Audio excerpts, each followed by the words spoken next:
It's me. It's your boy Asmongold. And today, gentlemen, I know that some people have been talking.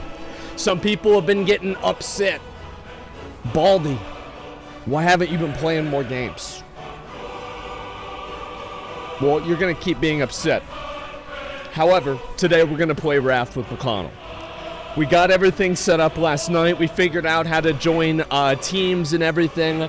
And yeah, today we're going to be playing Raft with McConnell. I'm excited, man. I really am. And it's going to be fun. We'll probably do that in a few hours. I've got some other stuff to look into as well. No, not Wrath. Raft of the Lich King? No.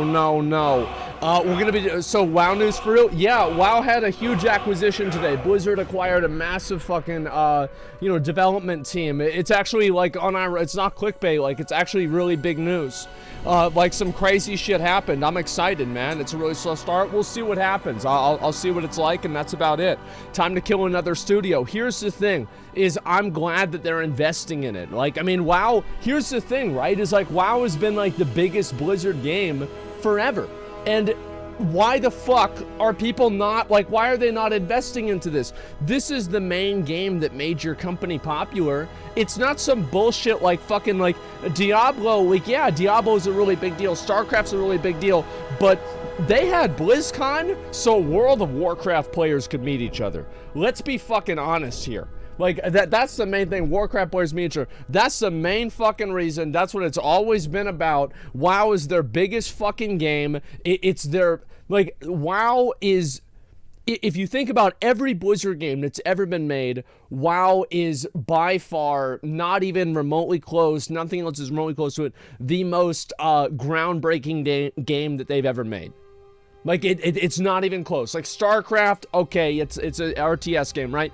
Like, it did not reinvent the genre in the same way that WoW did. WoW was what Fortnite was in 2018 for, like, 6 years. It was fucking massive, man.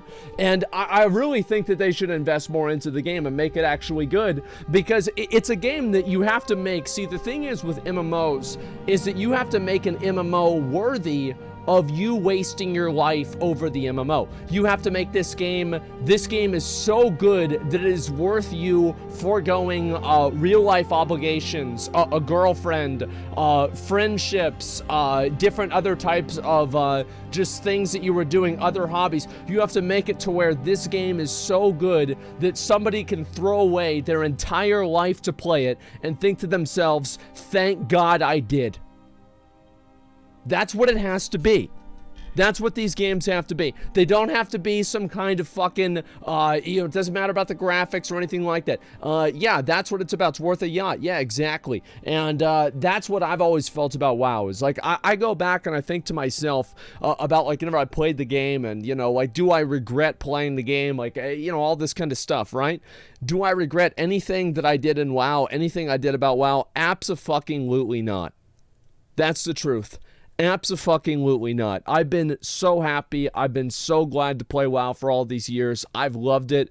And you know what? There are very few games that I ever really feel like I wasted my time on. I don't feel like I wasted a single second of my life on New World. I had fun every single minute. On Final Fantasy, I had fun every single minute. On Lost Ark, I had fun every single minute. And the reason why is that I just don't fucking play games that I don't like. And that's my best advice for some people. A lot of people don't fucking forget about it. They don't remember this. They don't remember that video games are for fun. They try to do this and force themselves into playing these games and getting into this stuff. Man, I don't think that's good for you. I'm gonna be honest. It's not. I think you should play what you want to play and do what you want to do, man. And it's so good to do that. It's exhausting doing otherwise. Like, whenever I don't feel like playing the game, I just stop playing it. And I remember I used to not be like that. I used to try to force myself to do shit. And, I think if you're in a guild, you got people depending on you. You gotta do what you gotta do. But other than that, fuck them. That's my advice. Play a Souls game. You have a little force there. Well, Soul. I mean, the thing is with Dark Souls, I feel like I never wasted a single second of my life ever playing Dark Souls, bro. That game was fucking amazing, man. That's it. And I missed the intro? Yeah, sure. And listen, guys, Vicus tomorrow. I don't know if I'll be able to do Vicus tomorrow or not. It depends on what happens. I've got tomorrow is actually a huge Allcraft.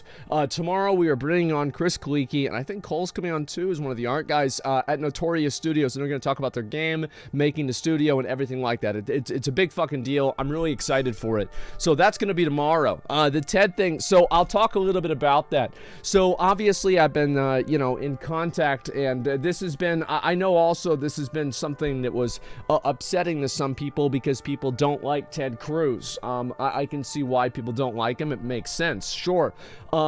So basically, I want to try to, I've been seeing this stuff happen with video games now for 10 years. I've been seeing more and more games obfuscate effort and reward.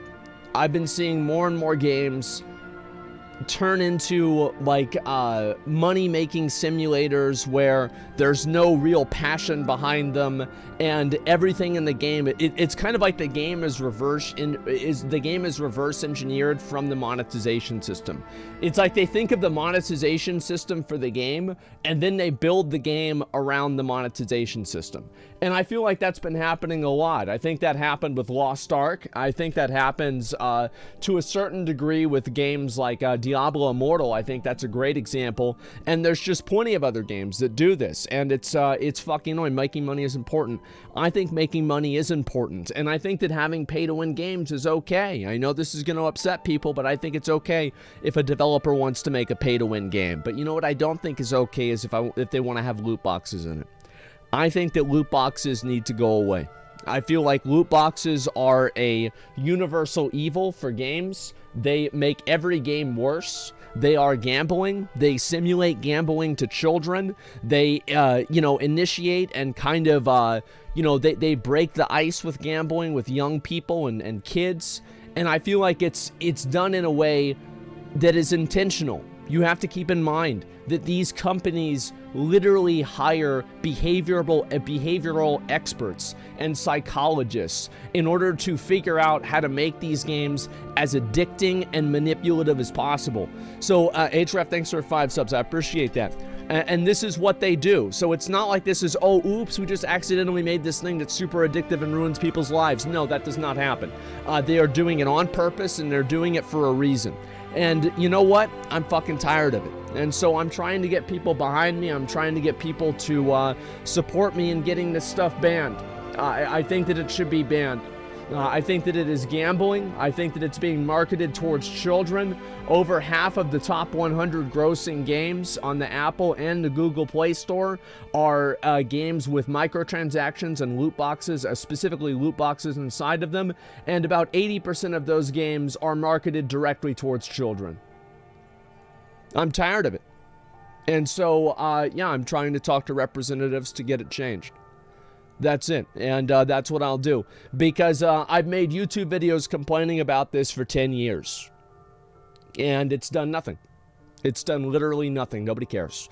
Nobody cares how many mean YouTube videos you make about Diablo Immortal or fucking Genshin Impact or Lost Ark. It means nothing. You're yelling into the void. Your opinion means nothing. Talandra, thanks for 5 subs. I appreciate that. Nothing that you say matters.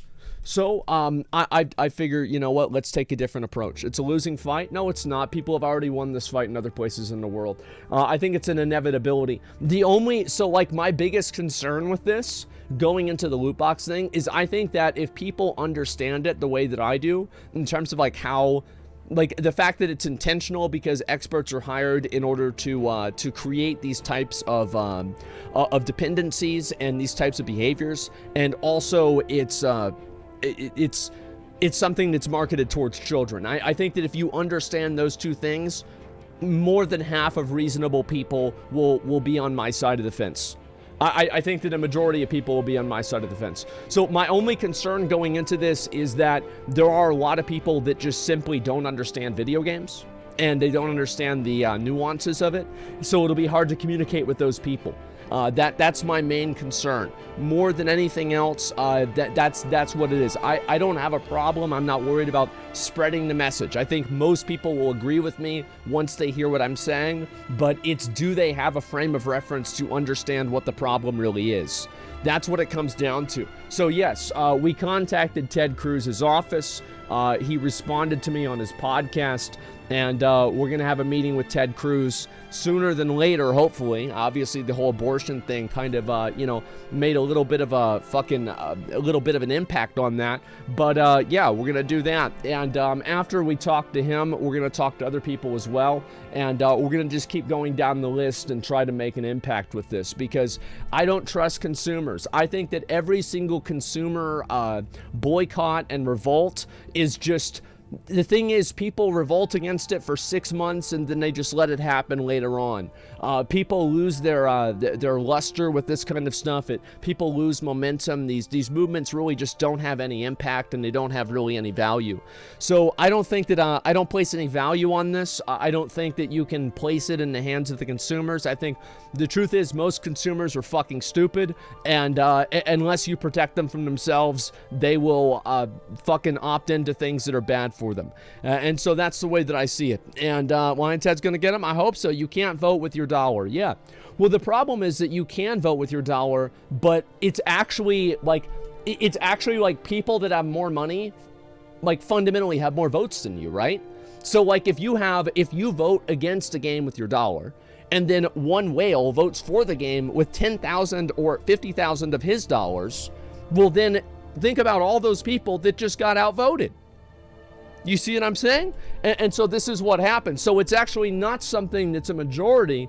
It's a abused minority creating the illusion of a majority. I think that's what's really going on, and that's why I'm trying to stop it.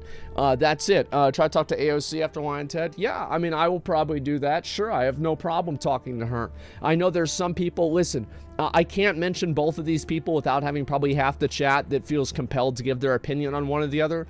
I don't give a shit. I have a goal, and I'm going to work towards that goal, and that's it. And I will do whatever it takes to do that. It doesn't matter to me. Now, you can talk about Greek losing his mind on stream yesterday.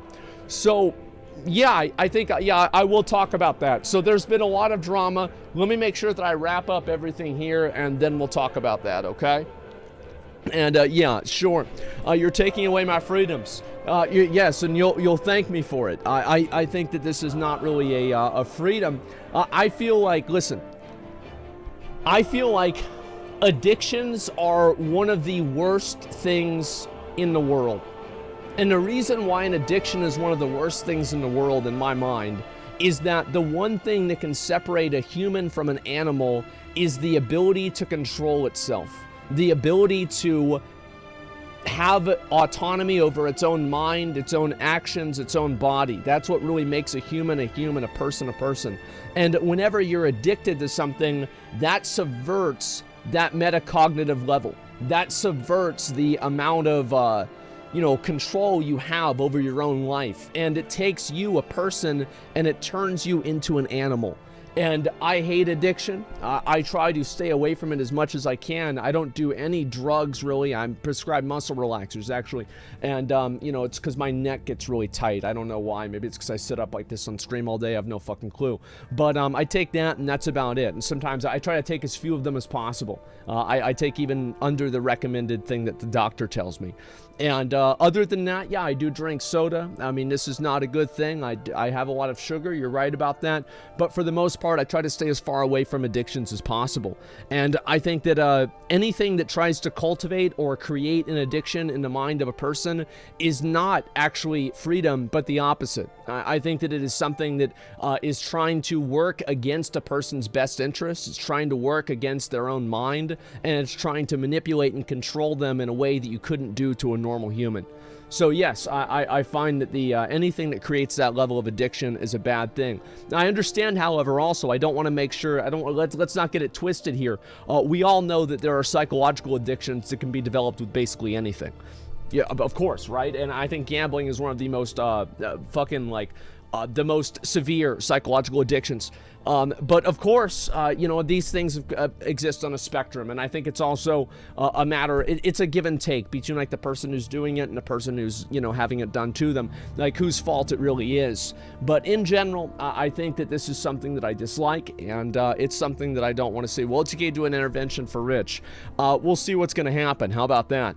And like turning into your streams. Yeah, well, I just don't want to see people be turned into effectively slaves for some sort of thing. Gambling's an investment. You will rebuild your life. You will become a billionaire. I understand that this has been a big factor, and I've said this before, that a lot of the guys, see, like, I find myself in kind of an interesting position here with the whole gambling situation, is that I am friends with everybody that does gambling. I like these guys a lot. I don't like gambling. And I think that almost everybody who gambles on stream will probably admit, yeah, probably shouldn't be on Twitch. But it is, and so, hey, it's like an exploit in a video game. Like, well, I mean, shit, this guy shouldn't respawn every second, but if he is, I might as well kill him and farm a bunch of gold. I don't know, I mean, shit, that's just the way it goes. It is what it is. Yeah, people are gonna do what's gonna work for them. And I don't think it's too crazy about that. Read a story on your Reddit about a guy who maxed out his credit card plus 10K for mobile games. You lose track of it. Yeah, of course they do. But the reason why they lose track of it is because they're, I think also, like, I don't want to go too far into the gambling thing before I finish the addiction topic. I think that there is a level of personal responsibility. If you are financially irresponsible, if you are bad at spending money, sometimes this is not the world's fault. Sometimes this is your fault for being bad at spending money. Sometimes this is your fault for being bad at doing different things. You make a mistake, you do something that's bad for you, and then you want the world to apologize. Actually, wait a second, you fucked up. Everybody else is just living their life. And it's important to keep that in mind because, yes, not everything is the world's fault. Some things are your fault. And I think that also this is another factor. I'll say this last one, and then we'll move on to what I was saying about the gambling stuff, is that even if you get something banned, even if, let's say, you get scammed and you get your money back, even if you get something stolen and you get the stolen item returned to you, it takes a lot of work to make that happen. And at the end of the day, you will never get that time back and that stress back out of your life again. You invested your time into fucking something up. So I think this is a massive fucking problem. I do. Because there are people that think that, oh, well, just because something's bad means nobody will do it. That's not true. You should always be accountable to yourself. Because you'll never be able to get that time back that you invested into different things that are an outcome of your bad decision making, even if you have everything else go your way. And I try to respect my own time as much as I can. That's why I play video games all day. And it's important to remember that. Because you think it's bad doesn't mean we can't do it. Just because I think it's bad doesn't mean we can't do it. Yeah, I think so. But if enough people think it's bad, then you can't do it. And so I think I just want to convince enough people to think it's bad so you can't do it. So that's the way laws work, right? I mean, I'm not going to try to argue if it's good or bad or not, because I think that people that think that it is just stupid. And so why even try to explain it to them? And most people think it's not bad. I think that most people do think that gambling and advertising it to kids is bad. I do. I think that the majority of people think that it's bad. I think the way that it's marketed and the way that it's distributed is clearly deceptive, and anybody, any reasonable person who approaches the topic will see it in that light and immediately agree with me. I don't think that, yes, you are right that people do not fundamentally dislike gambling in America. You are absolutely right about that. However, there are a lot of nuances with that as well. So you have to keep that in mind. How's that the question? Because people tried to obfuscate things because they don't want to admit that what they're doing is stupid. That's why. It can be a predatory business strategy, yep. There's a reason it's called the devil's dice. Yeah, and the devil's lettuce is even worse, right? Anyway, so the gambling stuff and a lot of the Twitch drama, we can go ahead and look at some of that. And I'll have to say, guys, I think that it's kind of funny that people keep getting fucking mad about this shit all the time. It is incredible to me. It is amazing, and I know why this happens, and I want to explain exactly why it happens. It's because a lot of people out there they forget this is something that streamers, and I actually, you know what? Let me step back for a second and let me apologize to you guys. Yesterday, I broke one of the most cardinal rules that I've had for myself with streaming and doing content, is that I got personally invested into something that happened. I was actually upset about what happened with the Final Fantasy stuff, and I let that control me a little bit. I'm sorry. I will continue playing the game. I will. And I will do it whenever I want. And what people say, or the way that they say it, will have no impact on what happens. I don't want people to believe that, it's... My goal is to never get emotional about anything. I don't like to do that because they cloud my judgment. The fact is that I will do what I want to do, and there is nobody and nothing that will stop me. It will not change it will not change the direction that I go in. It will not change anything. Fall Guys, no, I'll put it to a vote, right? I mean, I did. I put it to a vote, and vote won. That's all there is to it. But I'm not going to let people tell me that I should or should not watch something or stream something or how long I should or should not. It's not it. And so it's just fucking crazy, man. Jesus Christ, yeah. And so I'm not going to do that logic of a Jedi. Yeah, well, it's just that no one promises you're going to do what you're going to do. Yes, I am. And I apologize that I got upset or stressed out about that. I don't want to do that ever again. And I try to avoid that as much as I can. I don't like any sort of stress or anything even similar to that. So just keep that in mind, guys. Only up to you to say, yeah, I get emotional about stuff sometimes. Even I do. And I found that, like, there's never been, I really mean this, there has never been a point in my life where emotions have made my life better. Never in my life, even for a second. It has always made my life worse. It has always made things more complicated. And it will never be a good thing for me. And happiness kind of sad. I'm not going to talk about that, but it's something that I think is very important, because a lot of streamers, and the reason why I'm saying this is that it ties into this whole situation with drama and all that, is that a lot of streamers forget one really important part about streaming, is that you mean nothing. You don't matter. You are a person on the screen, and you will be discarded at the second that something comes up that's more entertaining than you are. You don't matter.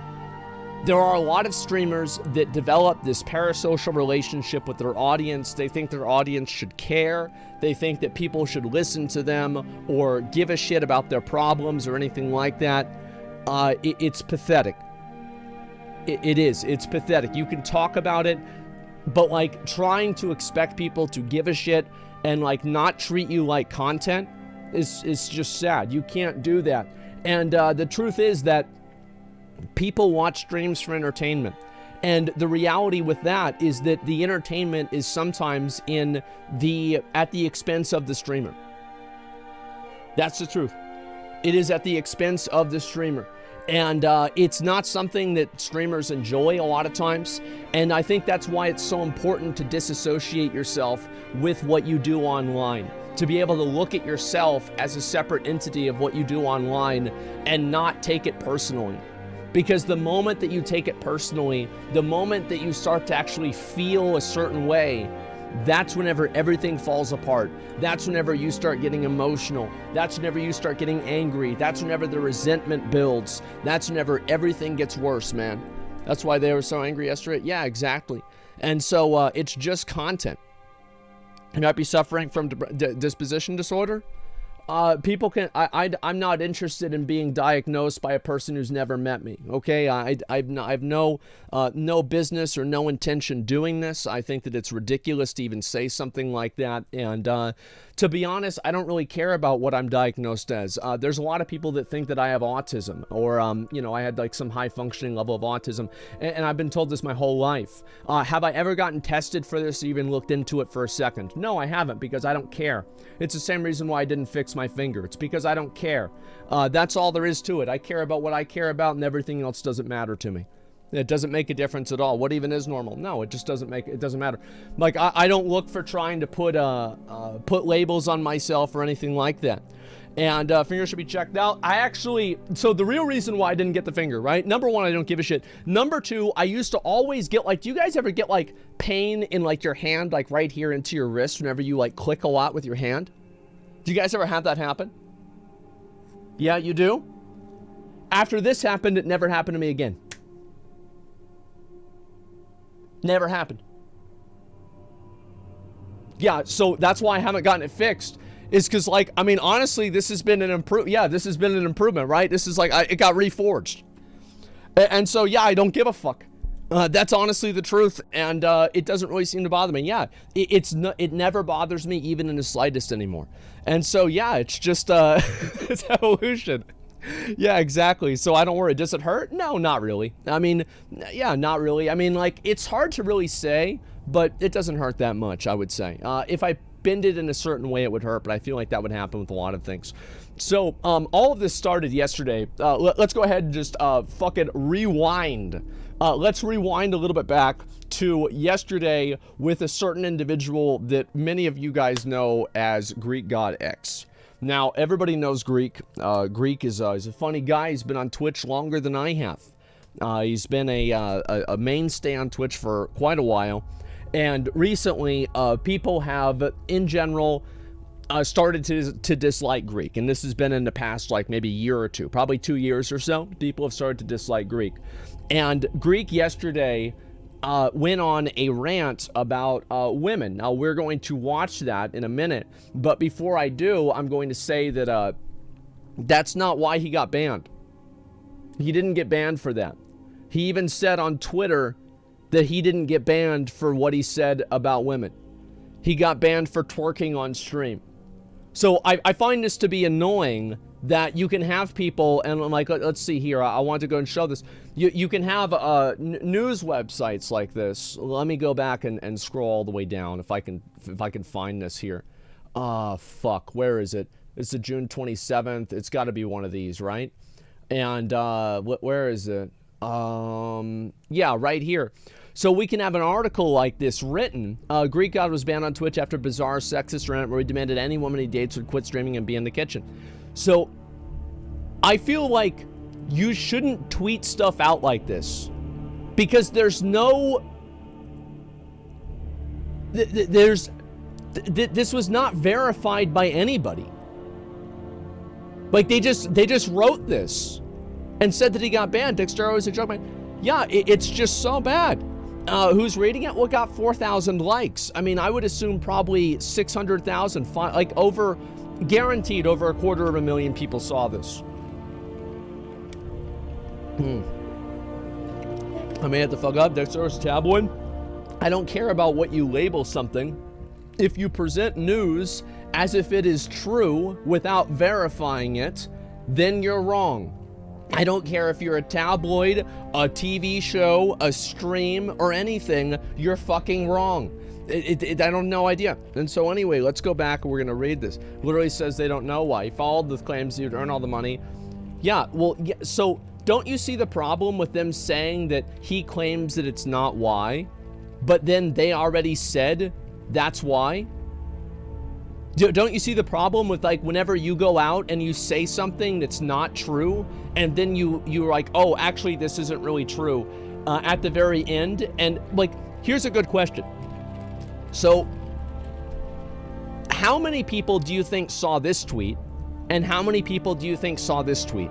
I think if you go off of the likes on the tweet, you would assume that 1,000 times more people, or like 10 times more people, saw the original tweet. So that means 90% of people did not see the correction. You see what I'm saying? Yeah, they said after. They said after, not because. We just banned after a bizarre sexist rant. How many people, and this is again, read the tweet.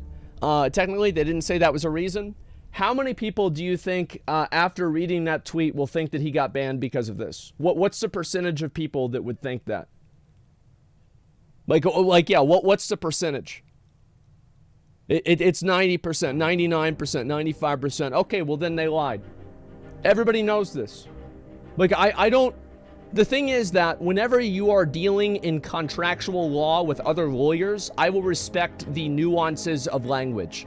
But whenever you are dealing with putting information out to the public and you deliberately say things that are constructed in a way to mislead people, I think that is the exact same as lying. It is the exact fucking same as lying. I don't see any difference between this. I think it's disgusting. I dislike it a lot. So why did he get banned? He got banned for twerking on stream. Yeah, that's basically it. Was it known Drake got banned for this? No, he said he didn't. He said he did not. And it's... What's this here? He did get banned because of that. Greek is on full-hard copium, so you know better than he does. I think that's not true. That's outrageous. There's no doubt they lied. Everyone will believe that. I'm just saying why they won't be able to get sued or anything. No, I don't think they should get sued for this. Like, I mean, I don't know. Like, maybe you could because it could be damaging for reputation. Like, I don't think so. But what I'm saying is that if you type something out, like, there are some things that are just bad that don't have legal recourse. You know what I mean? Like, it's not like every single thing that somebody does that's bad has a bunch of legal recourse to it. Sometimes it's just people do something stupid, and I don't think that they should have done the thing that they did that was stupid. That's all there is to it. Lots of people twerk on stream, some for subs. Was he naked? Nobody twerks on stream. Yeah, nobody twerks on stream and doesn't get banned for it. And if they do, it's because they're such a small streamer that nobody sees them. That's the truth. It's an outrageous thing. Quinn does. You're high. No one does it. Yeah, nobody does that. It's crazy. Simply, Mizkif did. Aiden Ross, Josh did. Amarath has never twerked on stream. That's not happened. Zoil, I don't know. Maybe he did. If he did, then yeah, I think that you do have a case for, by the way, if he did, then you absolutely have a case for things that are different. Yeah, you absolutely have a case for that. Asmon Chan twerks too? Okay, dude, let's relax, all right? Yeah, because no one else watched you. Well, the thing is, like, yes, Greek obviously is a popular streamer, right? And so, like, you know, if it's like some guy that gets like 500 viewers, there's a lower chance they're gonna get banned. The truth is that, like, bigger streamers, it's like a bigger streamer paradox, where, like, sometimes bigger streamers get away with things that smaller streamers wouldn't, and other times bigger streamers don't get away with things that smaller streamers would. And I think it just depends on, like, really, like, how it would affect Twitch if it was made public. I think that's what happened. Anyway, so let's go back over here. We're going to watch what he said, and we're going to go from there. Let me pause this real quick, and we'll see exactly what Greek said. Look at what the article said after. Guys, I want to reiterate this. I don't care what technical language you use. If you say something in a way that, in my mind, will draw a correlation in the mind of the reader, 9 times out of 10, you are lying. You are deliberately misleading people, and in my mind, the difference between deliberately misleading and lying, there is no difference. It's the same thing, because the intent is the same. The intent is to deceive. And that's all there is to it. So I don't care about what the technical language is. If you want to argue technical language, let's go and look at a contract, like a legal wording or a legal contract. This is something that is put out to the public, and the public will not view it that way. Anyway, let's go back over here. Real quick, what's this here? Oh shit, I have no idea about the hoodies. I have no clue. All right, let's go. You can have an inflatable pool stream, beg for dollars, but you can't twig for the lulz. Twitch woke as fuck, mate. Well, yeah, because, like, basically, the thing is that, so, like, there's this weird sexuality paradox where, and this has been the case on Twitch forever, where it's this weird paradox where a girl can do something that's obviously fucking sexual, like the ASMR thing. The ASMR thing, let's be honest, every single person that's doing the ASMR stuff for, like, the top, like, 50, 47 of them are wearing a bikini and licking it. And if you close your eyes, I can guarantee you people listen to that and they think about that girl sucking a dick. Guaranteed. That's a fact. You know it. I know it. Everybody knows it. It's a dick-sucking simulator. It's a complete dick-sucking section, and that's all there is to it. But the fact is that they play it off as if it's ASMR. And this weird thing that people do where they say that something is not what it is. I hate this. I have no problem with them doing this. I don't think it's that big of a deal. However, that's what it is. You see kind of what I'm saying? It's not sexual, guys. Come on. Yeah, it's absolutely fucking sexual. It's not even remotely close. It's gaslighting. Yeah, I'm not going to have my intelligence insulted and be gaslit into thinking this isn't exactly what it fucking is. So that's all it really comes down to. Girls have zero accountability. I said this yesterday. Well, stop saying it, you fucking moron. It's got nothing to do with being a girl.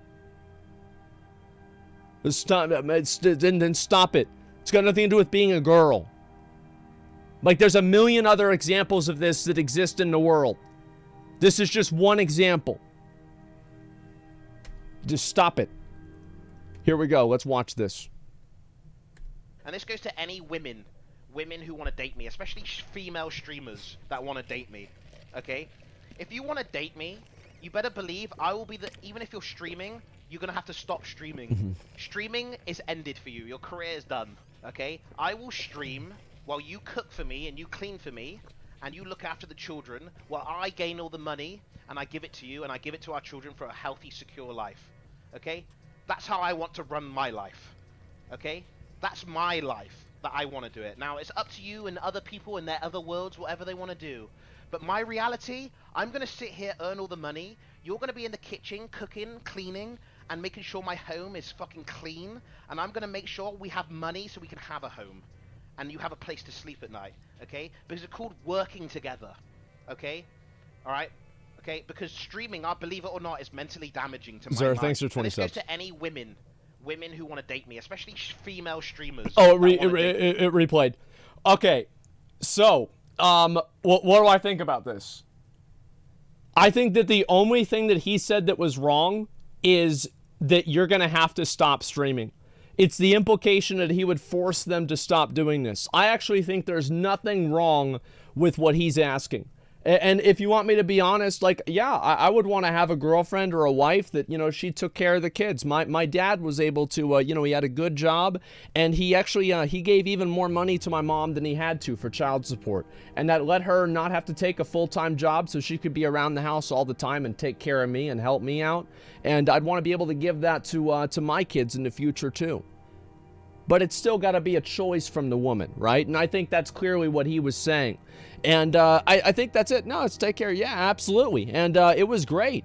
And I don't think there's anything wrong with this. Having a traditional marriage is fine. I've always said this many times, is that I don't think marriage is an outdated concept. I'm very much a traditionalist in this sense.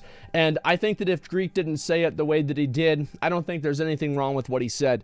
If you go into a relationship, you know, being upfront about what you want, and then there's somebody that doesn't feel that way, well, then you're not compatible. I think there's a lot of people that are totally okay with this, and a lot of people actually prefer it. I don't think there's anything wrong with what he said here, except for the way that he said it at the beginning. That's about it. What do you guys think? Yeah, what do you guys think here? And you cook for me, clean my home. This is the way he says it all. Yeah, I could see why people would say that. But like, that's what I'm saying, is that I don't think this is fundamentally wrong, but it's just, it's a matter of like bad communication, I think, more than anything. And what's this? You're perfectly fine. A lot of women want this kind of life. What's wrong with it?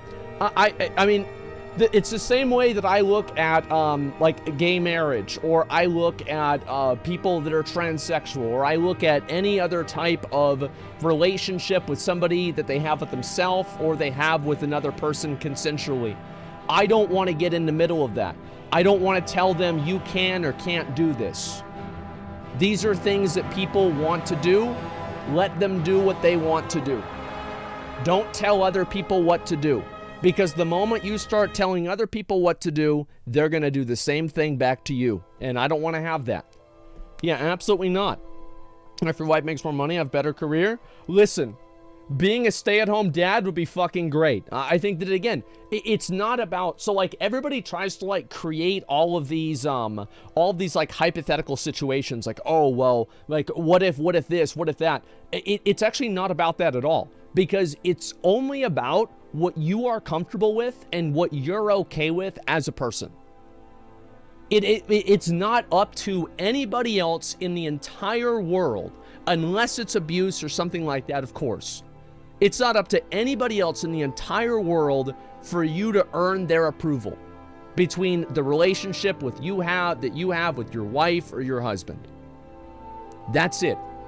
It's nobody else's responsibility. It's nobody else's nobody else has any control over this. They should not have any control over this. They can do whatever the fuck they want. It's a mutual understanding. Yes, I think it's a mutual understanding, and you're not forcing the lifestyle on somebody. I completely agree with you. And as I said, I think this is totally fine. This guy isn't worth defending, even if you're making good points. I think that it's important to talk about things honestly, rather than to misrepresent them in a way that is that's bullshit. Isn't Greek doing what Disco? How many people would look at that and say, okay, hates women, sorry for the spam? I think that the way he said it, it definitely comes off as controlling. Like, absolutely, there is no question about this that it comes off as controlling. Yeah, you're right. I think that it sounds crazy, and that's what I'm saying, right? The way he said it was bad, but what he was saying isn't fundamentally bad. Does that make sense? So that's all I was really trying to get at. Yeah, and weird part is you got to quit your job, and that's what I was saying. Yes, exactly. Who cares though? Well, obviously, what do you mean who cares? Well, obviously I care because I'm watching it. Yeah, was I watching? Who do you think cares? Why was banned? All right, let's look at this here. Then he attacked Mizkif. Anti-vaxxer can't read. One tap. Your idol is fucking Mizkif. Okay? I have no fucking respect. I have no respect for that. Sorry, dude. This would work in Mizkif's channel because they're all like Mizkif. Okay? Once Mizkif can entertain a stream without having 20 fucking girls on his stream that all have OnlyFans with his children viewers, his child viewers, anti-vaxxer can't read. One tap. I feel like this is a this is always the opinion that other people have, that like anybody, like, they'll use this argument that like, well, you know, these things are for kids, and like how many kid viewers does Mizkif really have? How many kid viewers does anybody really have? I have no idea. Is Salty Boy? Yeah, he's talking shit about Mizkif. The thing is that, listen, I don't know what Greek and Mizkif have against each other. I have no fucking idea, to be honest with you. If you want me to be real, whenever I saw Greek got banned, I messaged him. I was like, you good, right? Because, like, I would consider Greek a friend of mine. And obviously, like, Mizkif is one of my friends, too. I don't know what the fuck this is about. I have no idea. It's not like that. I was going off about OTK as well. That's totally fine. The thing is that I will listen to what people say and then respond. It's all because of the vaccine, though. I have no fucking idea about that. Like, I heard that Greek is like an anti-vaxxer or something like that. To be honest with you guys, unless these clips involve, like, there have been big parts where, like, I just don't read any Twitch drama or any Twitch stuff at all. And I think this is one of the examples. Like, I have no fucking idea if this is actually true or what he really said. And, you see, Mrs. OTK tier list? No, I did not. And, let's see here. What's this? Which male streamer brings the most drama? I don't know. I think it's probably like, I would say, it depends, right? Because like it used to be like, it was like Mitch, XQC, like I do sometimes, Mizkif, Train, but he's gambling all the time, so he doesn't get clipped as much. Yeah, Hassan, yeah, Hassan too. I think probably Hassan. Yeah, actually, whenever you really think about it, Hassan, definitely most drama. No one else is even remotely close, because like everybody else's drama is just confined to like live stream fails Reddit. Like Hassan's drama is fucking trending on Twitter. It's trending on Twitter. Everybody fucking hates it. That's what the difference is, right? And so, yeah, that's the way of the world. Yeah, of course. So I think that's really what the biggest difference is. And anyway, so then it went back and let me see which one of these there are. And I've got to make sure that I get all the rest of this stuff done about Greek's tweet about using Recful. And so people were just popping off about this, and there's a lot of people that were really mad. And let's see if I can find this one. This is Michaela talking about let me watch the XQC one, and then we'll watch the Michaela one. Here we go. And Greek's coming. Parents asked for. Listen. I mean, it's weird because like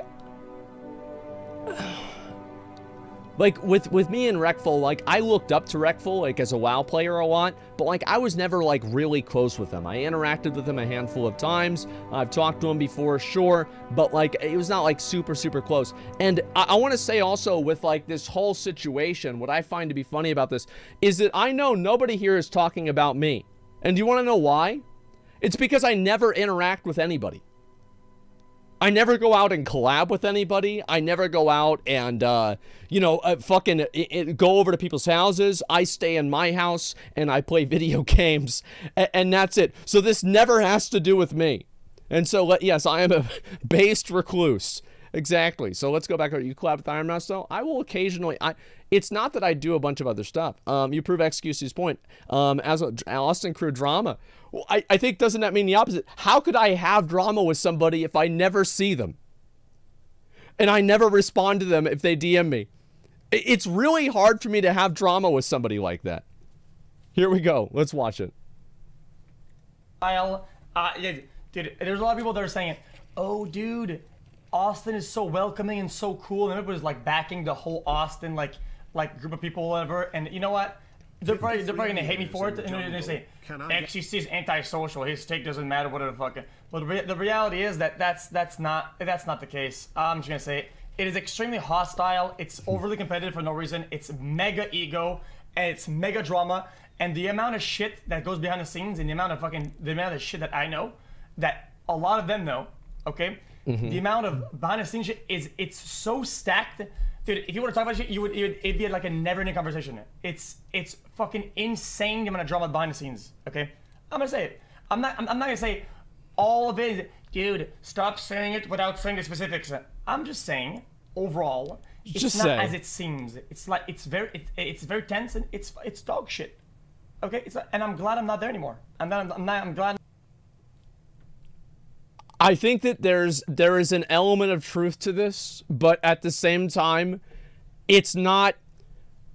Let me think of a way to put it, right? Because let me think the context. Yeah, there's of course an element of truth in this, and I think that's the case with a lot of things. Is that you have like a weird thing, and this happens with like LA too. Is there are like streamers that will come to Austin and they will want to be able to collab and like leech off of bigger streamers. Like this happens very regularly, and it can be weird and annoying with everything. How would you know?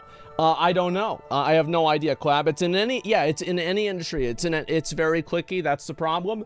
That's not a problem at all. I think that it's important to have clicks and to keep different types of people out of it. Because the truth is that in streaming, that like you can lose your job if somebody leaks something that's really bad about you, or somebody portrays you in a negative light, or even if they lie about you in a way that you can't disprove. You don't want to have any people around you that you don't completely fucking trust. That's the way that I see it. Gatekeepers, yeah, it's good to have gatekeepers and to keep people like that out, because you never know what people's real intentions are, or what they're gonna do if they don't get what they want out of you. And especially with something like entertainment, man, you're fucking best be right. Like, yeah, I always don't trust people. I don't trust fucking anybody. So yeah, you're right. I mean, and I don't think that's a bad thing. And I think that's what most people do. Now, does that mean like you never interact or you never talk with anybody? No. But I think that it's okay to not let people get too close. Does that make sense? Yeah, it's okay to have like your close group of friends that you trust really well, and then everybody else, you don't really let that person get too close to you because you don't know them. Set boundaries. Exactly. And great combat, yeah. Isn't it like, what's this here? I don't know about any of that. And which world you can't trust each other, it's not a bad thing? Well, no, it's just about being honest with yourself and everything like that. I think this is the case anywhere, is that you're going to have cliques of people and they just interact with themselves. Now, do you want me to be totally honest? So, like, I don't live where they live. Like, all of the streamers, a lot of them live, you know, like around the same area. I live in a completely different part of Austin. I never go up there. I never deal with that. I never have anything to do with that. If you want my honest opinion, I'm curious what's going on. I am.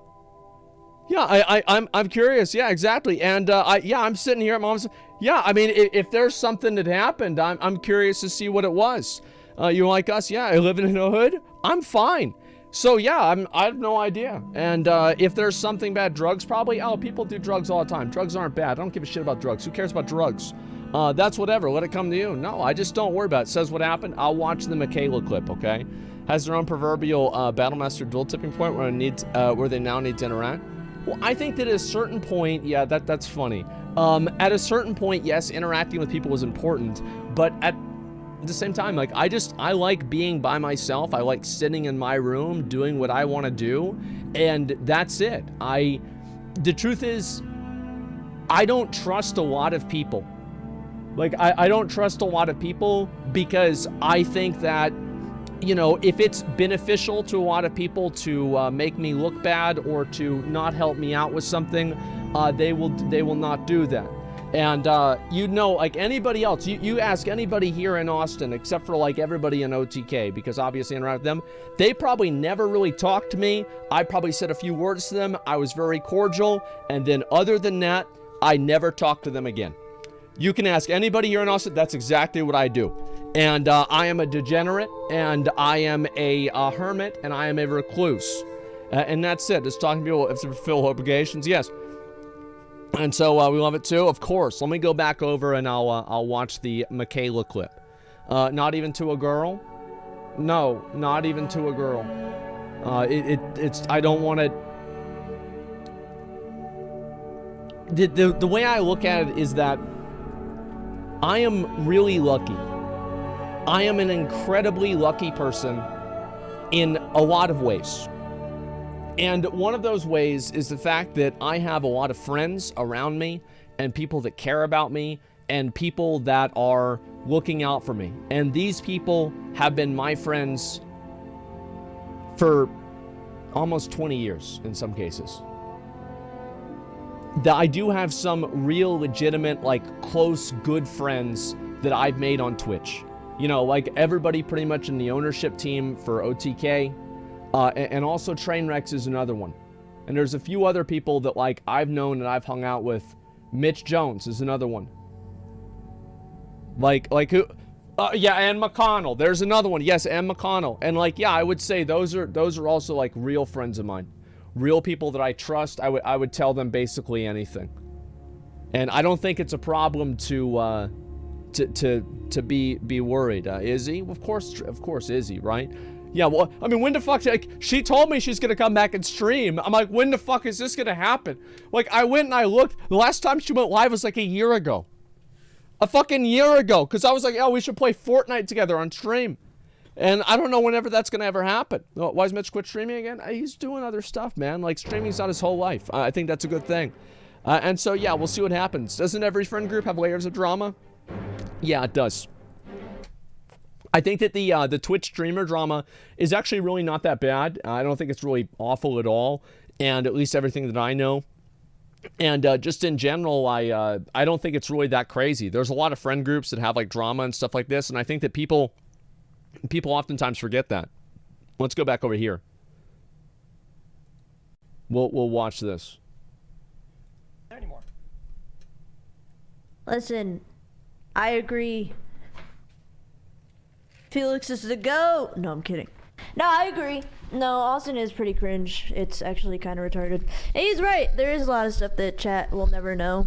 That's not anyone's business, I guess. But, I mean, there was one time, what was it, like 2 years ago? I remember going over and... 2 years ago. I won't say who, obviously, but almost every person I talked to shit-talked S-Fan. Like, don't hang out with him. He's annoying. Like, he's here to get viewers. Don't be around him and shit. They did that all the time. I was literally told to avoid him. Like, and now look. There it is. Now look at how everyone treats us, Finn. Isn't that crazy?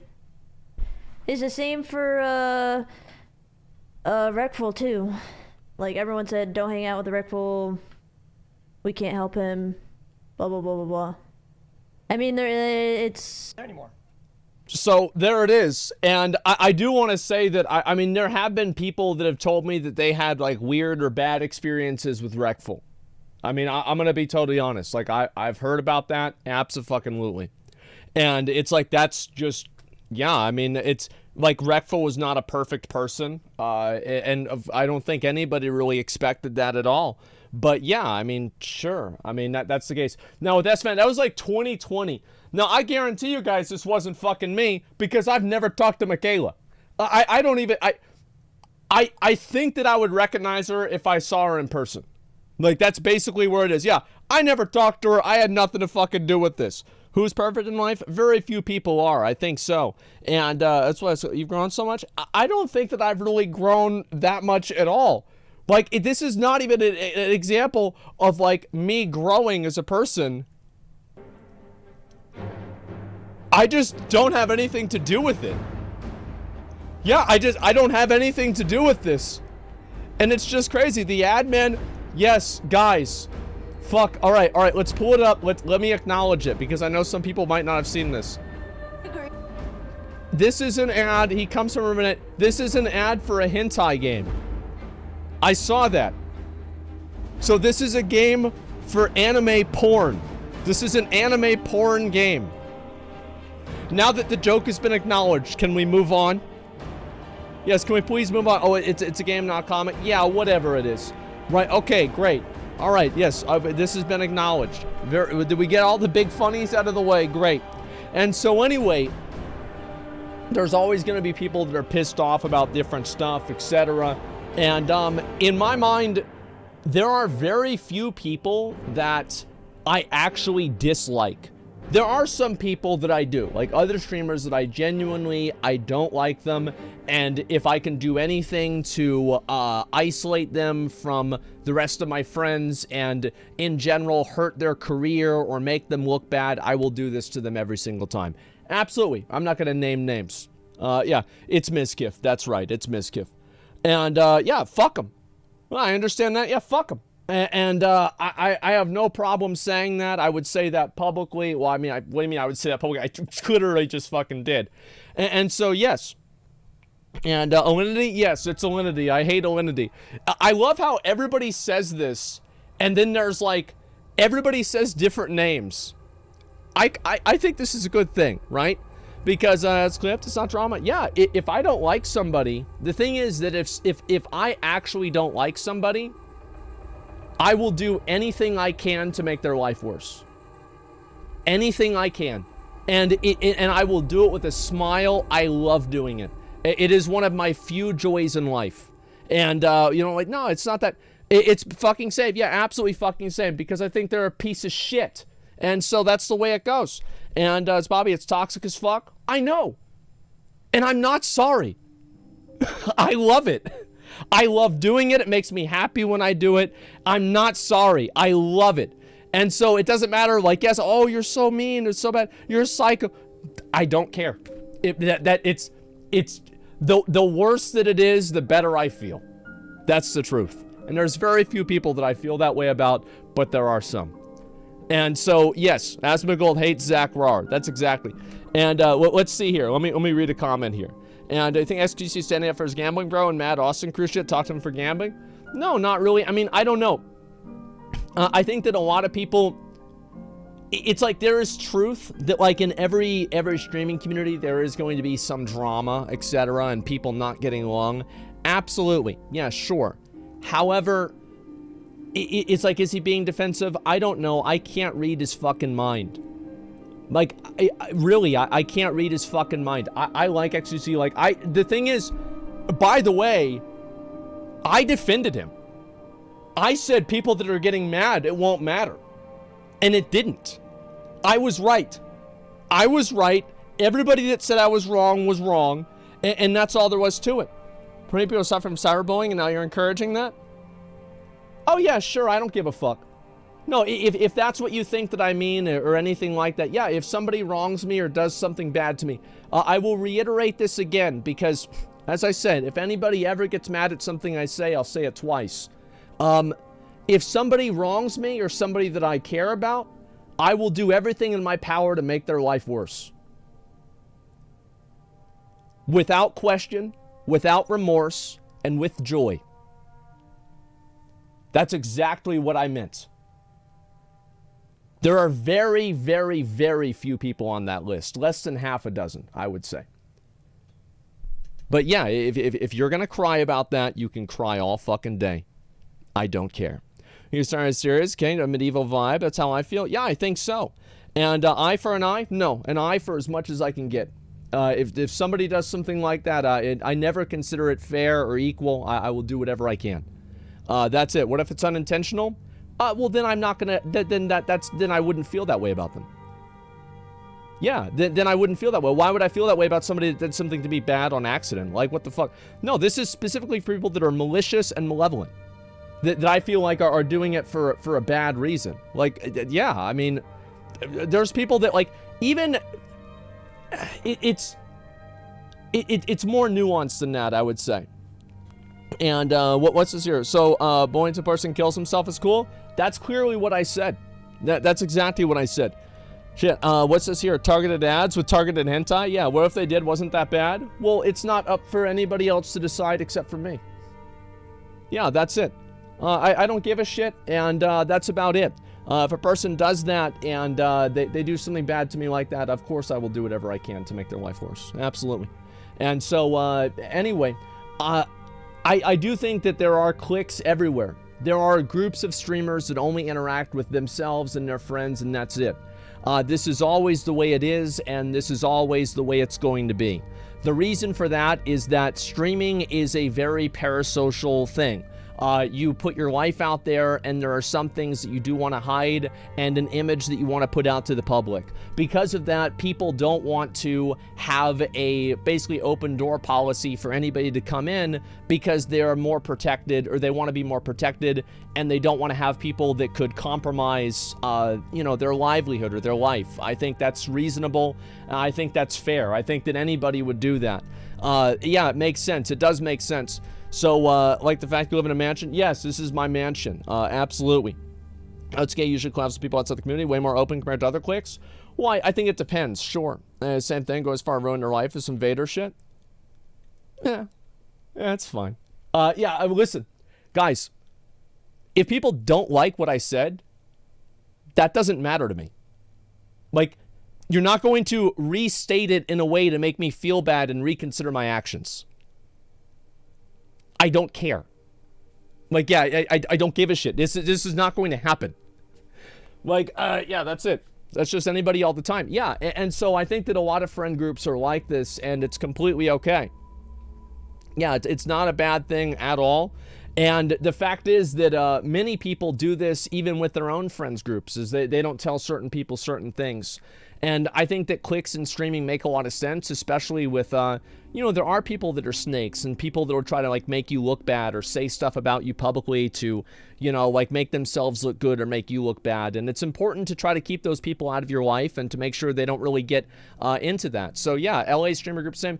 Every group of people is probably the same to an extent. And I think that whenever you're dealing with something like, again, entertainment, where everything is very public, people are going to be even more reserved and even more closed off. And I know that's how I am. And I think that's totally fucking right, totally fine. I don't think cliques are a good thing to a certain extent, can be extremely isolating. Well, like, who are you to determine what's a good and a bad thing for a person you've never met? Who are you to determine how they should and should not interact with people? Who are you to determine their comfort level of what they should and should not be okay with? Stop it.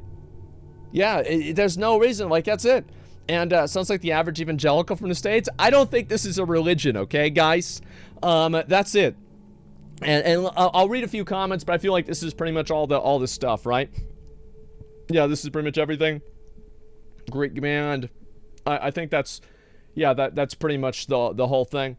Yeah, well, let's go back over here. Not gonna lie, a lot of streamers seem like cunts.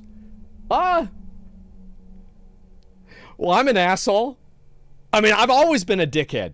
That's the thing, is I've always been a dickhead. There's never been a time where it was like, oh, Asmon's kind of a nice guy. Like, yeah, sometimes I'm a reasonable, nice guy, etc. But in many cases, I'm not. Like, I am an asshole. I am a degenerate, maladjusted asshole that lives in his mom's house that literally has blood on his wall where he sleeps.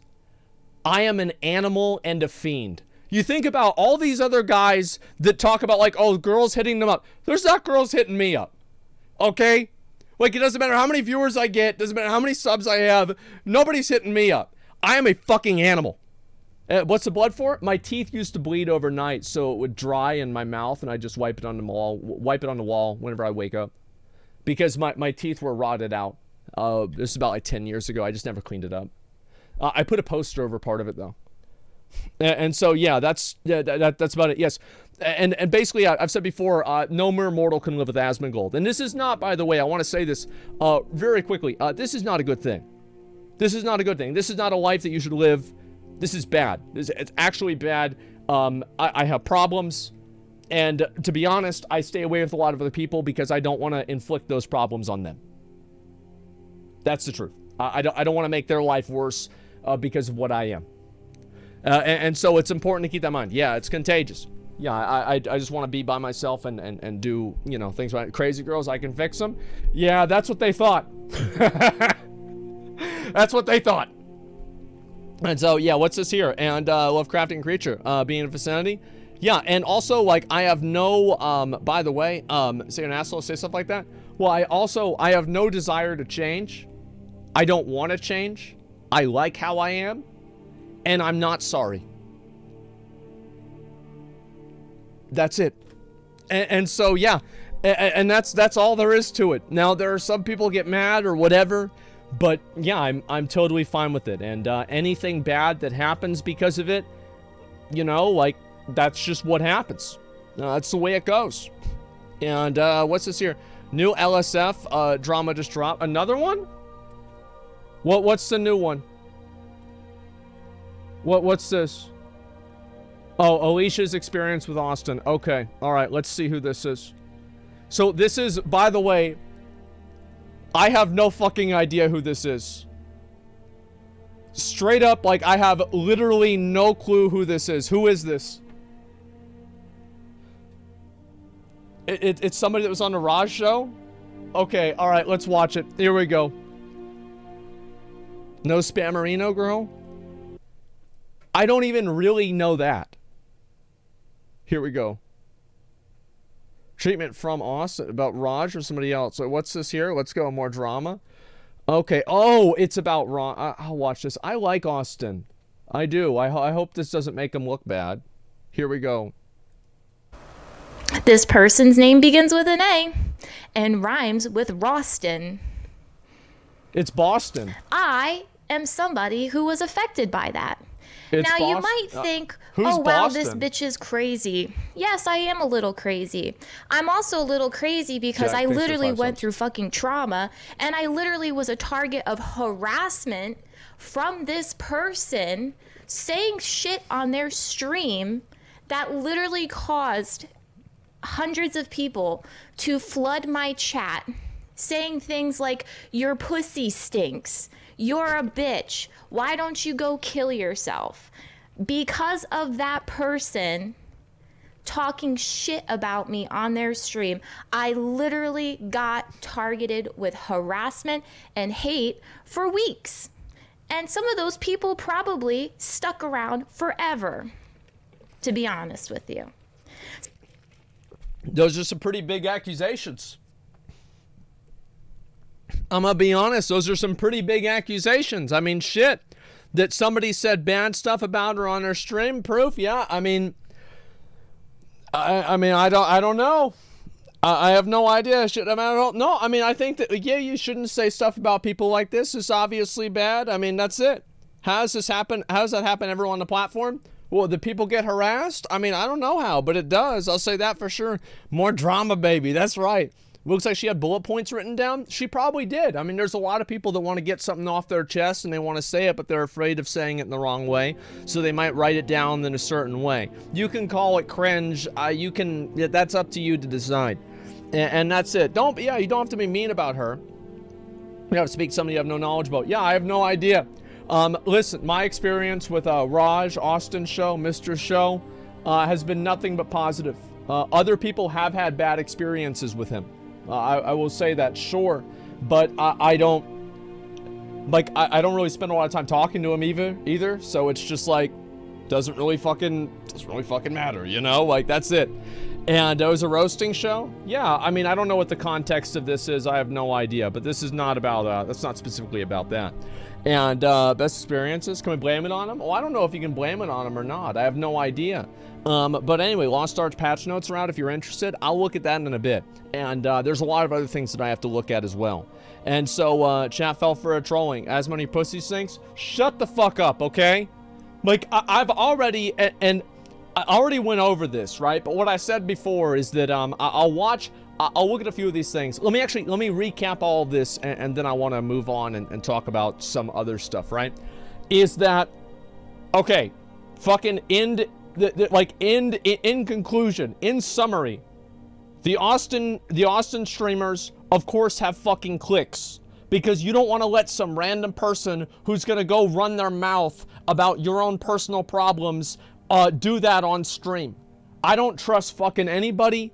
I never go up there. I hardly see any of these people. So whenever he's talking about the Texas crew, he's not talking about me. I never see them. I never go anywhere. I stay in my fucking house, and it's great. So that's about it. I think that most people keep clicks, and I think it's a good idea to keep clicks as well. You shouldn't just trust anybody. Too many bad things have happened. I don't think so at all. Wow, yes, isolationist streamer policy. There you go. That's it. You're very introverted. I am very much I am a fiendish degenerate, and I'm not sorry. Like, I used to be honest, I used to hang out, and I actually like going out and like live streaming with people. Like, I do. I do it. That's great. I mean, I love that. I think that's fucking awesome. And so, yeah, it's not that I don't really like doing it, but like, to me, I don't really go. I guess, all right, this is actually a good way to say it. I don't mix friendships and business. Like, I will work with anybody basically and do whatever because it's beneficial for me or mutually beneficial in some way. But I don't go out of my way to try to make friendships with people that maybe I don't vibe with quite as much. That's why I think a lot of you guys might be surprised. It's like, oh man, you know, like me and Train have been friends for like years, right? Like Train's big into gambling. I'm big into complaining about stuff, right?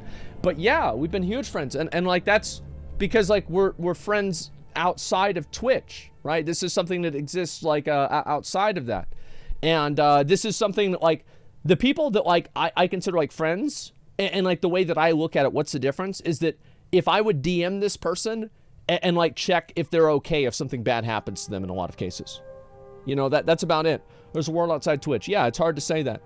And mixing business and friendships very smart. Yeah, and it's also like it's about not mixing, and this is like obviously like this Final Fantasy shit has been crazy, and it's the same thing that I said with this. I'll watch the Zeppela clip, and then we'll go down the list and all that. They covered Vika's tits. What?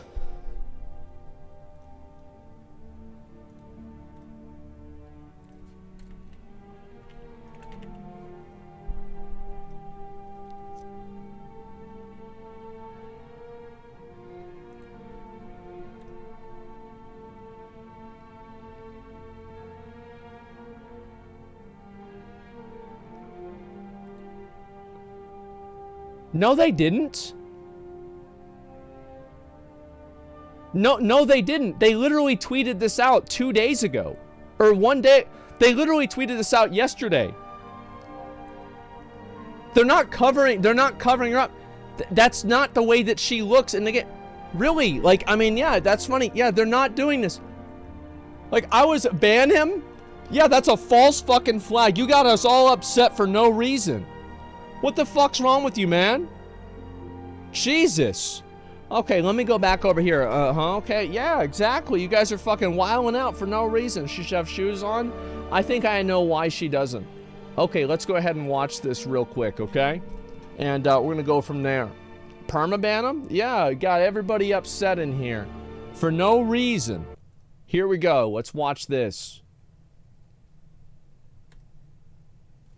I guess, yeah, it'd be kind of weird. All right, let's just do this. The community got so fucking excited about Asmongold playing Final Fantasy 14 that they literally are just like, kids, they're like acting like little kids getting ready to, like little kids that their mom told them, hey, we're going to go to the candy store, but first I'm going to do this other thing. Okay, I'm going to talk to my friends, but then after that, we're going to go to the candy store.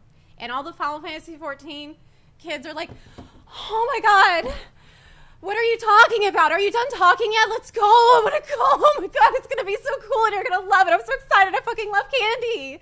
Let's go, let's go, let's go, let's go. Stop talking. Are you done? Are you done? When are you going to talk forever? Are we really going to go to the candy store? You said that we would go. No, we have to watch another video about Diablo Immortal. Please. Like, yep. Stop. No, we can't do that. Yeah, it's another video about Diablo Immortal we've got to watch instead.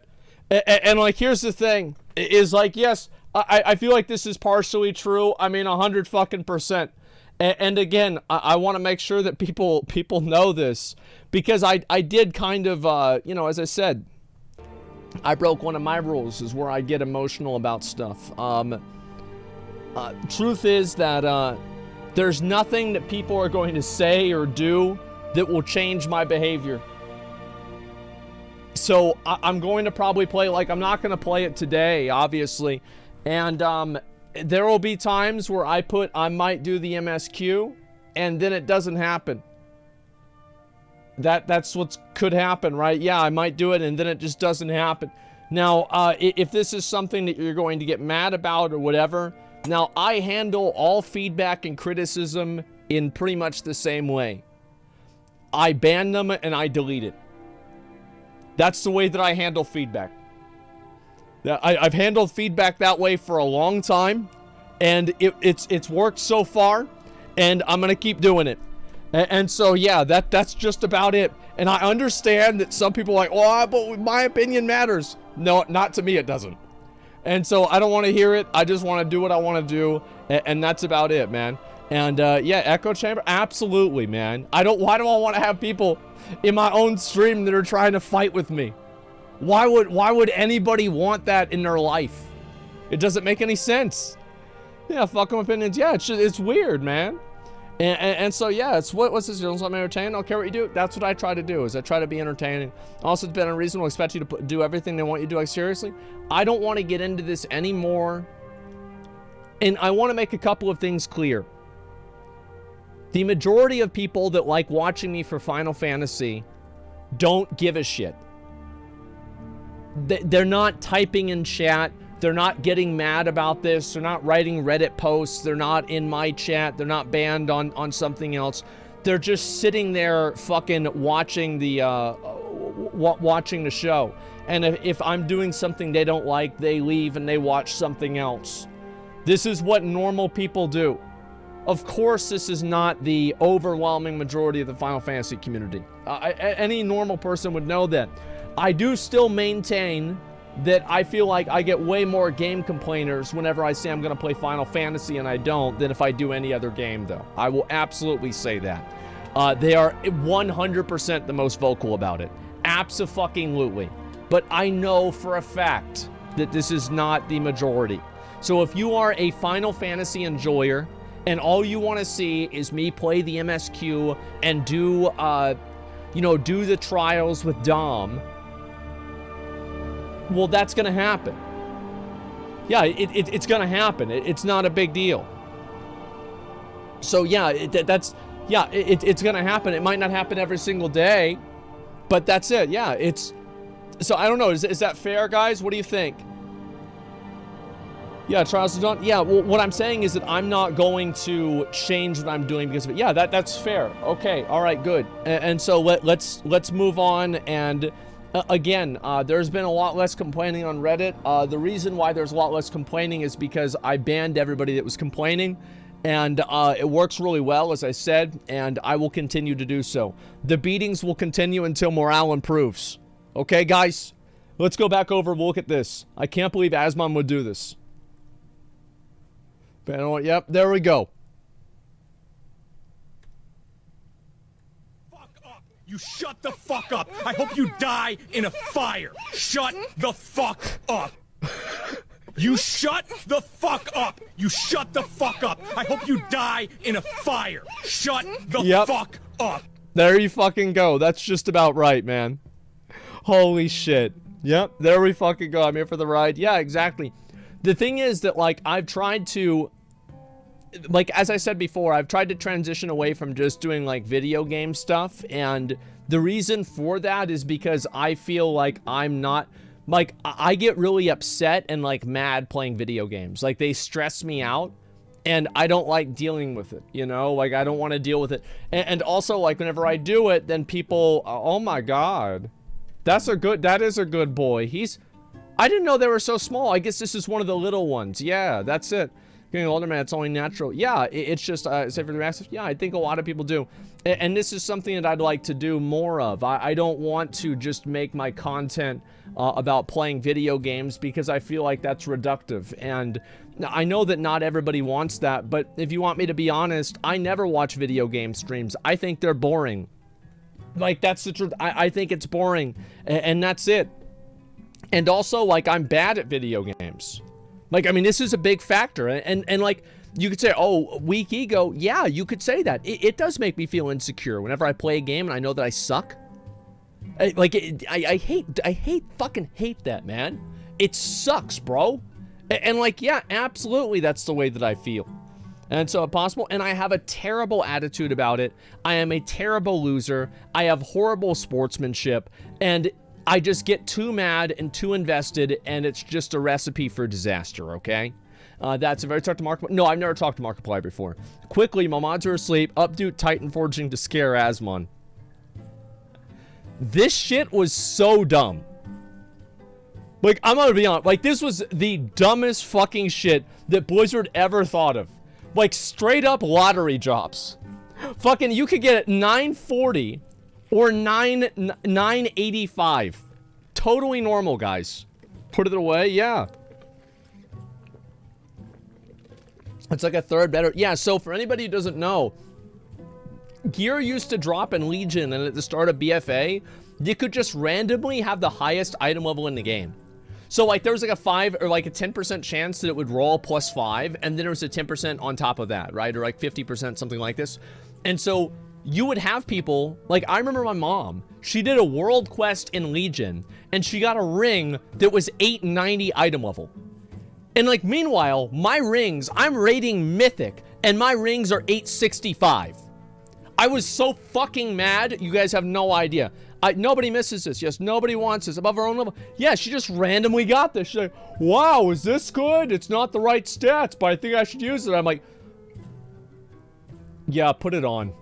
And that was about it. Yeah, I was so fucking jealous, man. It was obnoxious. Mom's doing that. She had gotten lucky with a few other things like that before, too. I remember she got lucky with, what was the other one that happened? It was that, and then, oh, the green proto-drake. The first egg that she ever opened from the oracles in like Wrath of the Lich King was the green proto-drake. And she thought to herself, wow, so I guess everybody gets this, huh? And I was like, no, they don't. No, they don't. And so what you would do is you would go out to Dalaran and you would see her posted up on the green proto-drake. Because she was like, well, you know, nobody gets a chance to see it, so I want to show it to everybody. And she's posted up there. And then I have my own guildmates messaging like, wow, bro, somebody's got the green proto-drake. And I'm like, man, you killed Illidan. How, like, bro, she's not even doing Nax. Like, how is this happening? And so, yeah, and I'm like, that's my mom. They're like, no, it's not. I remember it was ST Pally that messaged her. And ST Pally, the guy that I did classic WoW raids with, even like just a year ago, I think he's still in the guild now. He was the one that saw her and was like, what the fuck? And that's what it was. What a good soul, bless her. Yeah, Asmom, absolute Chad. That's what she would do, man. And I was so jealous. It took me forever to get that fucking mount, man. And that's it. Just touch base, you're playing games, you're not fucking playing not. Find interesting something to do, it'll be great. Yeah, I think that's what I'm gonna do. Yeah, I'll just do what I want to do, and that's gotta be what it is. Nothing else would even work. The Oracle story was one of the best emotionally powerful writing Blizzard's ever done. Yeah, I think that it was pretty good too. Fat rolls away. Wow, I'm fighting for that loot. Final Fantasy, I'm fighting for that cat girl. Elden Ring, I'm fighting for my fucking life. That's fucking true. Absolutely. We already talked about this. We don't need to go over it again. The real reason Asma doesn't take showers. Okay, here we go.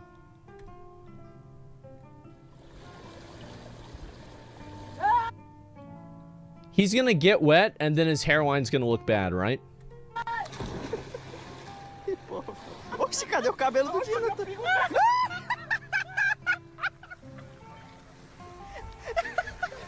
It's not funny, Gus. It's not funny. It's not, guys, it's not funny. It's not funny. Like, there's nothing.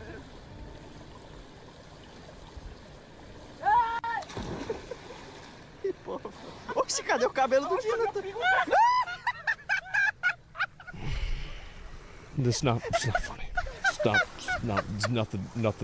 nothing funny about that, okay, guys? That's some horrible shit to have happen to you, man. To have that shit go. Watch the new Carbot Elden Ring video. Yeah, I'll look at a few videos in a bit, okay? And then I'm gonna do the raft stuff with McConnell. So don't worry about it. I'll get to it soon enough. And watch a YouTube video about how WoW got toxic. I don't really feel like.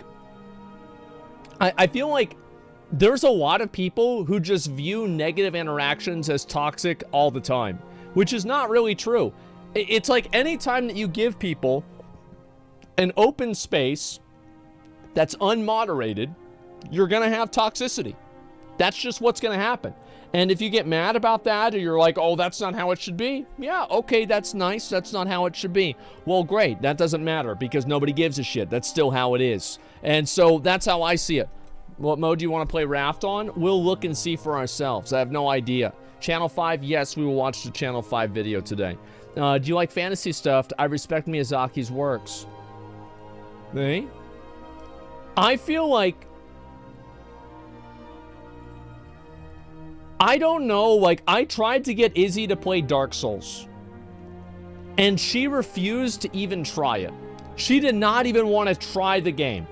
I was like, this game is so good, I'm playing it all the time, you're gonna like it. And she's like, no, it's not the bright colors, I don't want to play it. Nope, it's not gonna happen. And so, yeah, I think this is pretty fucking accurate, absolutely. Now, this is hilarious. Oh my fucking god. Oh my god, bro. Oh my god. Man, I really look great, huh? Yeah, I look really good, guys. That's amazing. Oh, the arm. Oh my god, I didn't even see the arms. Holy shit. You know what's funny is that my teeth actually used to be even bigger. The reason why they're not now is that I got these are like fake teeth, right? And so they're not quite the same size as my original teeth. So my teeth used to look even bigger in the front than they do now. You can go back and watch my old videos and you'll see that. And Meat Canyon's a legend. Talk about the teabag drama. I did see this, so I'll talk about the teabagging drama in a minute. Let me focus on this right now. I'll look at a few more things and then we'll talk about it. The stick arms, yeah, very fucking funny. This isn't accurate. Asmon would never have a window open behind them. Actually, that's true because it creates monitor glare. Since Asmon got a taste of Lucy, here's one of her all-time classics exposing what your Final Fantasy race says about you. Okay, sure, I'll watch that in a few minutes. And speedrunning, cooking... See, I saw this originally. Watch this fucking bullshit. I saw this before I did it. Wait, no, I had to hide UI. Look at this. Look at this. I'm going. He's going. He's on the move. Look at him. He's running. He did the blink. Does the jump. Goes up there. Bing, bang, bong. Up on that. Going around. Switch classes. Get rid of Pelotone. Can't be going too fast. Jumping under the wall. Doesn't even stop. He goes right and up. Holy shit, man. Easy clap. He's going up. Bing, bang, bong. Honestly, could have done that a little faster. He goes there. Doesn't eat the jump. Could have saved a bit of time there. Jesus. Same with me, like turning around there. I'm kind of losing, like a couple seconds just to my turns here. But it's not too bad. Holy fucking shit, so man. Sprint here, run along here a little faster. And also it's a little easier for me to make that jump there. Hop up there. Hop up there. Do the dash. I think I fucked up here a little bit too. Oh yeah, my god, man. The fastest I could be. And bang time. In less than a minute? Seconds. I'm gonna be honest. Like, I thought this was good. It was hard to do. It absolutely was hard to do. But I thought that it was going to be a lot harder. Because I watched Rich's stream. And for Rich, it took him forever. Like, it took him so long to be able to do anything with this that I was like, oh man, this is going to be impossible for me to be able to complete this. I have no idea. Diva buff? Yeah, we'll look at that, okay? Here we go. That's Rich, yeah. All right, you sold me, Blizzard. Apparently, Diva's ass is in fact bigger in Overwatch 2. That wasn't one. That's new for Blizzard. At the very least, the porn artists will appreciate this change. I think this is a high-quality change as well. This is great. We need to see more of this. Thank you, Blizzard. Let's do the same thing for Alex Straza's boobs. This is a good start. Yeah, all right. Blizzard's doing okay. And pisses off the entire Western Diablo community with focus on creating a Diablo for phones targeting the Chinese market. Gets banned from China before release. There you fucking go. And React video, I might watch that at some point. Let me see. And sexualizing minors is okay on brand for Blizzard. I don't know about minors. I feel like it's a video game character, you know? Like, it's... The thing is that I think that many people would not assume that she's a minor. Like, that's not what's going on there, man. Like, there's a big difference between that and like something like a Lalafell. Yeah, that's a bit much. Is it a Rule 34 subreddit? Maybe not. I don't know. It worked once. I don't see why it wouldn't work twice. What's this? I don't know. Yeah, all right. Let's see this. Oh, bro, like, nope, no shot. No shot. I'm putting it together. Yeah, no, we're not doing that one. All right, Lucy Pirate Tweet, big thanks to Asmongold for reacting to my very pure video. Plus, you said I'm funny, so now if I get an ego, and we all know who to blame. Anyway, when are you going to be my next lead vocalist for my next Degenerate song? Listen, I've only been forced to do karaoke once, and it still lives in the darkest recesses of my mind whenever I close my eyes at night. I still cringe about it. Yeah, I still cringe about it. It's something that still stresses me out, man. And it's safe. Okay, let's watch it.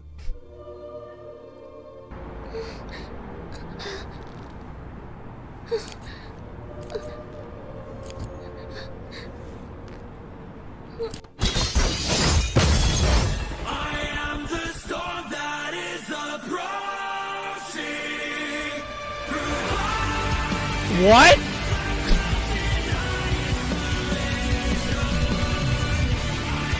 What the fuck?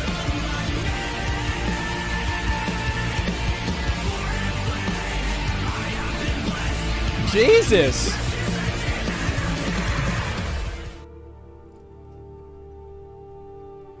All right, yeah, we gotta play these games. These games are badass, man. Holy shit. Yeah, is that Devil May Cry 5? I know, I really want to play it. I'll play it one of these days, okay? Like, that's one of the games I will absolutely make an exception for, and I will play that fucking game. 100%, man. Devil 5. Yeah, I played Devil May Cry 3 a lot whenever I was a kid. Let's see this. World-renowned sexologist. Oh, I've fucking... wait, what? Are you tired of falling on your ass every time you want to use a PC? Me too, but I don't. You know why? The name? Rex Tyson. And I'm a world-renowned chiropractor and sexologist. I'm going to introduce you to GT Omega. GT Omega gets everybody pregnant all the time. I use GT Omega so I don't fall down. I can lie down. I can sit down. I can roll over. I can even crash into walls if I want to. I can do anything I want with GT Omega. Doesn't what matter is if you're GT poor, Omega? you can use a discount code provided by Preach Gaming. Want to know how I got this swole? I have not one chair, 2 chairs, 3 chairs, 4 chairs, 5 chairs. What the fuck? I know what you're thinking. Hey, Rex, I can't be as swole as you and get me one of these chairs, but you can. Look in the chat right now because there's a giveaway code and you can win one for free. Not only that, even women can sit in these chairs. Well, that's all you're going to get from Rex Women Tyson can sit today. in the chairs. I'm going to get back to winning the I don't World know about Superbike that. Championship. So remember, next time you go to use a PC, sit in a chair. Who's to say all ads are bad? Yeah, who's to say all ads are bad? Rex Quando from Napoleon Dynamite. I love how you told me that as if I didn't know. Like, as if I didn't know this. Like, as if I did not watch Napoleon Dynamite 500 times whenever I was 14 years old and it came out. Like, I've seen this so many fucking times, man. Commercial of the year, clearly, Asmongold or Kurt Gold. Yeah, somebody thought I was going to be like Kurt Cobain. Oh, I'll watch this one here, okay? How long is this one? It's 5 minutes. Okay, this one should be good. Let me see this one here. Blizzard is going big dick. So this is the news that I had wanted to talk about with Warcraft here. So Blizzard actually brought an entirely fucking new studio into WoW. Look at this. Spellbreak Development Studio Proletariat acquired by Blizzard Entertainment. That is fucking massive. Can you believe that? Holy shit.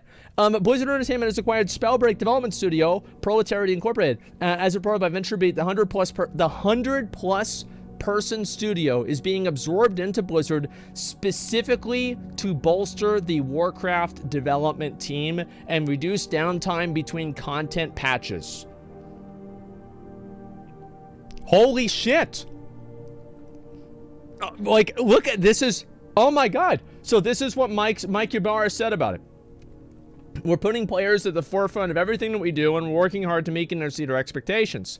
A big part of caring for our teams is making sure that we have the resources to produce experiences our communities will love, while giving our teams space to explore even more creative opportunities with their projects. Proletariat is a perfect fit for supporting Blizzard's mission of bringing high-quality content to our players more often. I think this is really big and really good. Yeah, this is actually a good thing. Like, I'm very happy about this. I think this is a tremendous, big positive for Blizzard right now. This is really, really, really good. And if it's bad, I mean, here's the thing. Can it be worse? I mean, I don't know. Like, the way that I think, this is where I think WoW is at right now. This is the popularity. I haven't done one of these for a while. This is the popularity of WoW. Okay? It's like this.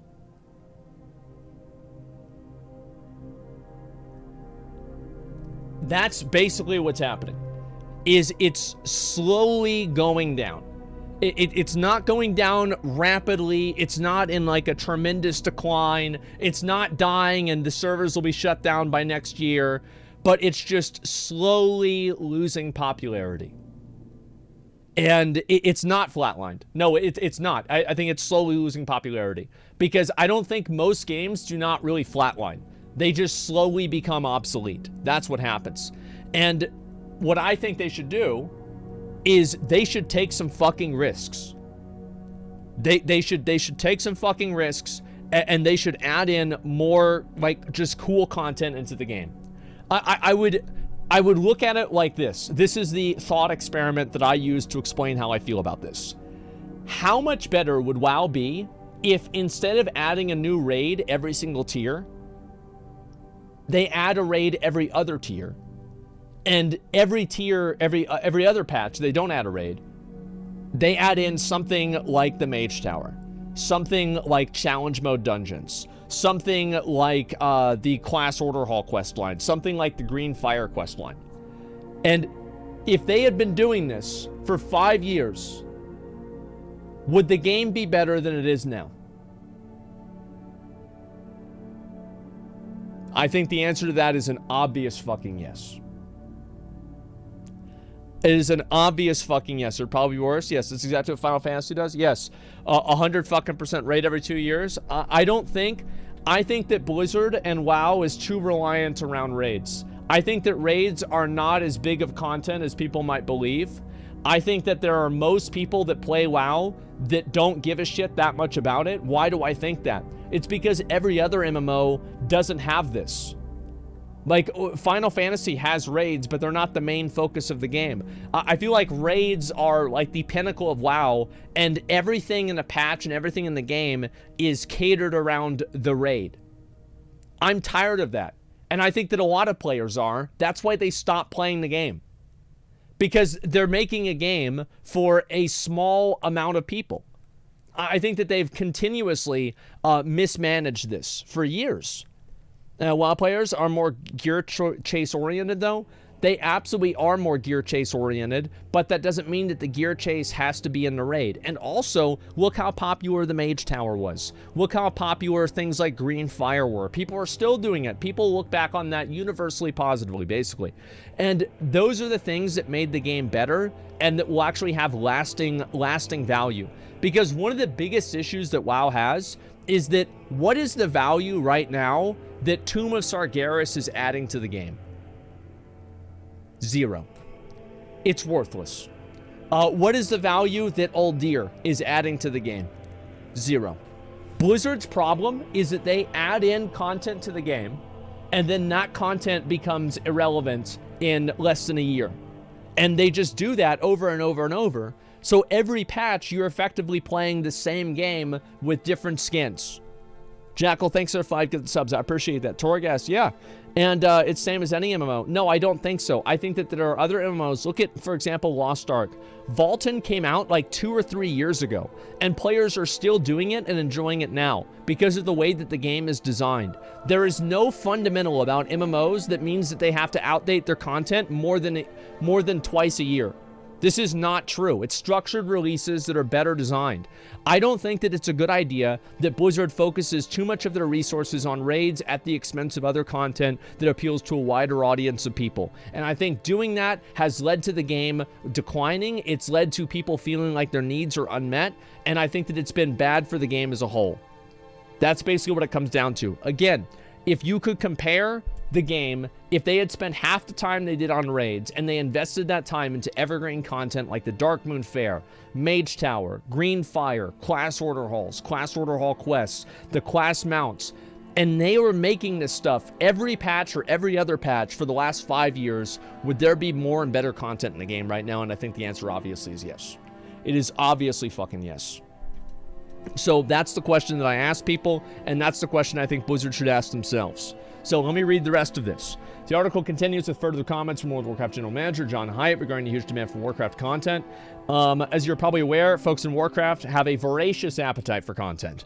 And what we've seen over the last year is we need to increase the amount of content that we can create and the frequency with what we're putting in our players' hands. And I think that's another big reason why they're getting rid of the borrowed power systems. Because the fact is, the borrowed power systems are like 8 different levels or 5 or however many different levels of balancing that Blizzard has to do. They're basically creating a situation for themselves where it's harder for them to succeed. Yeah, because like now you have to balance for covenants, you have to balance for fucking talents, you have to balance for PvP talents, you have to balance for gear, you have to balance for legendaries, you have to balance for all of these things. Whereas if you just had a talent tree, you had something that's much more stable that you don't have to continuously change and have like these like weird fucking problems with. So I think this is a really good decision by them, and I'm very happy to see this happen. Yeah, I think this is a really good thing. They canceled the next time expansion comes out. Yeah, there we go. And bottlenecking, well, I think that effectively Blizzard has created a problem for themselves that even the best designers in the world could not solve. Blizzard has created 50 different elements and angles of differentiation that players have to have, and they are expected to design and balance the game with all of these different angles simultaneously not being overpowered but still being good. They effectively have like 40 different classes or 30 different classes because each spec plays like its own class. And on top of that, you have talents, trinkets, covenants, conduits, fucking soulbinds, legendaries, tier sets, I said trinkets, you know, other types of like little set bonuses, procs, enchants, like gems. You have all of this stuff. How the fuck can they ever balance that right? Think about how much wasted effort goes into balancing and micromanaging these systems to interact with each other. How much wasted development time goes into that? It's crazy. Yeah, I can guarantee you it takes them a long time. How can you balance it with that many variables? They can't, and they don't. And they do their best, but that's it. And this is what, let's see here. Yeah, I saw that. This is one of the things that made the decision easy for us to start working with Proletariat, as they have a large remote workforce. I think that's a very good thing, for sure. And this is the guy from Proletariat and what he said about it. Spellbreak was a critical success, and we felt that we really delivered something fresh to the Battle Royale genre. There's a lot of competition in that area where you're competing against some of the biggest names in the world. We just couldn't get the escape velocity needed for us to continue to expand it. As we look to what the new chapter is going to be for Proletariat, this opportunity just meant that we could accelerate what we wanted to do. Being able to work for the World of Warcraft audiences is really awesome, and the level of ambition on where I think both teams want to take Warcraft is incredibly exciting for us. The really exciting part is what we're going to build going forward. The real selling point for us is the level of ambition of what we want to do with Warcraft. That's great. Yeah, that's great. It was a cool for a random game. The thing is that WoW does have a problem with like being able to attract. It has a big problem with being able to attract new developers with new ideas.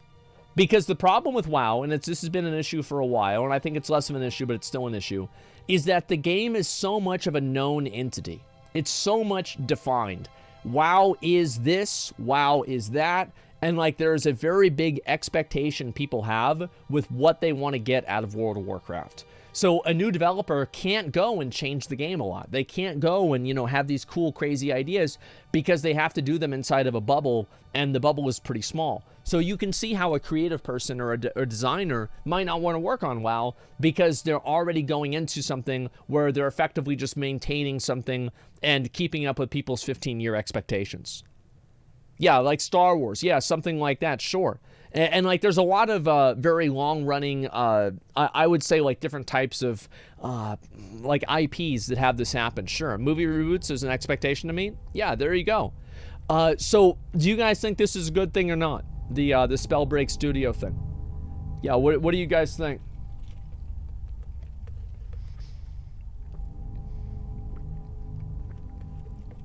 Yes, long term. Yeah. Obviously, we talked about this yesterday with like having, hiring a bunch of extra people on. I don't think this is going to immediately make the game come out faster or anything like that, but you have to hire new people eventually, right? And so this is a good decision in general. And yeah, hard to make things worse. I think that's the way a lot of people think with WoW. Is it like right now, I feel like WoW, again, this is what it's doing. It's slowly declining at a very, very slow rate. And if they ever want to change that, and I do think that it's possible to change that to a degree, and at least make more people come back and play the expansions and play the patches, I think that they have to actually try some new things. They have to actually go and, like Legion. Legion, they had a lot of really good ideas. And they had a lot of really bad ideas. And they did all of them. I think that Legion is an example showing what you can do if you have that opportunity. They need to add a Morbius class ASAP? Yeah, sure. Well, they did. It's called Venthyr. It's fine. And so there'll be growing pains, but ultimately nothing they won't be able to deal with from a new hire. Yeah, they're playing it too safe. Yeah, they do need to change shit up and do a lot of other stuff. But yeah, I think this is in general a very good thing. I'm glad about that. We'll see what some people are saying about it on Reddit, and then I'll look at this other video, okay? Spellbreak was asked, though. Devs gave up on it a few months in. It was a broken mess. It was nice visually, though. Great. They'll fit right in. And, wow, this is actually kind of big. Didn't expect this acquisition of this size to happen all of a sudden. According to the article, they're adding roughly 100 members to the WoW team. So they panic hired a team of 100 people that have no experience working on World of Warcraft to help out in the release of Dragonflight that's no more than 6 months away. Well, I think that you have to hire people eventually. But, like, yeah, that's basically what they did. Sure. And what exactly these developers and new employees going to be able to do or change in time that isn't already done? I don't know. And we're going to have to find out. I do think that adding in 100 employees and having most of those employees go to the WoW team, that will substantially change things. It will 100% change things. And so, yeah, let's see this. I didn't know if Spellbreak was a game, but it looked very good visually. Yeah, I think so too. I never played it myself personally, so I'm not sure. Do you see us as hope for Blizzard and its other IPs? It seemed like they had the best intentions for Diablo 4. Here's the thing. Microsoft would not have bought Blizzard if they didn't plan on making money off of them. And they're not going to make any fucking money if the game sucks. So, they're going to make money. Like, Microsoft is not stupid. They know what they're doing. Yeah, it's more resources to WoW. This is a good thing. Microsoft finalizes next week. Yeah, they're not stupid. This is a big fucking company. Microsoft is tremendous. So, yeah, I've got, do I say I have a lot of faith? I mean, I don't know if I have a lot of faith, but, I mean, I'm at a point now where I think it would be better to try to take risks and risk maybe hurting the game than just let it slowly fade out of relevancy. Like, I think it's better to take risks and actually really try to make it a new game than just let it slowly fade away. I think that sucks. Yeah, it's better to burn out than fade away. And so let's see what I can look up. Let's see, is Epic Games now contacting banks to update their payment methods? I don't know about that. Find a picture of Asmongold whenever there's a bit. Fuck you. Suck a dick. Okay, petition Asmongold to pick 4 hairstyles and poll it on the stream, then change his hairstyle to the ones most voted. That's hilarious. It's not going to happen. Okay, anyway, so let's go back over here. Average as...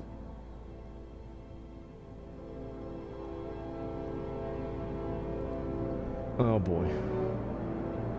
Average Asmongold enjoyer.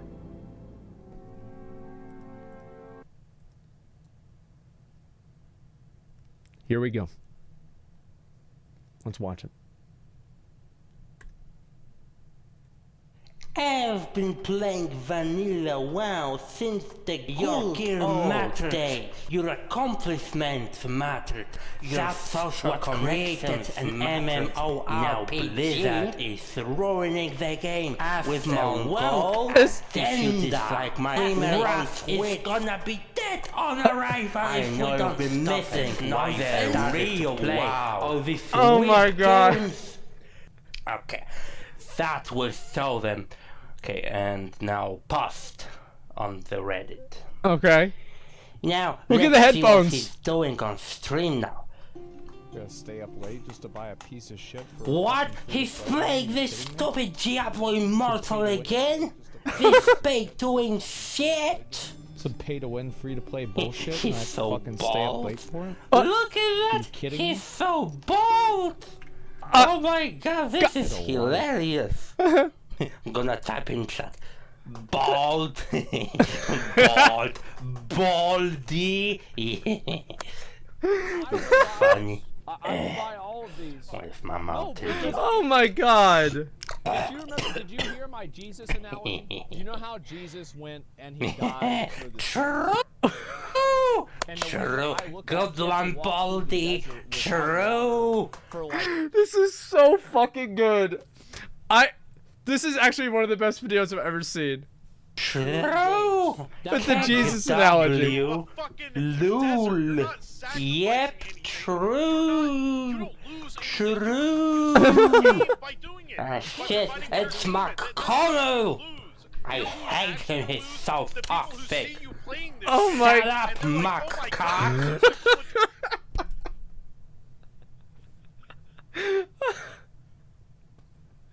This is just so fucking amazing. Link, please. I'll link it in a minute, man. This is so good. Holy fucking shit. Wow. Macaco. Macaque. Mac toxic. Shut up, Yep. Mac. There it is. I got banned. He banned me and said, "Shut up, pussy." What? I hate McConnell. Ah, shit. What am I gonna do now? Shit. Make another account. I'll go jerk off to hentai or something. That's my opinion. Jesus. Oh no! Oh no! Look at. Oh, feeding. Oh my fucking god.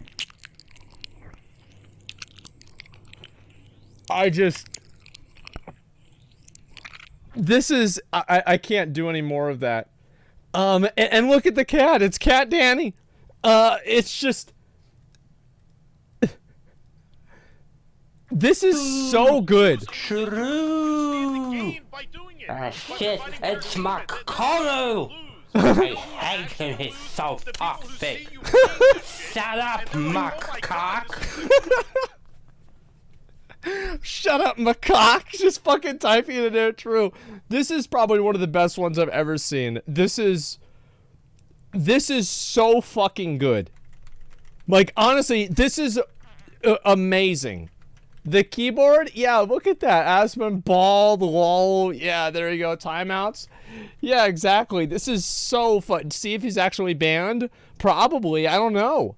Yeah, laugh sort. It's just, So much of it is just Pay to win perfect. free to play bullshit. He's and I have to so fucking stay up bald. late for it. Look at that. kidding He's me? so bald. It's just so Oh dumb. my god, this is hilarious. I'm gonna type in chat. Bald. Look at the fucking buttons. Look at the fucking buttons. Wash hands, True, Bald, and McConnell.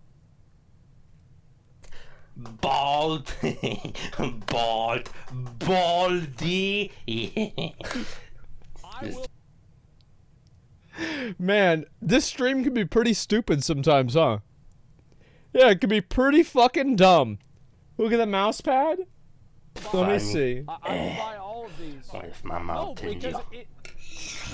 Did you hear my Jesus analogy? You know how Jesus went and he died for the True. And the True. reason I look Good like one, this and walk through the Baldy. desert True. I just... Fuck, man.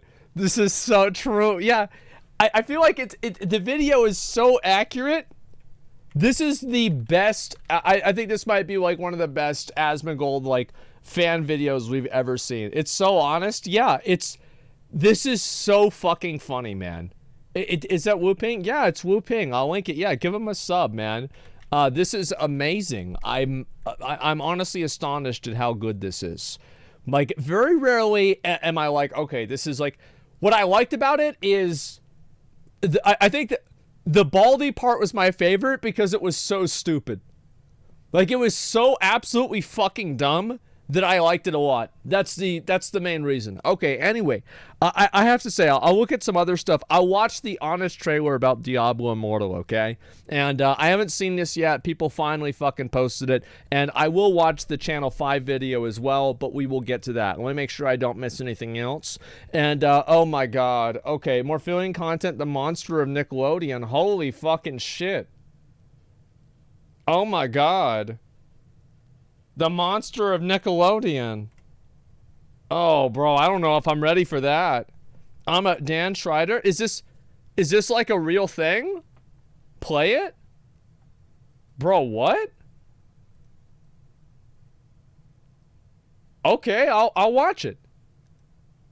Yeah, I'll watch it. Give me a second. Let me go ahead. I'll watch this one. Then, bro, actually, I want to watch it after. I'll watch it after the Diablo Immortal thing because I want to see it. Here we go. New Carbide Elden Ring video. No Lost Ark patch notes. I will look at that. Is there anything too crazy? I mean, like Vicus comes out. Kungulanium, which is again Ice Chromanium. Throne Spire. This is cool. Yeah, we already saw a lot of this stuff. That's the thing. There's a CAPTCHA system for Lost Ark now. Thank fucking God. New daily logins. I just feel like there's not really a whole lot going on here. Like, I know, like, I already know most of this stuff because I keep up with the game. So there's not, like, yeah, it's not a whole lot. They're moving Reset to one day earlier, so it's going to be on Wednesdays now? Okay, cool. Twitch drops? Yeah, I'll stream Lost Ark. Make sure you guys get the drops. Don't worry about it. Here we go. Honest game trailers. Diablo Immortal.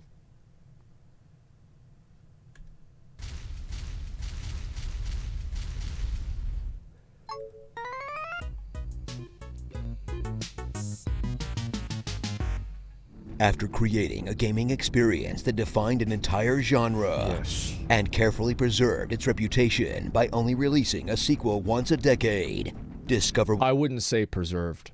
What happens when Blizzard sheds every designer that matters and finally falls prey to the eventuality all video game IPs will face. Getting a watered-down mobile version that doesn't even pretend that it's not trying to grind money out of you like you're a Nephilim Rift. Does not have phones? Yeah, you guys all have Everyone's got a phone. right? Diablo Immortal. Welcome to the future that this random guy in a red shirt warned us about. Is this an out-of-season April Fool's joke? What's so funny about this is that he was right. Like, he was fucking right. Everybody else that was like, oh, we'll give him a chance. We'll see what's going to happen. You know, oh, we don't know that's going to happen. Blizzard's ever made we'll give Yep, he was right. He knew. Joke. Yeah, and like, yeah, I saw it on Twitter. He's like, yep, I played Diablo Immortal, and I uninstalled it. It lived up to my expectations. I'm pretty sure that's what he said. Phones are now powerful enough to run an experience that kind of looks like Diablo 3. But they still haven't figured out the part where it sucks ass to play. As the sliver of skill and concentration that the PC franchise required is tossed aside for sliding your greasy thumbs all over a tiny screen, auto-running to the next objective while you fall asleep on the bus, and loosely slapping your abilities around at anything that moves. In an experience that reviewers will call the best ARPG you can play on a phone. I don't understand how this got through. How did this get through editorial? Diablo Immortal is far too good to be free? Spoiler alert, it's not free or good. Ignoring the fact that the rest of them feel about as fun as giving your grandparents an oil massage. Not that playing it on the PC is that much better, unless you're a fan of playing the cookie clicker version of Diablo. Discover an adventure. That is accurate. The cookie clicker version of Diablo. Has there ever been a bigger true? More repetitive than a normal Diablo storyline. Set in between the existing games when an ancient evil has yet again been awakened. You'll choose a champion from a team of the exact same guys from Diablo 3, using largely the same abilities, and meeting up with all of the same guys from the real game. As you run around really familiar set dressings, where except for usual expansive maps, they've been streamlined into extremely bite-sized chunks, as you quest to find 3 of a thing that you'll be guided to immediately, to fight a boss that you'll mash attack until it dies, and watch a cutscene to get shot to a new area to do the same thing over again. I don't understand how more people didn't see that. I don't understand how anybody was like, man, this is what I was waiting for. Thank God we're getting this. This guy knows something. Yeah, like what happened? It's obvious this was dog shit. Of which combine to remind you that you could be playing a better version of this at all times and make the differences feel like exactly what it is. A mundane imitation that you're supposed to no-brain while taking a shit. Take out a second mortgage to prepare for the actually terrible part of Diablo Immortal. The microtransactions. As the game gives you a solid 8-ish hours of leveling with relatively few upsells, then grinds to a halt as you run into level limits for story quests. Forcing you to grind away at the same content over and over again. That's fun. Essentially stretching out 15 hours of actual gameplay into 30. Or, of course, you could just forego. That's actually right. I mean, there's no reason why they couldn't just make the main story quest level you up to 60. Yeah, there's no reason why that couldn't happen. Yeah, it's like you... Like, that's what it would be. Like, about level 30 or so, everything just slows down for no reason. Some cash and make the game fun again. Until you run into another gate a couple of hours later. And God forbid you get to the end game, where you'll endlessly grind, hoping for legendary gems that will never drop for you. That you'll need to even contend in the pay-to-win PvP mode that you'll probably just stop playing once you get steamrolled by a character someone dropped a couple $100s on. All accumulating to an experience that will put off even people that initially liked this housefire of a game, leaving only Saudi princes and whales that clearly need a gambling intervention to flex on the poors. That's absolutely fucking right. To be fair, I like watching people that are whales in Diablo Immortal because I think it's funny. I think it's funny to just watch people like, yeah, they're wailing out in the game. They've got a bunch of money in the game. Just how they act about it, how they fucking behave, just everything. Yeah, it's like the more money, the better. Whale wars. Yeah, exactly. Or so you would think. In a system which technically you don't have to pay to play if you don't plan on doing the endgame, PvP, or basically anything else that Diablo at this point is known for. That's right. You know, I think the most nefarious thing about this whole thing is the fact that you essentially have to work for the loot box that you paid for. Which at this point, you're paying less for the items and more for the pain. Honestly, just pay someone to step on your balls. You'll probably save a lot more money.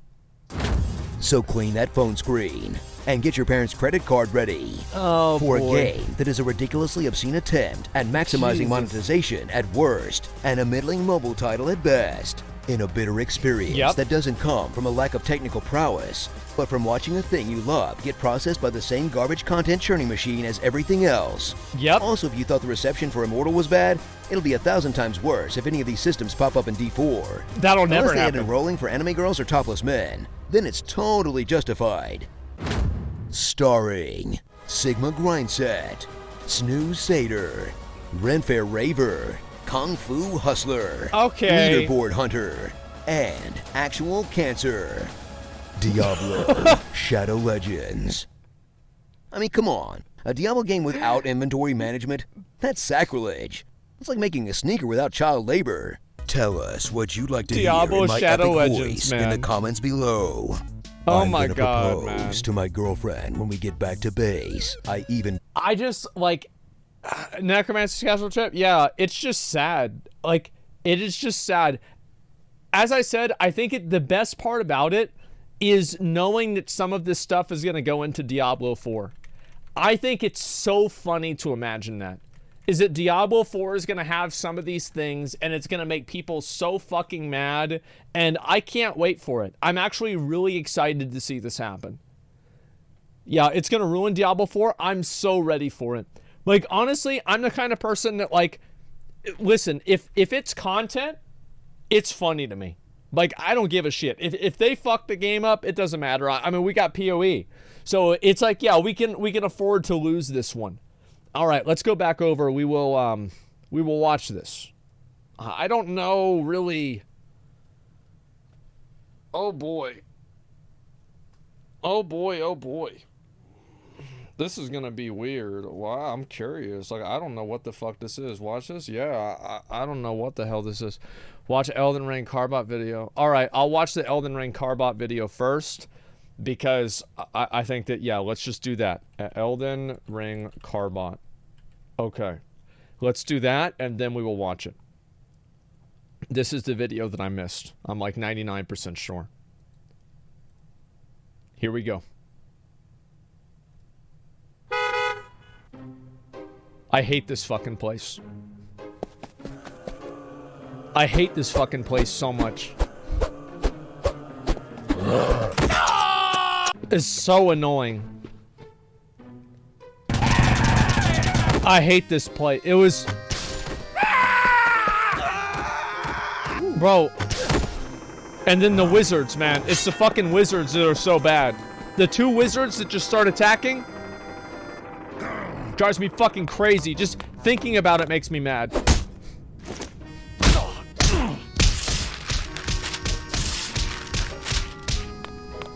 Oh no. I know exactly this room. God, this room made me so fucking... Oh my God.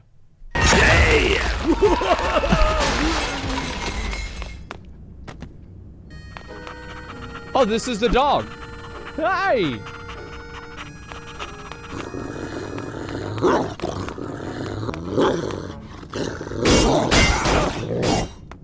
That was actually... The dog is actually one of my favorite fights in the game.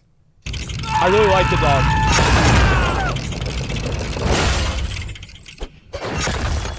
It's gonna hit him.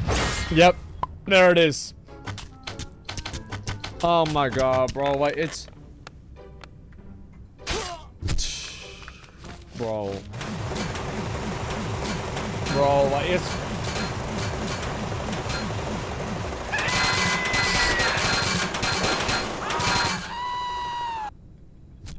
I love how it just throws him off the edge with him.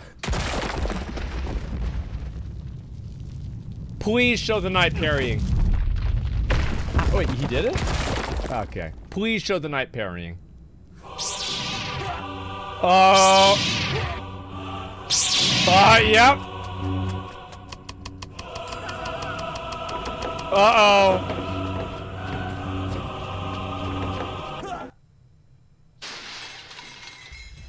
It's me, it's your best friend. You can get 20% off all our merchandise. You could do by that? clicking the link below or using the code SPRING22.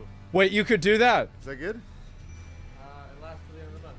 Oh, and it lasts to the end of the month. Okay. What month is it? June. This is... I feel like this is the best one they've done. This is straight up the best video they've done. Like, yeah, give it a like. Dude, I love this. It is, in my opinion, the best one.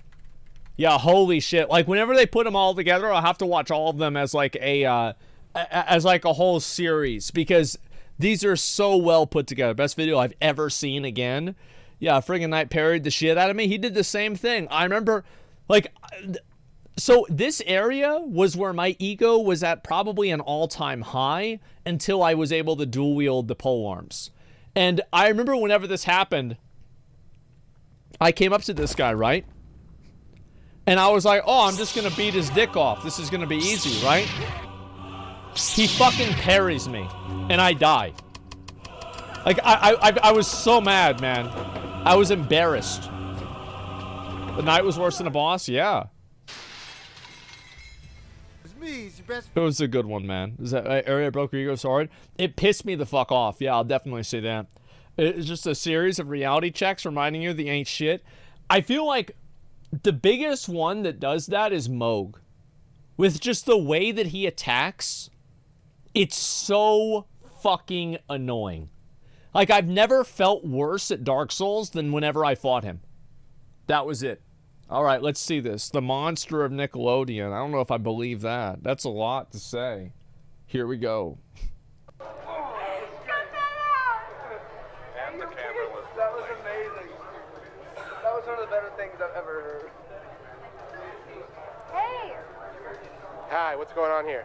Nothing. You didn't cut out that part. Why are you sitting on the floor of the set? That didn't seem super weird to me, I guess. Like, I didn't... If you grew up watching Nickelodeon, yeah, there's a high chance you've heard stories about the infamous Dan Schneider. Dan got his start in the entertainment industry in the 80s. After attending Harvard for just one semester, he moved back home to Memphis to work on computers. Go ahead and talk to Jerry. I'm sure he's going to have some super intelligent things to say. Really, really witty. Go, Jerry. There's no way that's true. I went to Harvard. Harvard. Not really. This was ultimately short-lived, and he would abandon his job with the goal of making it big in Hollywood. He packed up his bags and moved to Los Angeles, California. So he did what streamers do and YouTubers do. All right. Okay. You can see this. Jumpstart his acting career. Dan Schneider starred in movies such as Better Off Dead, The Big Picture, and Hot Resort. And although the movies may have performed well in the box office, it was apparent that the big screen was not his medium. His portrayal as Dennis Blunden in ABC's Head of the Class would bring clarity to Dan Schneider. He was going to dominate television. Instead of acting, Dan began to write, produce, and create shows such as All That, Kenan and Kel, The Amanda Show, Zoe 101, Victorious, Drake and Josh, and Sam and Cat. He's quoted as the most successful writer and TV executive in children's entertainment television for the last 30 years. In the history of self-reports, Dan Schneider has to be leading the charge. A full-grown man has plastered his entire career with his foot fetish. Dan Schneider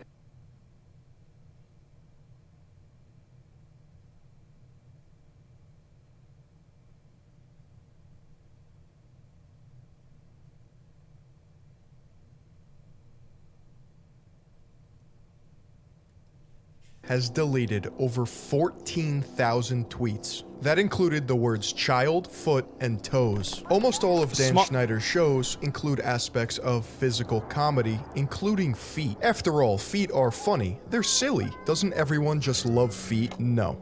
Dan Schneider and feet are inseparable. One simply cannot exist without the other. In fact, entire meme compilations have been made about his foot fetish. There is a dark cloud of silence surrounding Nickelodeon's past horrors. In the late 90s and early 2000s, Nickelodeon's dialogue coach Brian Peck and Dan Schneider hosted scouting events for new talent. These events would include taking your shoes off and participating in camp-like activities such as tennis or swimming. Revenge of the Cis podcast has been relentlessly investigating Dan Schneider over the years. And according to an anonymous child actor who attended one of these scouting calls, parents were separated from children to attend a seminar in order to meet agents, while the kids were scouted at the pool. And these kids were aged 13 to 22. He's like, you gotta just take off your shoes, just like run around in front of the camera, you know, talk about how much you love being barefoot. And at the time, even, you know, it was like, okay, that's weird, but I didn't think anything of it because I was still young. Right.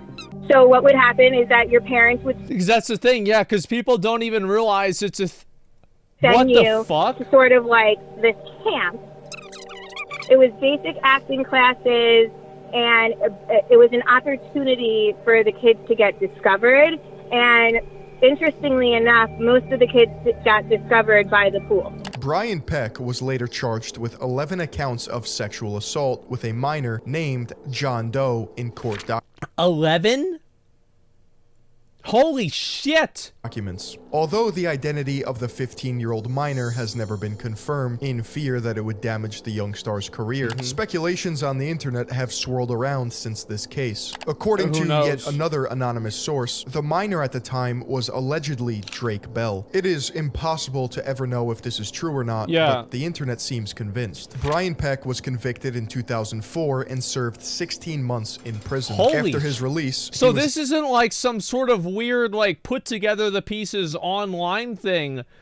This fucking was like the law and shit. This actual like court documents, like, what the fuck? Like, I didn't even think about this at all. That's scary. This is real as it gets, yeah. Never allowed to work near children ever again. Right? Probably a good idea. No, Disney hired him to work on Sweet Life of Zack and Cody. Oh my god. I'm Cole Sprouse, and you're watching Disney Channel.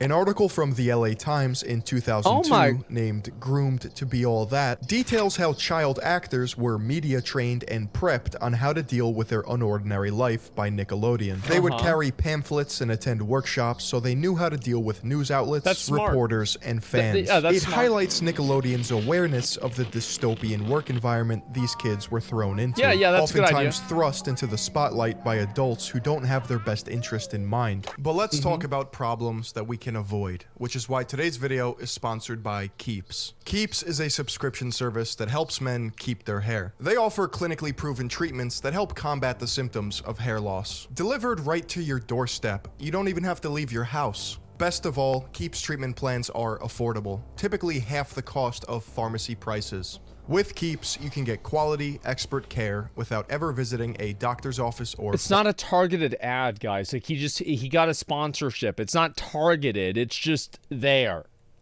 It's just a coincidence. You're also getting 24/7 care and support. Come on. Each treatment plan comes with a full year of unlimited messaging, so you can connect with your prescribing doctor about anything, anytime. 2 out of 3 guys will experience hair loss before the age of 35, but don't worry. Keeps has you covered. In addition to clinically proven treatments, Keeps has an award-winning all-natural thickening shampoo and conditioner system. Keeps physicians will help you select the right products and treatments for your specific condition and hair goals. I bet they will. Hair loss stops with Keeps. To get 50% off your first order, go to keeps.com/Philion or click the link in the description. That's KEEPS.com/Philion. And thank you to Keeps for sponsoring this video. Under Dan Schneider's writing and directing, like that.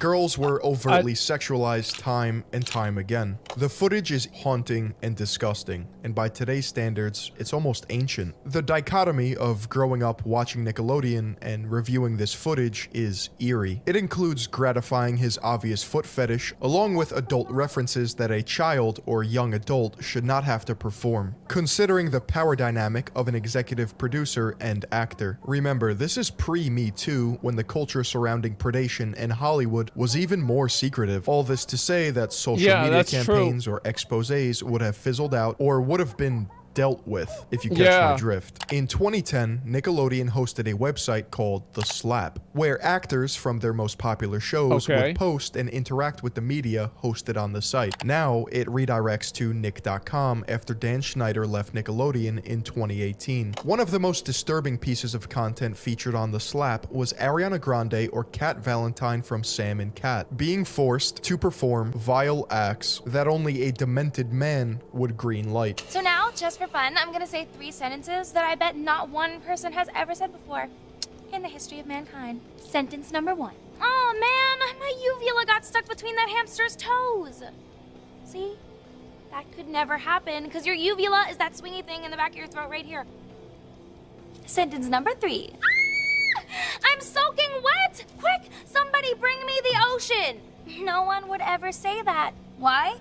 Because if you were soaking wet, and you're upset about it, the last thing you'd want is for somebody to bring you the ocean. What the fuck? Because the ocean is even more wet than even the wettest person in the world. Have you ever tried to get your whole big toe in your mouth? Check this out. I could not do that. Like, I straight up could not do that. Sometimes I wonder if you can get juice from a potato.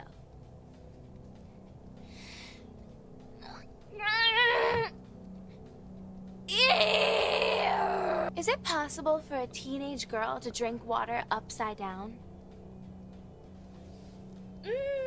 I'm thirsty. Oh my god. Oh my god. It's not possible. Bro, what the fuck? This has been me That's- in a video.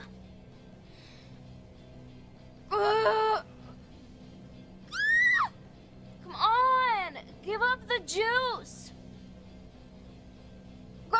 Dan Schneider goes by Dan Warp on his... Jesus Christ, like, what the fuck? Yeah, when she stops, like, that's... dude, I thought this was gonna just be, like, some fucking dumb shit. I didn't... Yeah, get this man in jail. This is too much. Yeah, that's, like, that's disturbing to even watch, man. It's, yeah, it's, like, makes you uncomfortable to even see it. Is this TOS? I mean, I don't think this is TOS. If they're gonna suspend me for this, they're fucking stupid. Like, this is a legitimate thing, man. It's like, I could see, like, maybe one of these being innocuous, but, like, all of the rest of these are just fucking, like... It's like any person, any adult would see this and think that it's fucking weird. You know? Like... All the rest of them are just like, yeah, I got a line for it. Yeah, it's intentional. Yeah, it's like if one of, like, for example, like if one of those was in there, it'd be like, okay, that's weird, you know, maybe cut that out and like the rerun or something like that. And like, you know, just don't, you know, like you just kind of write it off. But like, there are so many of them that are fucking weird. You see what I'm saying? It made me so fucking uncomfortable. Yeah, I know. It's brutal. And like, the thing is, I know that some people said it's like, you know, the Quentin Tarantino thing with like the foot fetish and like his movies. You want to know why that's completely fucking different and why anybody who's equating these is an idiot? It's because the people, the actors that are doing it are fucking full-grown adults. And also, the audience is full-grown adults. These are R-rated movies. This is for fucking kids, man. It was very uncomfortable. Yeah, this is really, really bad, man. Holy fucking shit. Was she 18? I don't know. I think maybe she was, maybe she wasn't. I feel like even if she was 18, it's very clear that this is being done. It's still, she's 17, 16. Like I feel like you can, yeah, sure. It's like a gray area spectrum, but like it's all, none of it is clean. You see what I'm saying? Like, none of it's clean. Even if you think that, like, oh, it's not that bad because she was 18. Yeah, all right, she's 19. Like, yeah, okay, but, like, she's portrayed as a teenage girl, number one. Number two, the audience is teenage girls. Like, this is Nickelodeon. So, you know, it's a kid's show. Like, so, like, even if, like, I'll give you that. Like, it's still fucking perverse, man. Oh, my God. This 25 is fucked up. Yeah, it's just... Wow. Social media accounts. He has since deleted over 20 million views of videos from his YouTube channel and curiously updated his playlists years after his involvement with Nickelodeon, pointed out by fellow YouTuber Sloan. Miranda Cosgrove from iCarly has weird clips of Dan touching her and awkward interactions with the production crew. It's definitely inappropriate and bizarre. Criminal? No one can really say for sure. She say nice things about me? Because I will tase her if necessary. See, like, the thing is that if you said that, like, I would make that joke about somebody, like, yeah, sure, it's a joke. It's kind of like, you know what this reminds me of? It reminds me a lot of the Bored Apes thing. Yeah, it's just a joke, like, who gives a fuck, right? And it's only bad in the context of everything else. Do you see kind of what I'm saying? Is it like, that's how these things happen? Is that they happen, and this is like maybe... It's like if you look at it with the lens of him being a predator, it's immediately fucking horrible, right? It's immediately horrible. But like if you're just seeing like, oh, it's just maybe just two people having a laugh, it's whatever, right? And that's how it goes by. Yeah, that's how it gets by right there. Too many coincidences? Yeah, well, it's obviously not a coincidence. The guy went to jail. The taser. We haven't had to use it in a long time. But I said lots of nice things. So I said nice things about you too. Oh. That's going to get on TV. What? That's going to get on TV. Okay, all right. After seeing more of the full clip, that's fucking weird, even without the context. Yep, all right. That is... I very rarely cringe, but I came really close. Yeah, I came very close. Holy shit.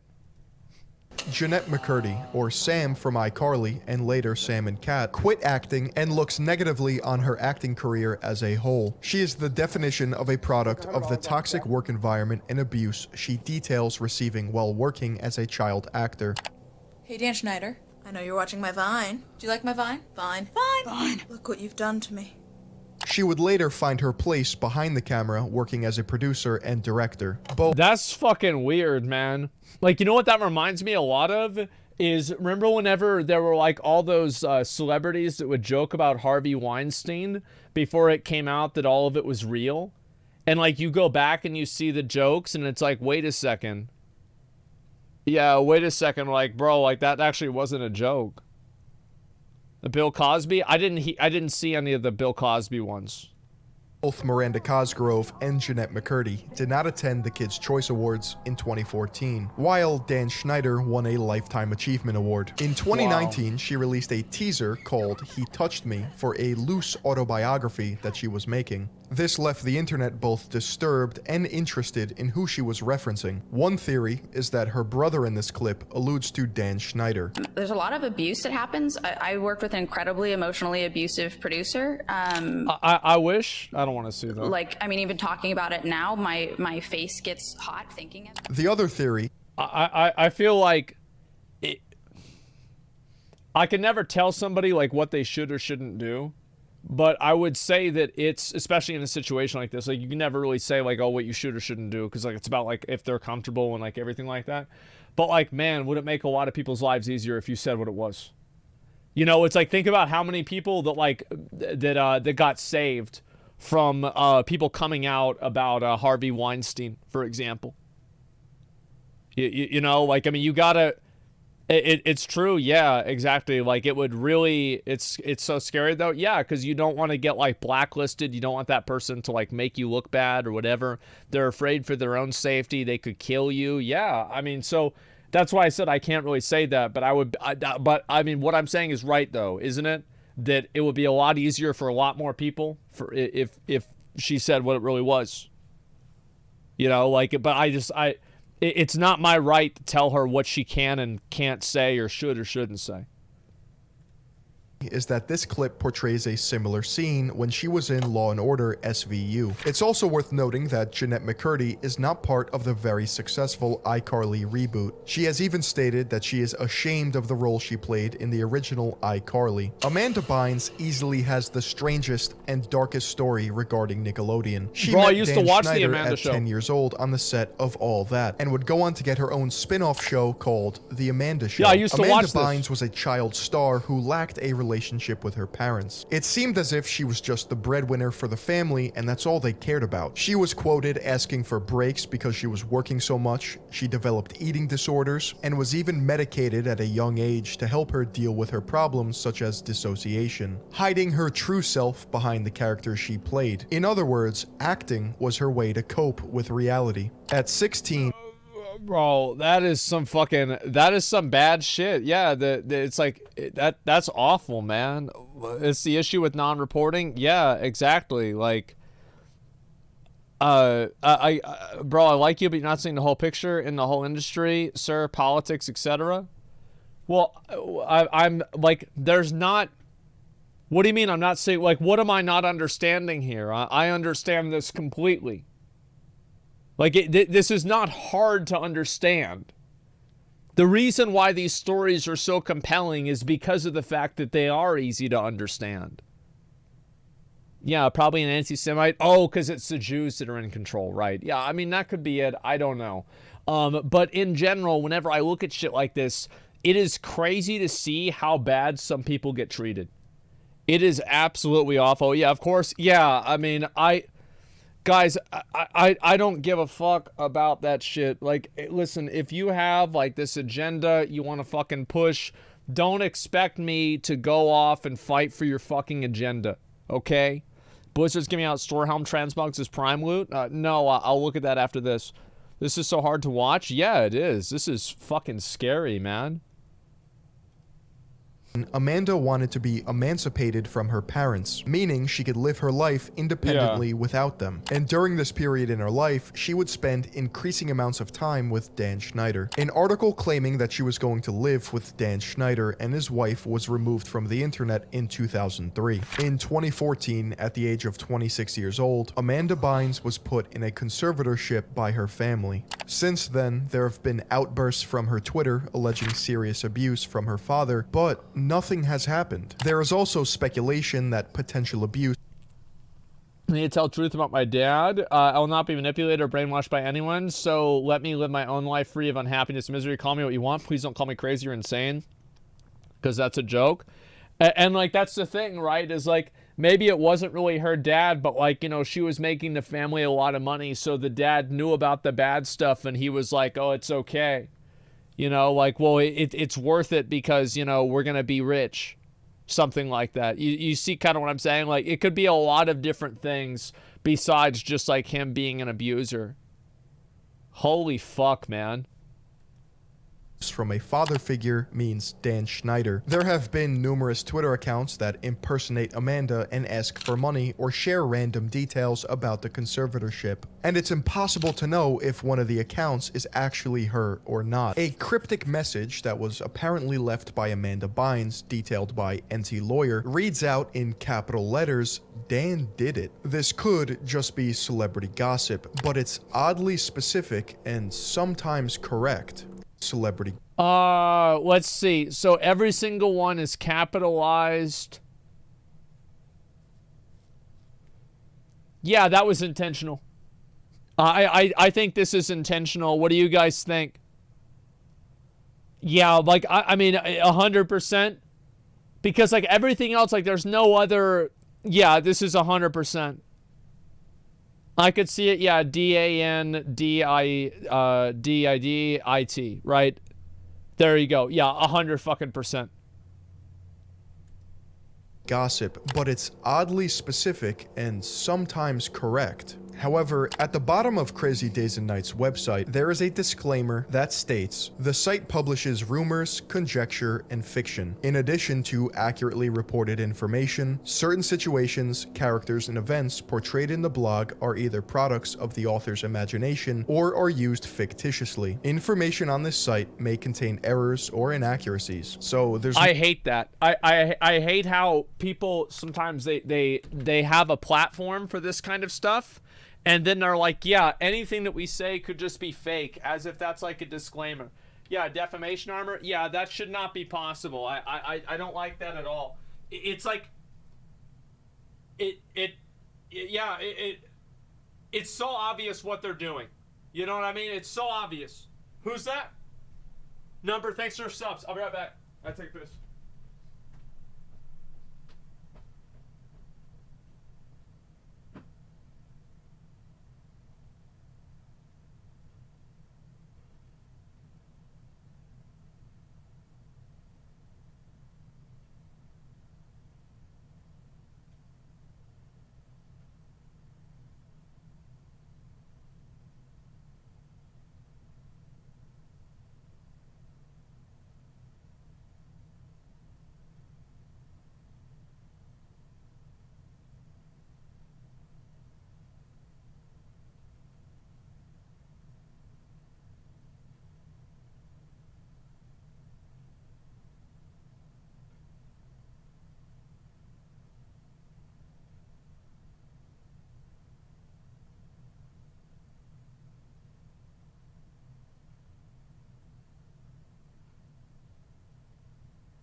Okay, I'm back. Sorry about that, boys.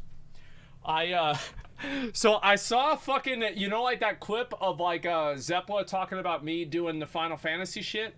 I looked and It has 250 comments, and it got posted like a few hours ago. Holy fuck, man. Isn't that crazy? 250 comments? That raise your chair sure looks good. Hashtag ad. True. Here we go. Nothing really to make of this. It's up for debate whether or not... Nah, bro, like, I don't believe that. Like, oh, it's a disclaimer. Nah, bro. Like, that's not it. What? No, I didn't wash my hands, dude. Why would I wash my hands, man? I got a clean dick. Why would I do that? Jamie Lynn Spears had to quit Zoe 101 after becoming pregnant in 2007 and ending the show in 2008. NT Lawyer, an anonymous blogger who runs the site Crazy Days and Nights, alleges that a producer is actually the father of Jamie Lynn Spears' child, who is old enough to be her grandfather, and that new boyfriends are being lined up as we speak. This was 2 months before she announced her pregnancy. Being lined up. No way, bro. Like that, no fucking way. Like I'm talking, no fucking way. Oh, watch it. It's go about make you feel you're pregnant, which is they don't need any more which is causing the producers to have a heart attack because they don't really need any more scandals. But wait, there's more. One of the producers who's old enough to be her grandfather shouldn't be having a heart attack because of shock because he's the one who knocked her. Oh, fuck. So he didn't imply it. He just said it. Oh, my God. He just fucking said that. Is Hollywood? Are you really that surprised? People do degenerate shit all over the place. Hollywood isn't special. It's just that that's the one that people know about the most. People do degenerate shit like this everywhere. Up as we speak. This was 2 months before she announced her pregnancy. One conspiracy is that Dan Schneider is the father of her child. Others believe it is another producer at Nickelodeon. Some denounce this conspiracy entirely, but it's certainly interesting. March 26, 2018. Dan and his production team, Schneider's Bakery, are let go from Nickelodeon with a severance package of $7 million. Great, because good. Get him the why fuck not? out. Nickelodeon and Schneider said in a joint statement, since several Schneider's Bakery projects are wrapping up, both sides agreed that this is a natural time for Nickelodeon and Schneider's Bakery to pursue other opportunities and projects. There are 2 reasons why Nickelodeon cut ties with Dan Schneider: declining ratings and/or allegations against him. I wonder which one was more important. You know? Like, yeah, I wonder... it's too far. Does it make it right? Because it's Hollywood? What kind of defense is that, bro? Wait, I didn't... No, I never said that. Like, I never even implied that. I didn't say anything that was even remotely close to being thought as that. All I said is that, yes, it's Hollywood. What do you expect? And all I said was that this kind of behavior happens everywhere. Whenever I was in high school, there were girls that were dating their 32-year-old manager at Pizza Hut. Like, this happens everywhere. This isn't special for Hollywood. It's just because you know about it and you see these people, it has a much bigger spotlight on it. But the truth is, this could be happening in your own backyard. Yeah, I mean, this shit happens everywhere, man. Incredibly easy to hate Dan Schneider. Whether it be having teens deliver adult jokes, sexualizing young stars, or blasting feet over everyone's social media feed, no one from Nickelodeon has come forward with direct allegations. It is actually impressive how many dead ends and links surround this story. This is either the biggest Hollywood secret that has been kept under wraps, or the result of a deranged but not criminal man and internet dogpiling. But deleting thousands of tweets and videos can only mean one thing. What is he hiding?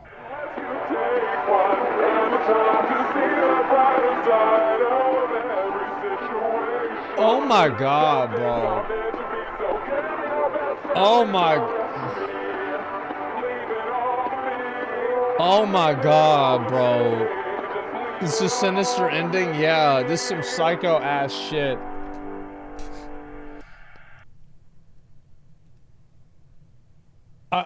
I'm gonna be real. Like, this shit was like Foot Network. Yeah, it's just childhood and there goes my childhood, bro. I was watching Ed and Eddie. Like, I don't need to worry about this shit. I was over there watching Ed and Eddie chilling, man. Like, none of that shit happened. It's just this shit's so creepy, man. It's so scary. Like this could happen. Those Ariana Grande clips are so unsettling. Yeah, like, there are very few things that I have a hard time watching, but like the Ariana Grande part, like, I don't know where it was. I'm not gonna watch it again, but like this shit, like, I could not do that. Like, that was so hard for me to watch that. It's fucking weird, man. It was uncomfortable. Yeah, I didn't link it. Scary as fuck. No, you have to link it. Like, this is Philly, and this is the same guy that did the Bored Apes video. These videos are fucking amazing, man. Like, this is actual fucking investigation. Like, imagine actually doing, work and looking into something and just, yeah, this is watch the steak video. I'll watch the steak video, but then after that, I want to watch the Channel 5 and, like, get a few other things, and then I want to play Raft with McConnell, man. Like, that's what my plan is. Yeah, let me see. Did you claim your Amazon Prime hat for WoW yet? No, I haven't. Apparently, Amazon...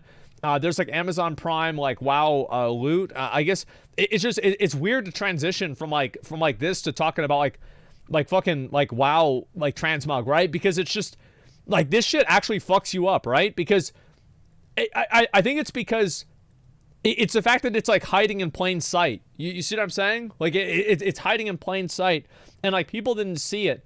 It's like, you have a lot of these comments, like, these like weird things, like, oh well, it's basically like, it's a lot of kind of like what the Bored Apes video was, right? Where you have like a bunch of coincidences all together, and it's like, how many hints do you need in order for something to be like a legitimate thing? I really hope that, like, at some point some of these people feel confident enough to come out and talk about this. Because here's another big fucking factor with this, and I'm going to compare this with Blizzard, is that not only did this guy fucking act like a creep, what do you think the odds are that the other people that worked at Nickelodeon, and let's be honest, might still work at Nickelodeon, didn't know about this? I think the chances of that are about 100%. They knew about this shit. They had an idea about it. They were in it together. Yeah, something like that. Like, this is the kind of stuff that I feel like, yeah, or participated in it. Like, I'm not going to go that far. All I'm saying is that they at least probably knew that something weird was happening, man. Like, the higher up, they probably knew. Yeah, 100% chance they did not know. It's just serious Harvey Weinstein vibes now. I'm going to be real. Like, I think this is at least as bad, if not worse, than Harvey Weinstein. Because, like, the Harvey Weinstein thing was primarily with, like, adults. This is with, like, kids and to a kid audience. Like, this is even more perverse. It's, like, even more fucking disgusting, man. Like, I don't want to, like, fucking go and make this, like, a competition. Like, oh, which one's worse? This is really fucking bad. Like, yeah, I'm not going to try to, like, make it like, oh, this one's worse, this one's better. People think the other one's worse. Fine. They're both really fucking bad. And it's just, I hope that the people that provided, let's be real, we all know this happened. We don't know this happened, but I'm very certain, or I'm like 80% certain. Like, if I saw this and I was able to, like, investigate it with, like, the government, I would investigate the whole company. Because I bet people knew about this and they just let it go because it was more financially beneficial to do that. It's just fucking, oh man. It's scary. Yeah, it's just so scary. Luckily nowadays, like, one of the good things about this is that, like, back then, people didn't have the internet. People didn't have, like, what smartphones can give you or provide for you, for example. nowadays it's a lot easier to catch people whenever they do stuff like this because you have much more points of reference. You're able to tell and see what people are doing. Yeah, I think it's a lot harder to do something like this. It's easier to record people. Everybody has a camera on them at all times. You have better records. You have the internet. Yeah, it's harder for something like this to happen now, and that's a good thing. It's not impossible. It's not like, oh, it'll never happen anymore. It happens all the time. But it's easier to have accountability now because you have more levels of evidence. Let's go over. I will look at the WoW news real quick, okay, guys? I just wanted you guys to see that, and then I'll watch the steak video, okay? So obviously, like, WoW is doing. This is great. I mean, this is a good thing. WoW loot for Amazon Prime gaming members. This is awesome. This is a universally good thing. They're giving out something that was a store item for free to people that have Amazon Prime. Yeah, this is actually good. Free, yeah, it's free cosmetics. Actually a W for WoW. And this is what I've said before, right? Is that Warcraft, I think in general, has... They have made pretty much all good decisions after 9.15, minus maybe the tier set and like the fucking tier acquisition in 9.2. I think they were stupid with that. But other than that, I think that they've made pretty good decisions. Yeah, but I bought it already. Well, you get another one. Yeah, except Cosmic Flux. Maybe that too. Lost Ark will have CAPTCHA whenever you change zones. If you have to do a CAPTCHA every single time you change zones, people are just going to quit the game. I can understand wanting people to do it sometimes, but they should at least have a way to, like, whitelist accounts. Like, yeah, if people are just going to quit. Yeah, like, I'm not going to, like, if I have to solve a CAPTCHA every single time I change zones, like, I'll probably just stop playing. Every zone? Yeah, it's not every time. If it's very regularly or, like, more than once an hour, it's too much. All right, let's watch the steak video. I saw this whenever it came out, but I never watched it. Here we go. I'll watch Channel 5 after this, okay, guys? Here we go. This is a big one. This is a big one. Oh, this is tough decisions. Do we keep going or Lucy video. I'll watch it after this. I'm thinking we keep going for a bit, and I'm due for that red crazy time. There's no doubt about it. There's no questioning that.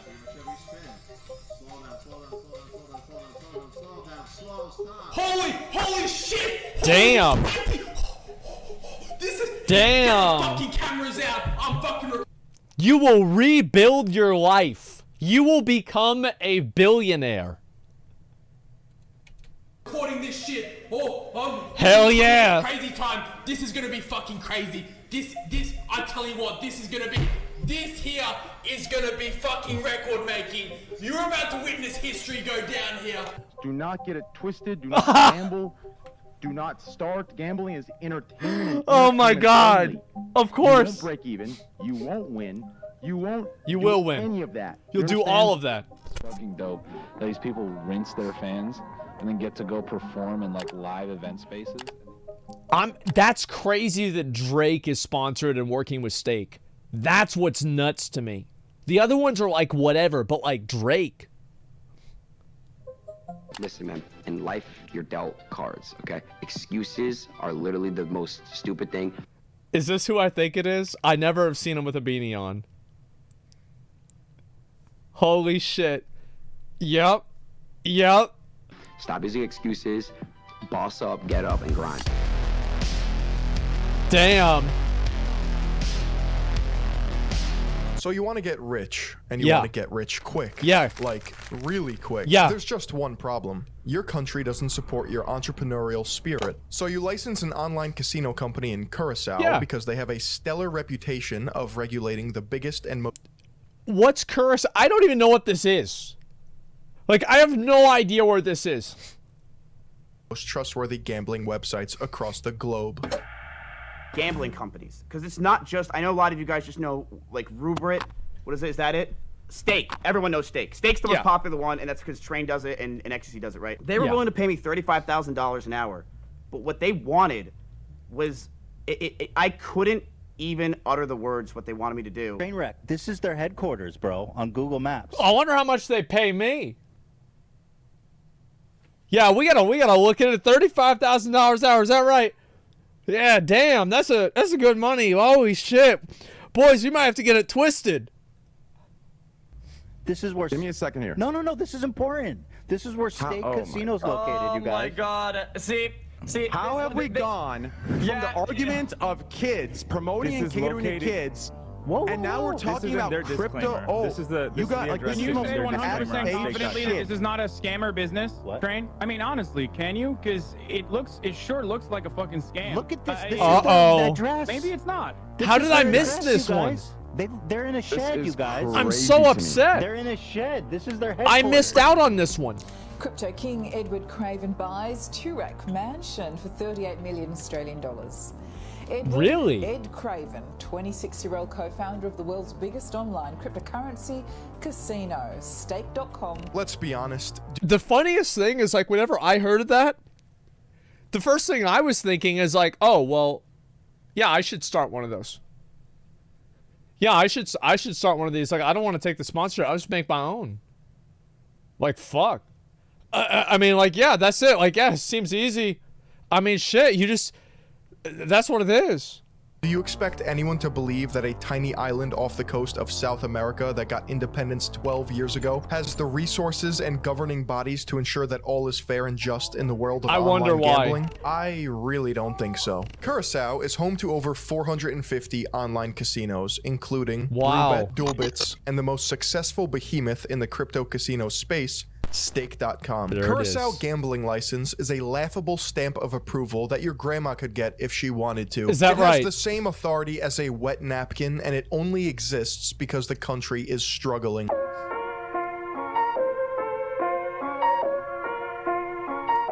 The thing is, like, you could shut a lot of this stuff down. If the government wanted to, the U.S. government wanted to, they could shut a lot of this stuff down.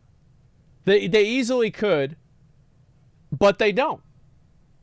So, like, it's like, the thing is that I view it worse to have power and not act with it than to act in your own best interest and do bad things. I think that it's worse to let bad things happen in some cases than to do them yourself whenever you have the power to stop them. Because at least you can say in the second case that people are doing it in their own self-interest.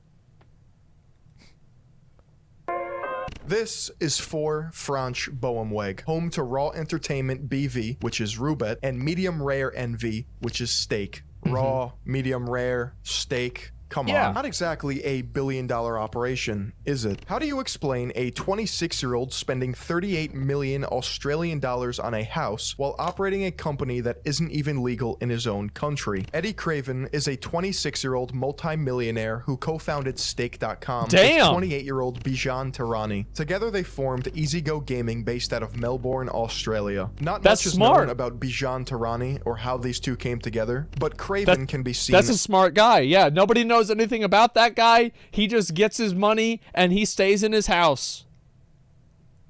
Yeah, he's done. The face of Steak. He goes by Steak Eddie on YouTube, and you can be the judge if this is real or not. Oh, this is tough decisions. Do we keep going or what? I don't know. I'm thinking we keep going for a bit, and I'm due for that red crazy time. There's no doubt about it. There's no question. True.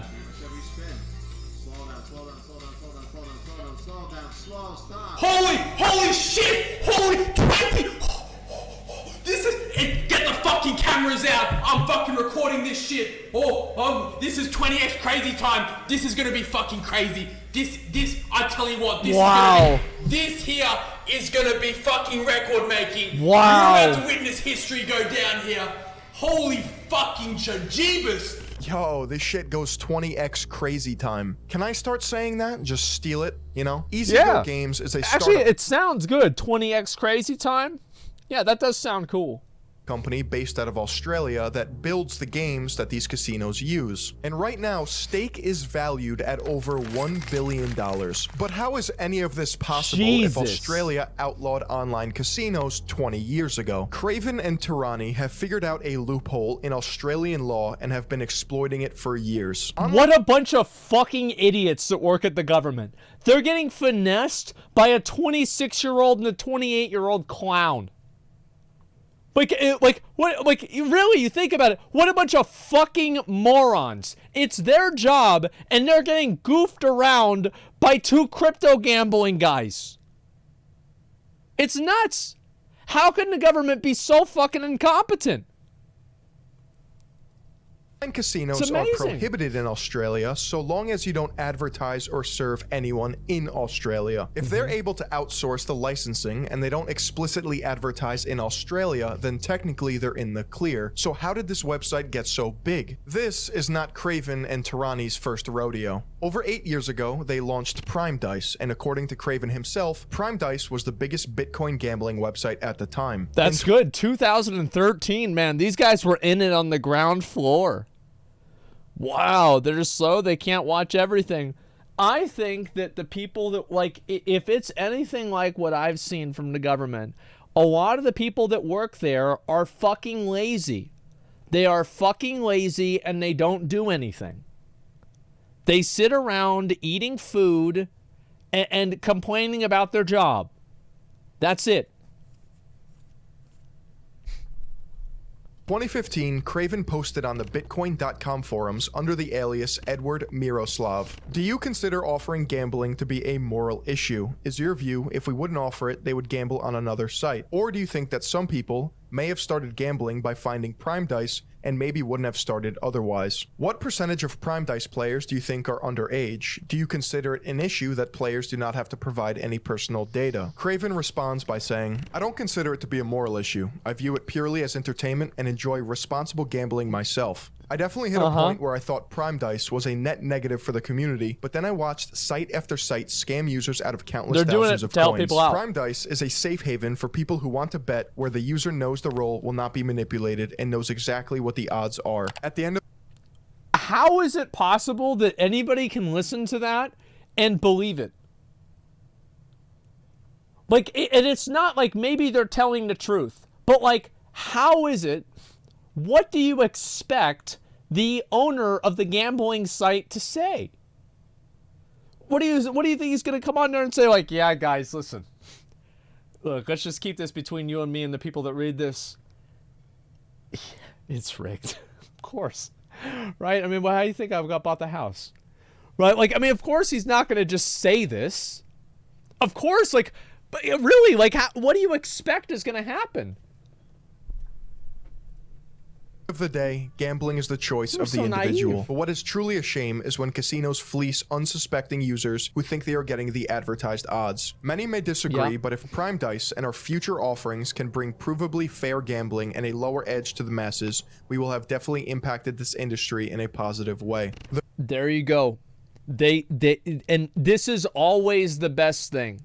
Is like, yeah, it's like a snake oil salesman. He's like, listen, I'm tired of all these other snake oil salesmen telling you, you know, it's gonna fix your stuff up. So I'm here because mine is gonna fix your stuff up. Come on, form a line. Let's go, boys. Come on, yeah, this is fair gambling. It's just the future offerings. Stake.com. Crypto casinos have exploded in the last 3 years, and Stake sits at the top of the food chain. Using cryptocurrency instead of actual dollar amounts makes it universally available and evasive from any central government. The amount of money that we're talking about with Stake.com begins to not make sense the longer you think about it. You'll see streamers lose $800,000 in a matter of minutes and then recoup it back with $1 million jackpot moments later. I've been sitting here for 8 days. 12-hour streams, hundreds of thousands of dollars. Everyone else is happy on every other machine hitting big. I've shown loyalty to you, and you just spit in my face. How can you do that to a degenerate gambling addict that's trying to give you everything just to get back more? Dude, that's good. $200 bet. That's $200 really bet. That's $200 good. bet. Multiple lines. Multiple. Bro, you remember whenever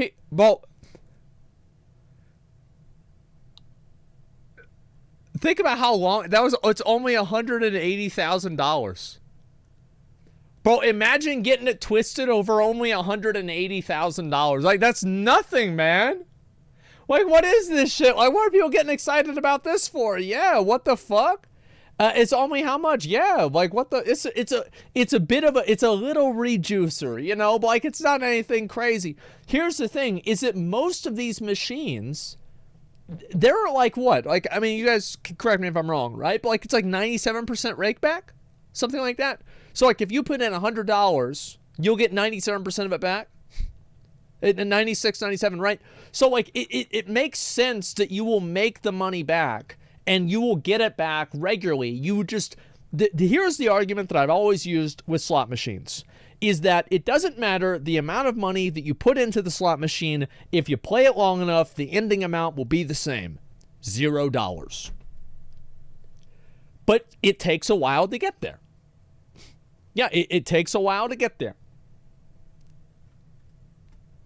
Multiple. Oh! Oh! That's huge. Big money, big money, big money, big money, 20,000. There it is, big money. 160K. 160,000. You will rebuild your life. 120K. Oh my God! 720K. Yeah. Fuck the haters. Fuck the haters. Fuck the haters. The thing is, I'll say again, like, it's not, it's like whenever I farm mounts, there are times whenever I'm like honing in Lost Ark or farming mounts in WoW, where people genuinely think, you know what, Asmon keeps winning all these. I think it's rigged. I think that's what it was. But they don't think to themselves, like, of course he's going to hit the big ones. Of course this is going to happen because he's doing it all day. It makes sense. Like, if you roll the dice 100,000 times, there's a good chance you're going to get a bonus. That's what happens. It doesn't have to be rigged. That's just common sense. Fuck the haters! You see, gambling is oftentimes compared to other vices like tobacco and alcohol. Of course. Although all of them can ruin your life, one of them has mathematical odds stacked against you. It is no secret that the house always has an edge. The game is rigged against you, yet people still voluntarily partake. I don't Whether it be understand the rush it. of neurochemicals firing off, making people throw their money away, or an addiction that slowly strangles people, it is glaringly... I would bet denominations of $500 per game, so in a week itself, I'd reckon it's like $3,000 and probably $10,000. Holy fucking shit. Obvious that gambling can ruin lives. And while Craven is correct in stating that gambling is an individual's choice, individuals' choices can be influenced. And when you can afford to buy influence, you begin to lose any sort of credibility. And luckily, well, you don't, because because if they lost credibility, then people would stop using a website. They don't. That's the best thing about addictions, is that it doesn't matter if the product is good after a while, because they're addicted. And like, also, like, you think about like rake back percentages. So like, you look at I'm thinking like 1%, like let's say like 96 versus 92%, okay? So if you have the machine that's at 92% and you say it's at 96, that's pretty close. Those are pretty close to each other, right? But it's really not, because it's double. You see what I'm saying? It's literally, they're making double the amount of money from doing that. People are dumb enough to gamble, then they're dumb enough to think if Drake does it, then it must be fair. Yeah, exactly. for you guys, I don't have to flee to Canada or Mexico to promote a product, which is why today's video is sponsored by Manscaped. Manscaped is trusted by Bro, I don't know how, but like somehow I got a package from Manscaped and it was a bunch of products for me to like, it was like oil for your ball sack.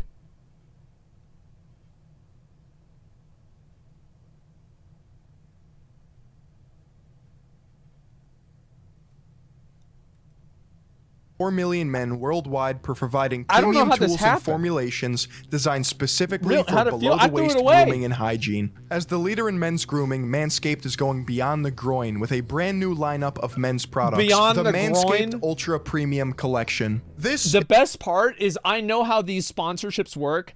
The odds are That was part of their marketing language. It's like, we want you to say beyond the groin.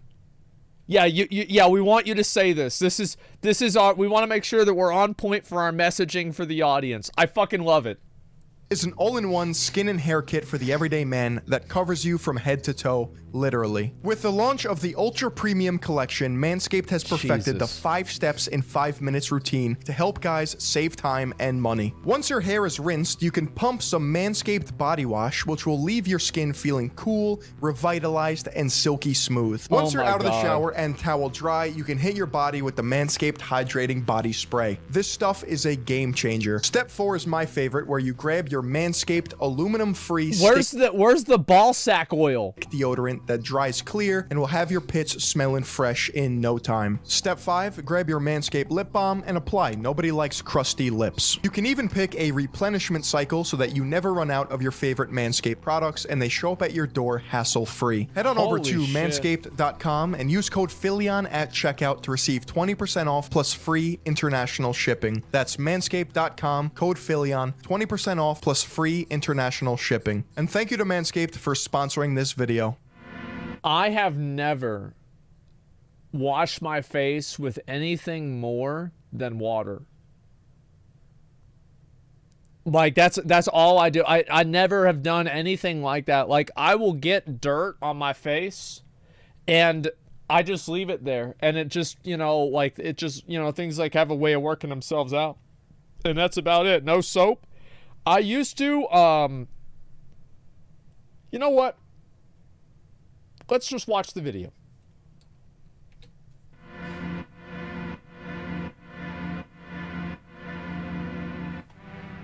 I'm about to explain how the buying power of celebrity advertising through the elaboration likelihood model predicts the persuasive process what was this of again? stakes marketing through the elaboration likelihood model predicts the persuasive process of stakes marketing, aka their collaboration with Drake is sinister. According to ELM, people want to hold useful, accurate attitudes. An attitude is defined as an enduring way of thinking or feeling about someone or something, and it has a valence. It's either positive or negative. This theory states that 1. Messages are persuasive if they produce favorable thoughts. Odds are you are not going to be persuaded if something is very annoying. Number 2, people. You hear that, Final Fantasy Andes? You hear that, guys? Or just stop. It's science, guys. People's abilities to process information varies. Elaboration is the extent to which someone thinks about issue-relevant information, and elaboration likelihood is the probability that high elaboration will occur. This will all start to make sense once we apply it to Stakes advertising campaigns. If we take a look at Drake's collaboration with Stake.com, it's obvious that he is not going to give us the scientific, objective data arguing why we should be gambling. If he did, that would be an example of high elaboration. Instead, we can see a prime example of a message source, gamble with stake, with low elaboration. The parameters that dictate a message. Yeah, and you let the viewers put together the pieces. Absolutely. Source include expertise, trustworthiness, and attractiveness. Expertise only persuades if we know that the message source is an expert going into the message. It's safe to say that Drake is not an expert. This collaboration came out of nowhere. Trustworthy. I don't know. I mean, I feel like, what is it? What is an expert in gambling? You know what I mean? It's like, if somebody is an expert, if you want to find a real expert in gambling, go to your nearest bridge and try to find some people that live under the bridge, and maybe you'll get an expert in gambling. Can be measured if the message is unbiased and objective. Obviously. In this case, Drake's collaboration with Stake is biased because he's being paid millions of dollars, and subjective because he promotes this company with low elaboration. The attractiveness of a messenger is more persuasive with low elaboration, Meaning, the more you think about the message, the less important the actual attractiveness of the source is. But remember, celebrity advertising is banking on low elaboration. You're not supposed to be sitting there critically thinking about why he's collaborating with steak. That's why Drake's attractiveness matters in this context. According to elaboration likelihood model. And yeah, you don't want to have people asking questions. You don't want to have people thinking, oh man, like, I wonder if this is legitimate or not. That's the worst thing that could happen to you, is that people think the shit's real. Or like they think about logic as your enemy. You want to use, what you do is you use implication, assumption, and different things that are kind of just implication, right? Where it's like somebody lives in a big house, they're gambling on steak. The implication is that that's because they're in a big house. It's because of steak, right? And that's the way it works. There are two ways that people digest information. Number one is central route processing. This is when elaboration is high and people can be seen paying attention to every little detail. Number two is peripheral route processing, where elaboration is low and you start to notice the less important things. Celebrity endorsements operate using peripheral route processing. They're banking on the fact that you'll be so enamored or distracted to actually think hard enough to scrutinize the message being delivered. Most people... Well, it's also the audience too, because like if you have an audience of people that are just like stupid kids, well then it's going to be way easier to fucking trick them. It is. It's way easier. But it's like if you have it's like an adult, it's like this guy's he's a smart guy who's got a career. It's going to be harder to pull one over on him maybe. So that's why oftentimes you're going to want to get people that have audiences that are younger, because the younger audiences are the ones that will get older and you can get them into the habit. And that way, that's whenever you really start fleecing them. That's whenever you really get the money in. Well, don't just use... Drake's got a ton of young people that watches stuff and listen to his stuff, right? I mean, like Instagram, there are tons of kids on Instagram. Same with things like TikTok, etc. One route of processing or the other, but actually both interchangeably to varying degrees based on certain personality traits such as relevance. Most people can't relate to online gambling, but we've been socially conditioned to accept Drake as part of pop culture. Everybody knows Drake. This can be seen when people are fanning money and screaming in excitement whenever Drake gives them money.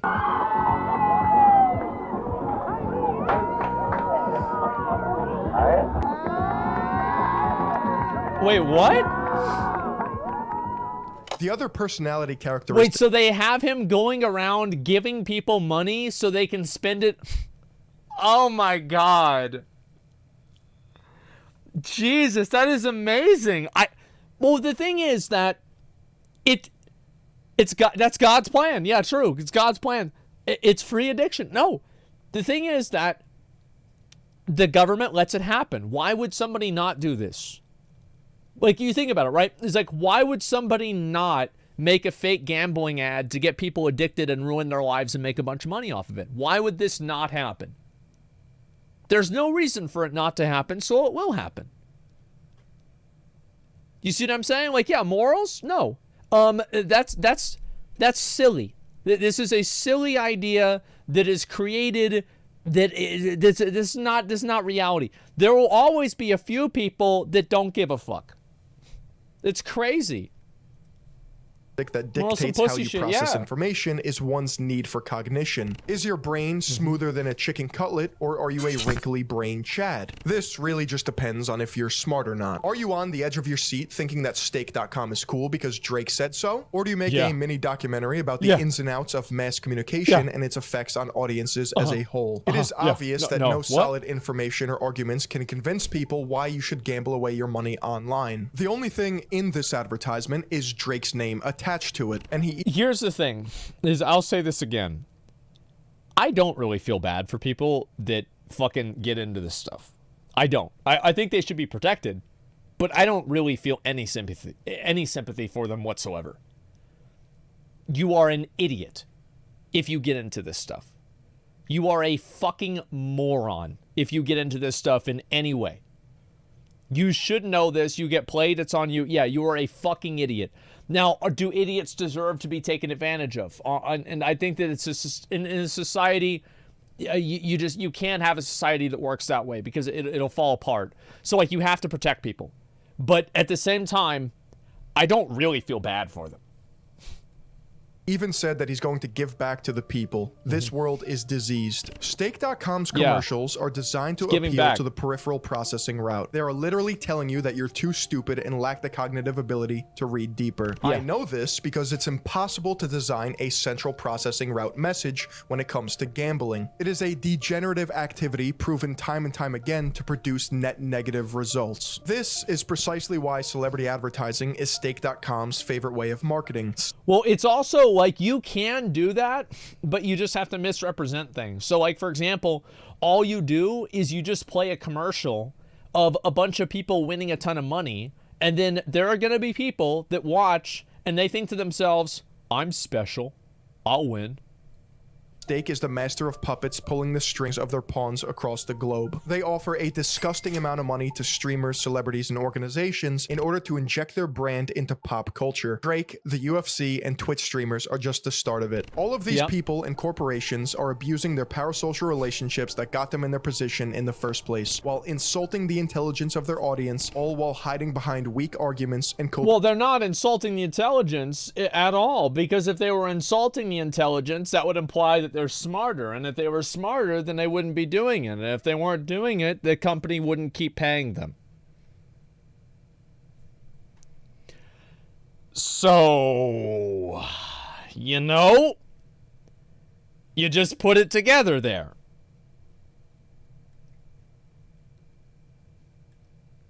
Mechanisms to justify their sponsorship. Oh no! Oh no! Oh. Trainwrecks TV, or Train, is the largest crypto casino Twitch streamer who moved to Canada to pursue his gambling sponsorship with Stake. At first, he was being paid around $1 million a month. And that's precisely why they're paying you $1 million a month. Like, look, I think they are getting the bag is one thing, right? And by the way, it's not a bad thing. They are losing money, and my affiliates show that. They are losing money on me. They pay me because if I'm going to go live, they want it to be on their site. They find it more damaging if I'm on another site versus being on theirs. Do you understand? They don't. What? That's no. That's actually true. Like, Train is making a sound argument here. Even if you disagree with the conclusion, this is a sound argument. Pay me because I'm bringing them money. Yeah, $1 billion. He's making a market share argument that for the extent. So explain. Okay, sure. Let me explain. So basically, Geico spends $1 billion a year to make sure that the name Geico is synonymous with car insurance in the minds of people in America. Why is that? It's not because their stuff is that much better. It's not because they really make their money back off of that. It's so they can have a monopoly over the minds of the people. So what does that mean? It means that there are a lot of intangible benefits that you have to denying your your competition marketing space, like Coca-Cola, etc. So like what you do is, even if you don't necessarily make money out of every single thing, you are getting more market share and you are shutting other people out of the market. So there's never a situation where another company is published or talked about. Like whenever you think about it, right? Everybody gambles on Stake. Guess what? That's really good for Stake. But what happens whenever somebody gambles on Stake? They don't do very well, and then they see somebody else gambling on another website, and then they think, maybe I'll gamble on there instead. Stake starts losing money. So that's why I think that what Train is saying, I don't know if it's true or not, I'm not sure, but I think that it is a sound argument. It is a very sound argument that they might be giving him money, even if they lose money, because of the market share that it provides them. This is common fucking business. Do you see what I'm saying? It's a good point. Yes, it actually is. Company that operates out of a shack in the middle of the ocean. How do you know loves to lose. How do I know that's true? I know that's true because it's basic business logic. The people that run Stake are not stupid. They're not stupid. These are not stupid people. These are not like just I know it's like two clowns, right? But like, they're really not. These are people that are very intelligent. They're very good at what they're doing. I mean, these guys are, you're assuming? No, I'm not. If you want to be as successful as they are with what they've done with Stake, you have to know what the fuck you're doing. They have been doing this for 10 years. They were making gambling casinos for cryptocurrency in 2013. These guys know what the fuck they're doing. They know that. They probably have some degree of business sense, or they're being advised by people who do. This is why. The reason why I think that is that it's common business practice everywhere. Exactly, so they're not losing money. They might not be losing money in the abstract, but in the context around the transaction of sponsoring train wrecks individually, they could be. Do you see what I'm saying? They're not losing it in the abstract, but contextualized around his relationship with the company, they are. Money. But recently he stated, "Are you making a sound argument?" I'm not making. Yes, it absolutely is. It is 100% a sound argument. I will argue this to anybody at any time. I can guarantee you that I'm right. Yeah, I can guarantee you. It's 100% intellectually dishonest argument. It's an intellectually dishonest argument.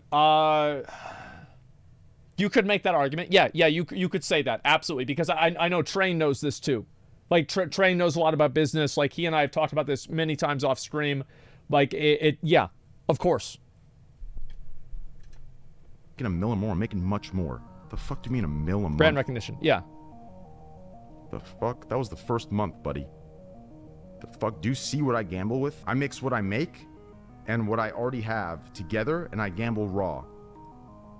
Now, has that been smart for me? Absolutely fucking not. He also had an affiliate code in which he profits off his viewers gambling on stake, but it seems as if he's at the point now where he doesn't need to advertise it. Train is known for hitting absolutely insane jackpots, including $14 million, and more recently, a maximum jackpot of $22.5 Bro, million. we watched that. And to any doubters out there, Train would tell you that he wagers more than he wins. Of course he would hit these giant jackpots. He plays slots for 16 hours a day. Do you not tune into the streams? Only the OGs know how much he's actually putting on the line for your yeah, of course it's survivorship bias. Of course it is. Like, I don't know how many times I've had people, like, whenever I hit a hone in Lost Ark, I hit my plus 24, there are people in chat, man, dude, I wasn't thinking about doing it today, but, you know, I mean, I saw what happened with you, and I might as well give it a few spins. You know, that's what they do. There are two objective truths I'm about to tell you. Okay. Stake is making a return on investment with their sponsorship. People gamble because of Train. This is how any business works. It's simply an exchange of value. And number two, Train gets paid millions of dollars a month, regardless if he's up or down, to click spin on a slot machine. Is the money... Of course, that's what happens. That's the way it works. And, but yes, I do think that market share is tremendous, because it's very fickle whenever people, like, whenever you have something like online gambling, because it's very hard to hold people accountable for saying, like, that your website is rigged, because, I mean, in some ways, some of these websites probably are rigged, because if you try to sue somebody for that, you have to prove that it's not rigged effectively, right? You see what I'm saying? And so, like, you saw that with, like, the Amber Heard case. It would be very hard for for theoretically Stake to sue somebody for saying that their website is rigged. It would be almost impossible for them to win. They would have to just kind of rely on intimidation through, litigation.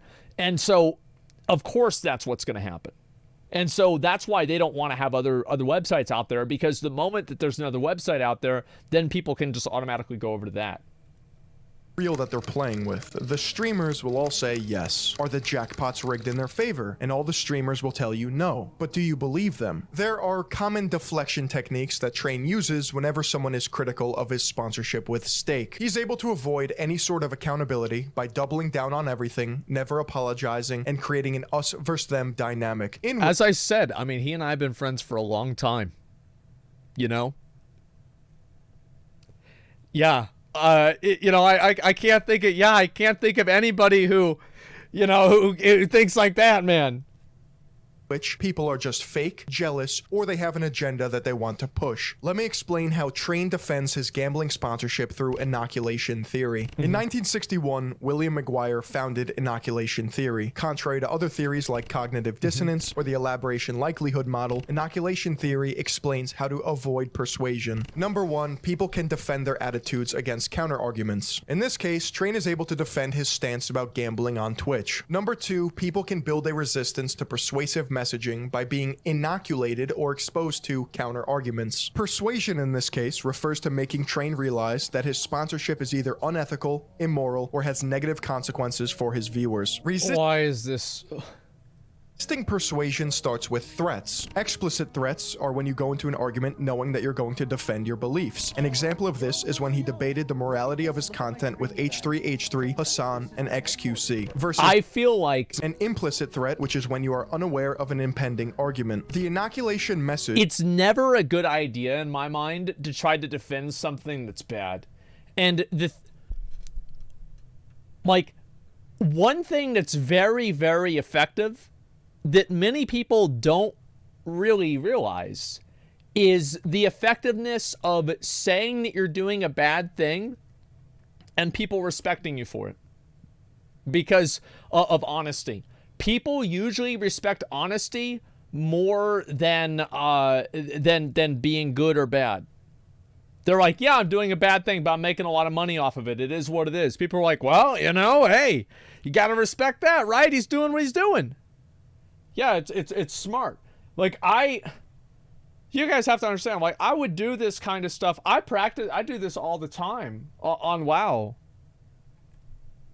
Or the inoculation pre-treatment is giving someone weak counter-arguments to defend against and refutations to those arguments. Inoculation theory has two main claims. The first claim of inoculation theory is that people can be inoculated against persuasive messages. Number 2, the target attitude or belief must be in place before inoculation, meaning you have to be a fan of gambling in this case before you are inoculated. Refutational preemption is providing counter-arguments and refutations at the same time to prevent later persuasion.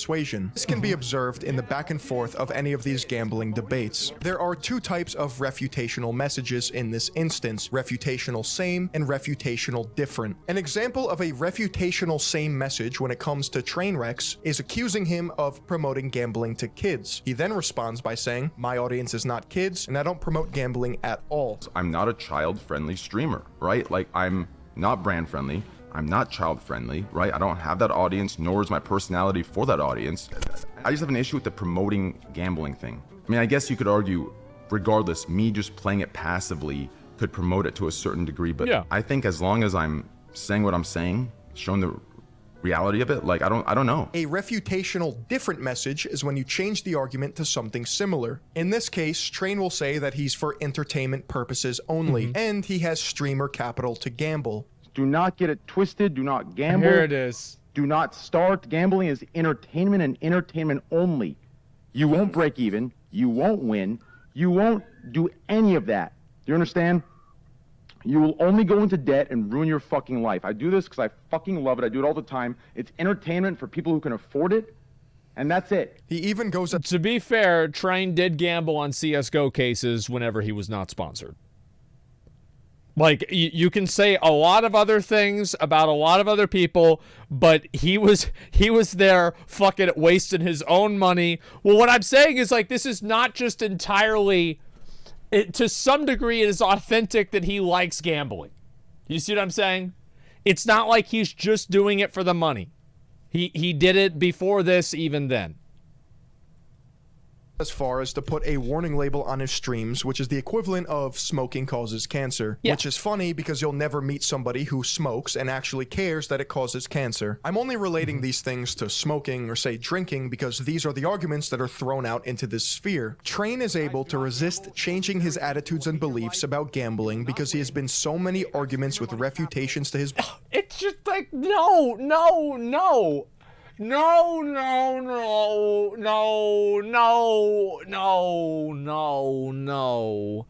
It's not about resisting the argument. He likes doing it. He gets a lot of money for it. That's the end of the argument. That's it. That's the whole thing. There's no fine print. There's no subtext. There's no fucking 3 next to a sentence and you have to read at the bottom of the page. That's it. That's why it's never going to happen. There's a quote. Never convince somebody to know something that they make business and they make money upon not knowing. It's from Upton Sinclair, and I think that's true with everything. Beliefs that he is You butchered inoculated. that? I absolutely fucked it up. I'll be honest. I totally fucked that up. To change. You're defending it? No. What I'm saying is that my argument for all of this stuff has always been that any effect that the players think that they are making or the individuals think that they're making is transient and meaningless. It doesn't matter. The only thing that matters is if you're able to change the system in which it occurs.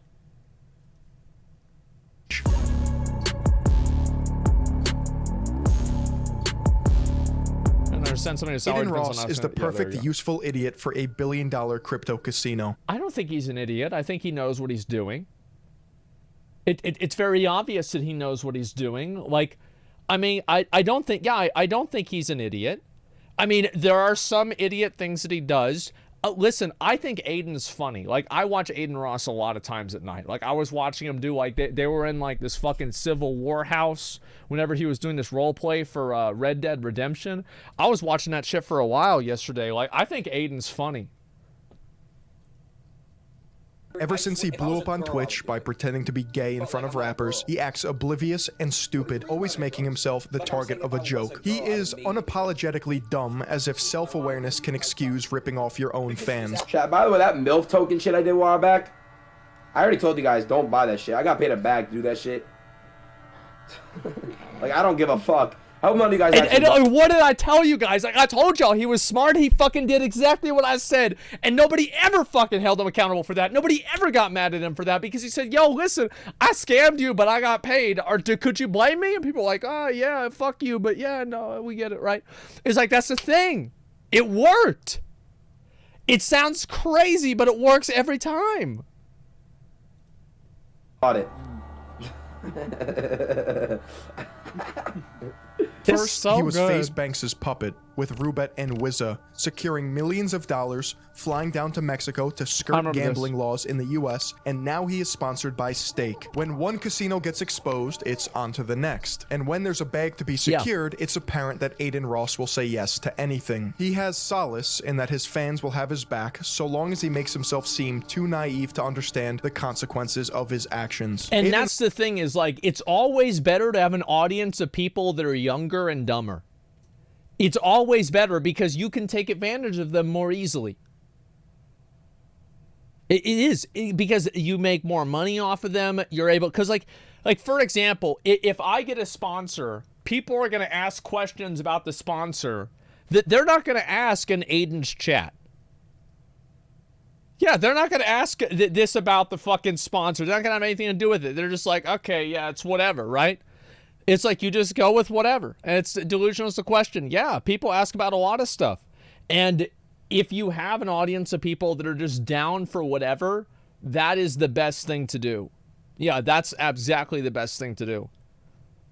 Yeah, is your sponsor LGBT, vegan, and non-GMO friendly? Yeah. People in my chat are super specific. But like for me, right? Like, what do I do? What are most of the things that I do on my stream? I mainly do commentary and I criticize and talk about stuff. So it's gonna make sense that the audience that I'm going to attract is going to do the same thing. Ross has a history of leaking his Discord messages, revealing how much he gets paid to promote gambling. I still can't get over the fact that he's talking about how he needed dick. Like he's trying to get down like a fucking $2 million offer, and he's fucking just like randomly, like just out of nowhere.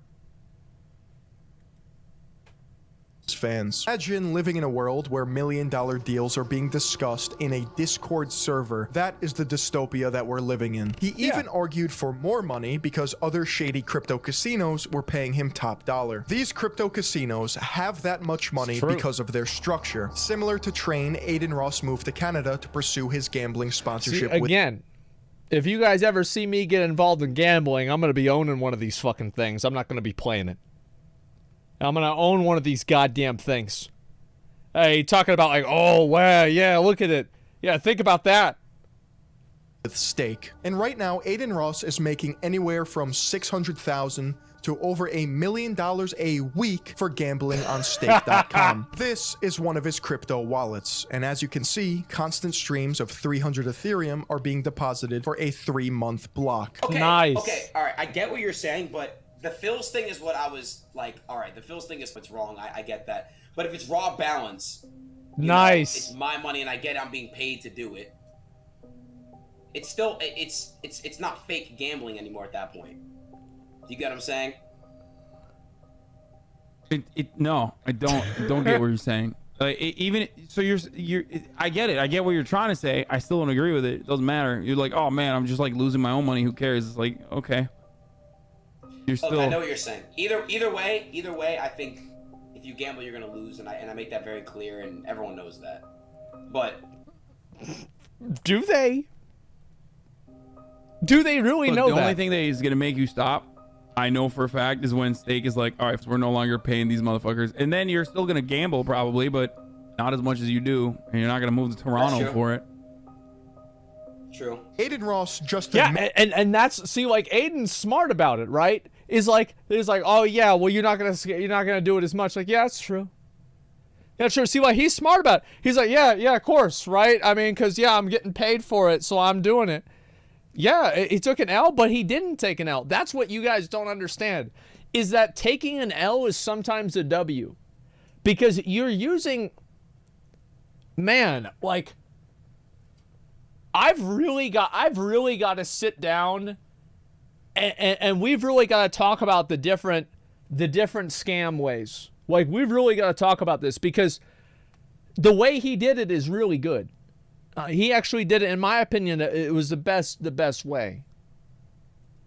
The scam ways, yeah. That he would not be gambling as much if Stake pulled their sponsorship with him, because then he wouldn't have the cushion to fall back on. Meaning, if this was his actual own money, he would be more cautious with it. He would not be gambling. This makes any sort of losses that these streamers rant about and cry about meaningless. These streamers are not living in squalor, making ramen for dinner because their gambling addiction got the best of them. No. One look at any of the sponsored streamers' lifestyles, and you'd see that they are balling out while capitalizing off their audience. Yeah, I mean, of course they are. Why would they not be balling out? Sponsored streamers' lifestyles. Like, I mean, that's a nice house. It's a really nice house. Like, absolutely. You try to scam No, the thing is, if I try to scam people, they never know it. Like, I have, okay, when was the last time, all right, when was the last time I really tried to scam the audience?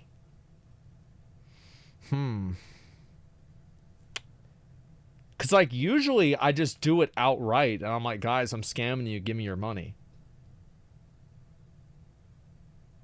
So, like, I'm trying to think, like, when would I be able to do it? Like, it's yesterday, Final Fantasy stream? I mean, but, like, not really, though, because, like, no, there's, like, no money involved. That wasn't really a scam. That's begging? Yeah, it's like, I'll have to, you know what? I'll scam you guys, and then after I do it, like, a week after, I'll expose it. I'll scam you guys, and then I'll expose myself. How about that? Yeah, we'll do a social experiment. How about that? Does that sound good, guys? Yeah, okay, good.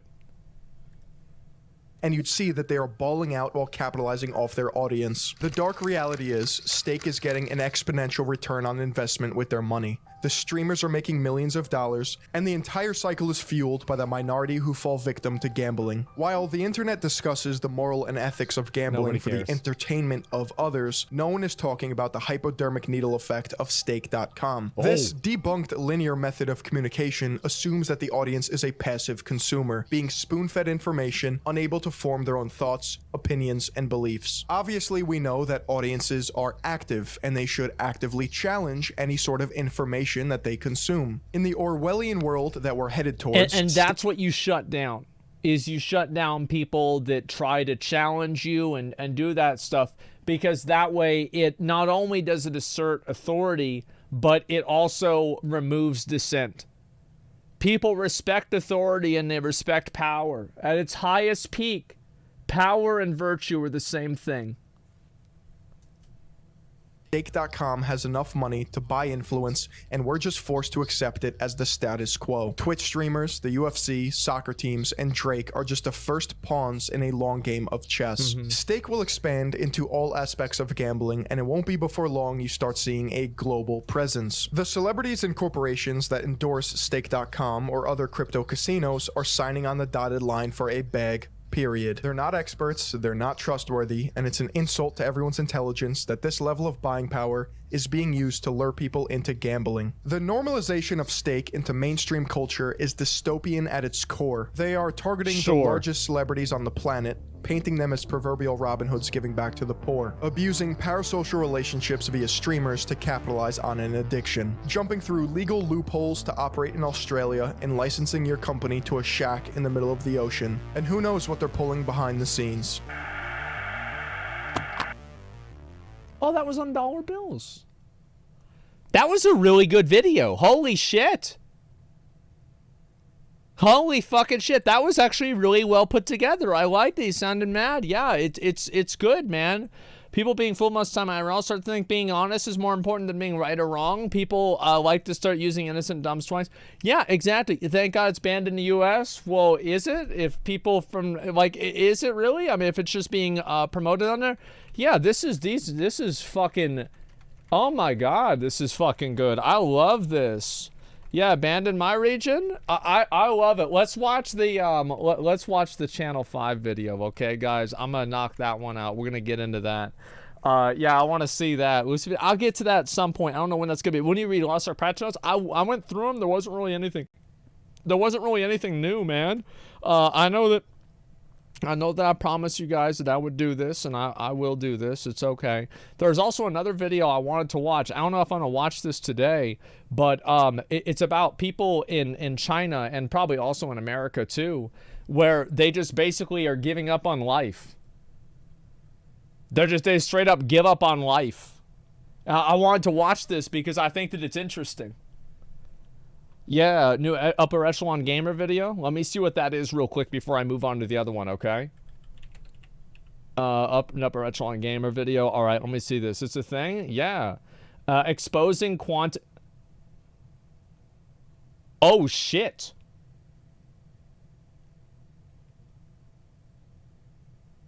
Oh, shit. Whoa, whoa, whoa, hold up. Let's take a look at this. Yeah, we're gonna do this real quick. Don't watch it, 17 minutes. All right, fast as fuck. We'll go overtime. Yeah, goddamn. Let's, what's this here? A new problem to look into? Yeah, exactly. Back on the menu. Yeah, I never seen this shit. You guys want to watch this one or the Channel 5 one? Yeah, let's get spicy. Yeah, watch it, please. All right, this one. Let's see this, like Quantic Lab. The thing is that a lot of these places, I just feel like, it's not a surprise. Channel 5, we'll do this one. How about this? We'll do Channel 5 first. I see a lot of people now starting saying that. All right, Channel 5. We'll do that first, and then we'll do this one afterwards, okay? Give me 1 second. Let's take a look at this. Let's watch it. All right. It's a 10-minute video. Like, it's going to be 1, then 2, right? I mean, like, shit.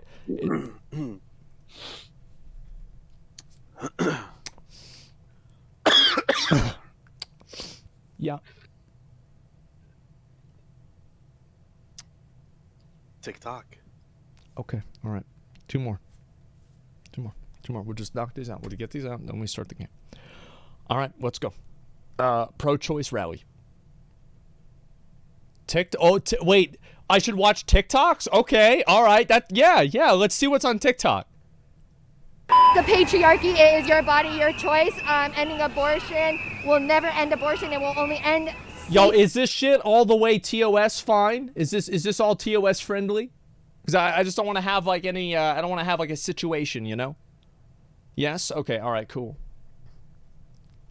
Legal access to it, and I think if you ask any of the Republicans who are so loudly shouting pro-life if they've ever forced a mistress to have an abortion, and I think it will be shockingly alarming how many they do. We are here to advocate for all uterus havers. There are many accesses for you to make sure that you are still capable to receive safe and legal abortion. Tonight, history is unfolding across the United States. The highest court in the land reversed course on 50 years of federal constitutional rights to an abortion, sending the issue to the states.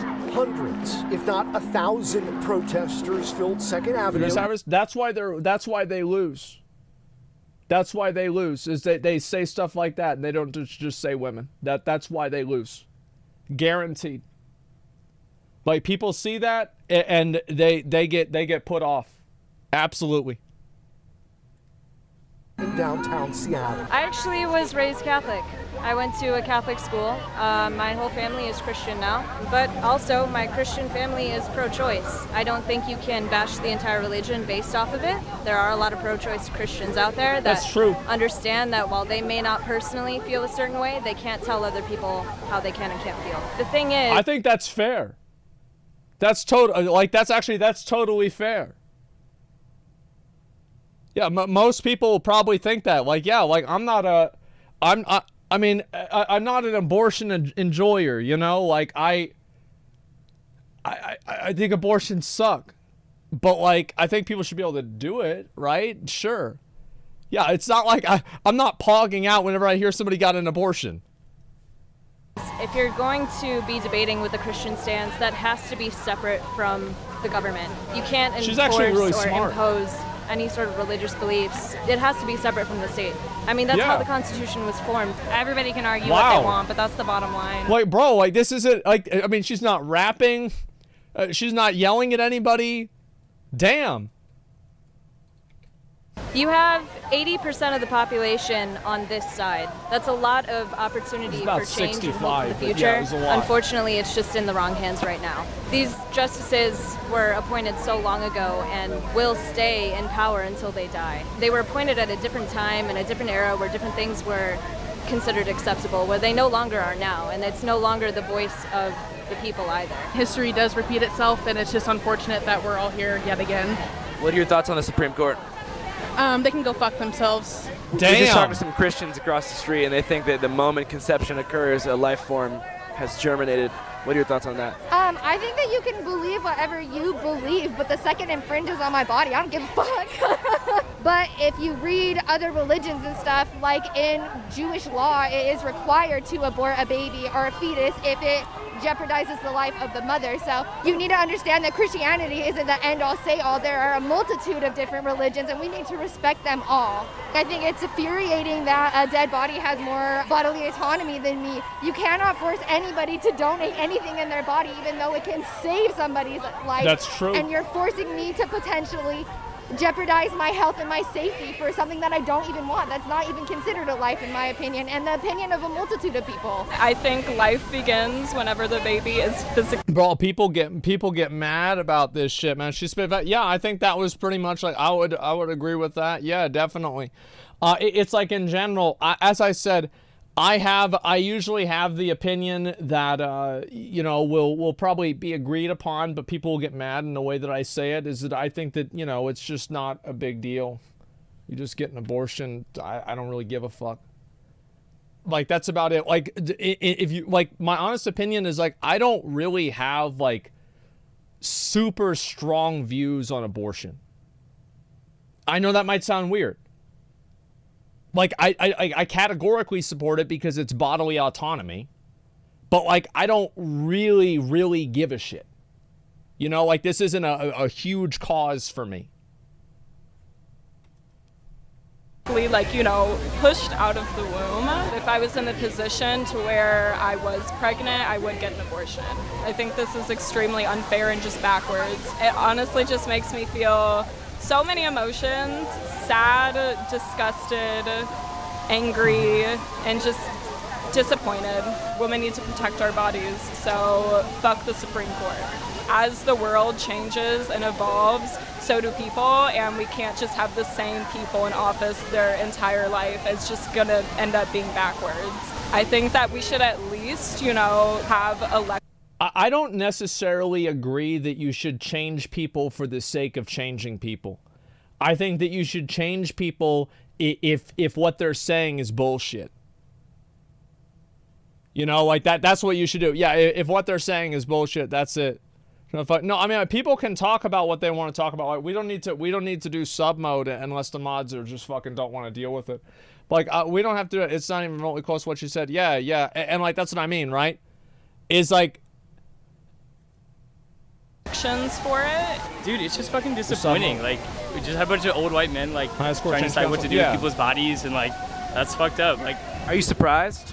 No, fuck no. Why are we surprised nowadays? Like, our legal system just doesn't seem like it works. They should not be able to be in the Supreme Court for an unlimited It does work, just not for you.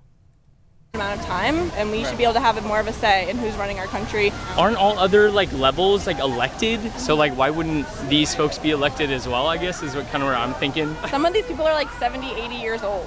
Boomer mentality. It's time for a change. Perhaps even beyond boomer. Even beyond boomer. I'm not sure what it's called to be 10 years above boomer. I think it might be called the greatest generation. It's called an Fuck artifact. These old men. Wait, Who's what did he say? Old man? Clarence Thomas. He says he doesn't know what it means to be 10 years above boomer. He says it's the greatest generation. No, the guy before him. Didn't he? What he said something like, you didn't vote them in, so why did they get to decide? I mean that's something that I would assume that he would say. Yes, sure. That's it. Wouldn't that be? He would be arguing for pro-life then, or at least for them to overturn it. Why is that? I mean, that's the argument that the Supreme Court made, is that they shouldn't decide and that it should be up to the states to decide, right? Oh. That actually is a good point. Yeah, he's like they shouldn't decide, and yeah, no, he's actually right. Yeah, no, McConnell's actually right about that. So yeah. the people that you do vote in your state get to decide, and not the Supreme Court. That's why it was. I don't. These people are fucking morons. Just keep going. That's all right. All right, go ahead. That's a good point. Very good point. Brett Kavanaugh. Fuck him. It's my old friend Mads. I'm gonna put a picture on the screen here of me and Mads 10 years ago in the studio, recording some rap music. Mads doesn't really rap anymore. He plays guitar, but he fucking rips it. Cause I got the coronavirus blue. Oh my god. Mads, what do you think about what's going on right now? Oh my fucking god. It's horrendous. It's like super sad. Feel terrible for my mom and all the women, and it's pretty scary what's happening to this country. And yeah, women should have complete control over their own bodies. The government should stay the fuck away. Yeah. What do you think about the idea that immediately upon conception, an autonomous life exists inside of the womb? I think it's ridiculous. It's like, to me, it's the same as like saying maybe my semen or a sperm or an egg is like a life. It is eventually, but not immediately. What do you think about the Supreme Court? Like, yeah, I think that they don't work to serve the common people. The majority of Americans are actually. I find that to be a bad argument. Yeah, I find that to be a bad argument because, like, the logic in my mind is that if you let things occur naturally, the natural conclusion will be that, you know, she's going to have the kid, right? The kid's going to happen. Like, there is no natural conclusion with jerking off that there's going to be a kid that comes out of it. You see what I'm saying? For women's rights over their own bodies. Yeah, I don't think this is is representing political interest of the rich and powerful. We need to abolish the Supreme Court and destroy them.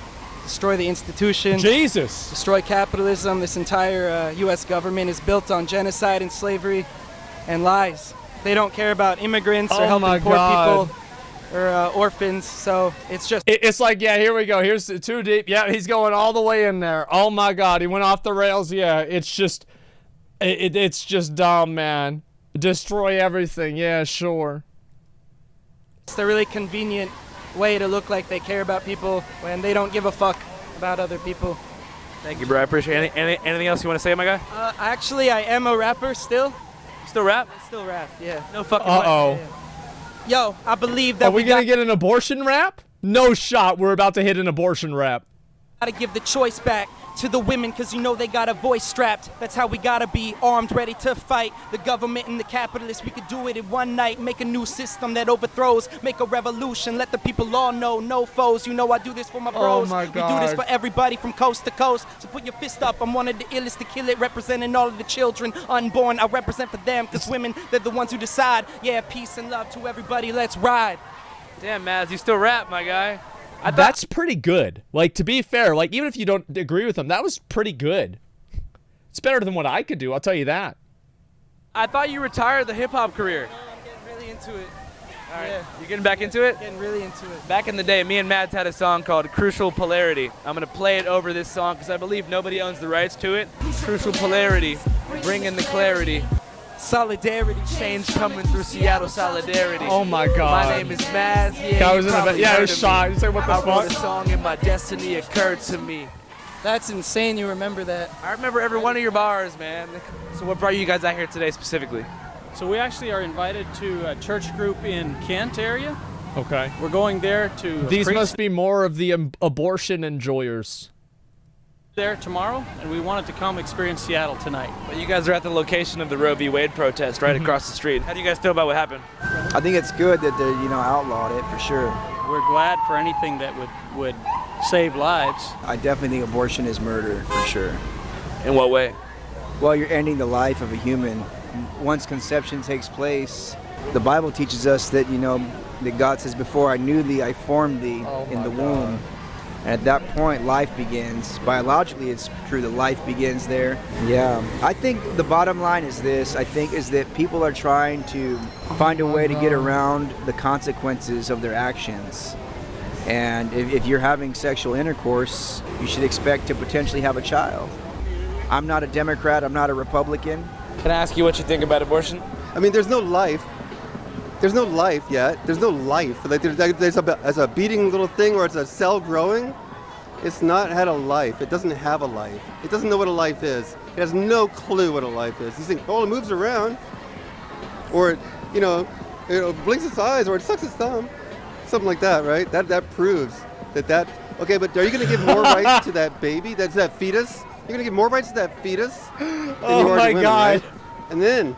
And then all the children that are born that end up in the orphanages, that end up with abusive parents, that end up on the streets, that end up all sorts of problems, dropping out of school. You're going to have like millions of these kids in the next 10 to 20 years, okay?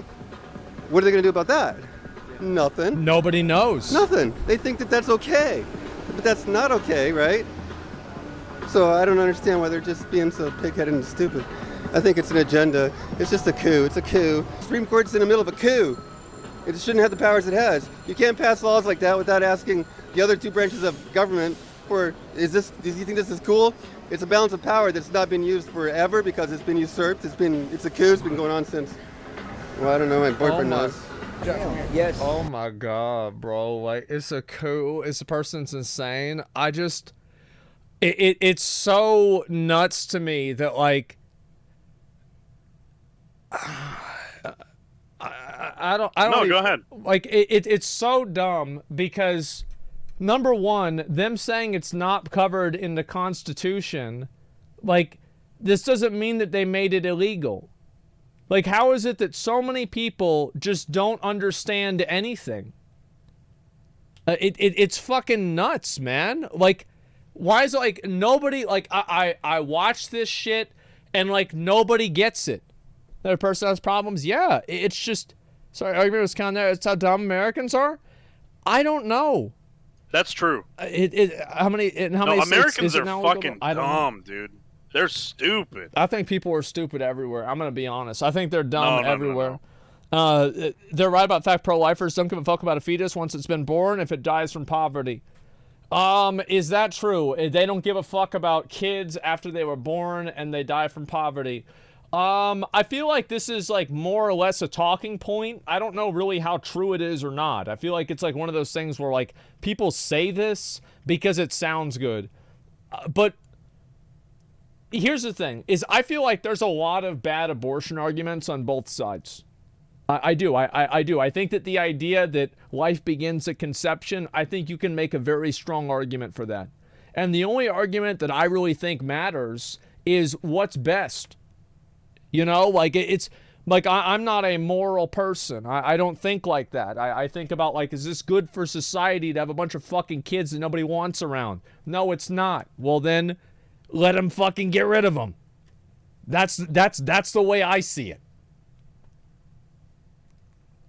Mind talking to you guys real quick? Oh, wait. Somebody says, so many bad takes from every direction today.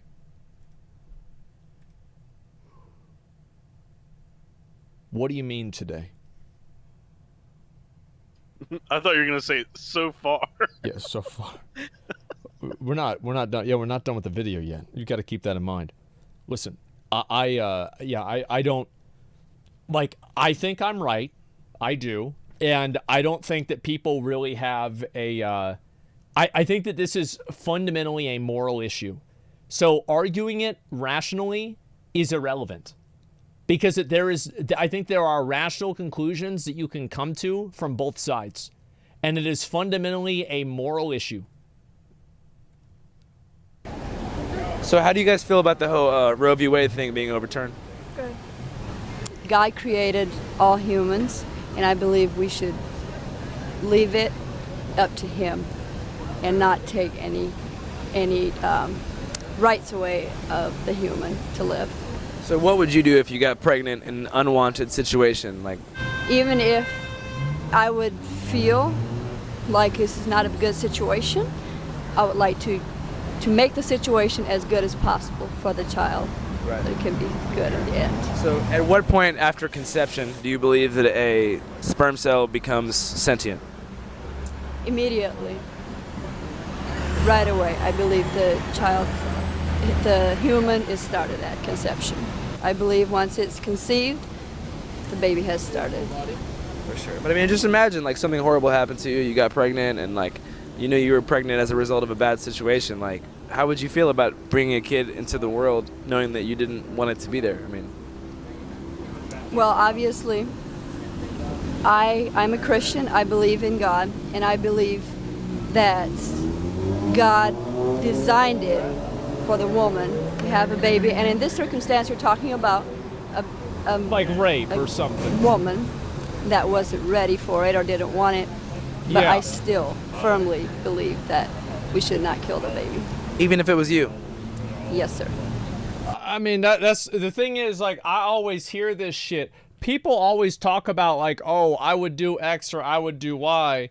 It's not happening, so, you know, I'm not going to take that too seriously.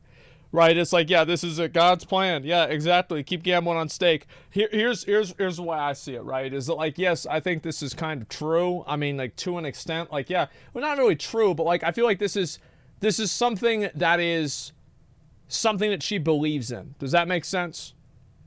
Yeah, it's something that she believes in. And I'm trying to think, like, yeah, it's her truth, exactly. I'm trying to think, like, a good way to put it. There's conviction in it? Yeah. It's like over 90%. I looked this up. It's like over 90% of pregnancies. Am I wrong about this? Over 90% are just elective of abortions? Like the actual ones that come from like any sort of like rape or incest, like these are like 1% situations. Like these are very, very low. Yeah, it's like 92%. Yeah, it's very, very high. So like, I think most people are on the same page with like, if somebody gets raped, that they should be able to get an abortion. I feel like 90% of people believe that. 80% of people believe this for sure. It's the elective ones that people disagree with. Interesting. Yeah, am I like, yeah, not in Mississippi? I still think it's a majority. I think it's pretty much a majority everywhere, I would say. And yeah, don't they have 15 weeks though? I'm not sure. Main point for me is nobody should be able to force other people to do shit. Yeah, that's always the way that I say that in general. Keep using minority stats, which won't convince anybody. Well, what I'm saying is like, yeah, that's true, and that's what I said before. Is like this shit ultimately. I wish this was a 20-minute video. If you want me to be honest, like, yeah, what the hell? Yeah, I wish this. His video is usually longer. Yeah, I wish this was a 20-minute video because I would talk about this for like another hour, dude. Like I would go on and on and on and on and on. Yeah, like I think that's fair because it is something that like fundamentally people want to be able to not be told what to do by the fucking government. I think that at the time that the government starts telling people what to do at all, people are going to get pissed off about it. Like, that's just the facts. That's just what it is.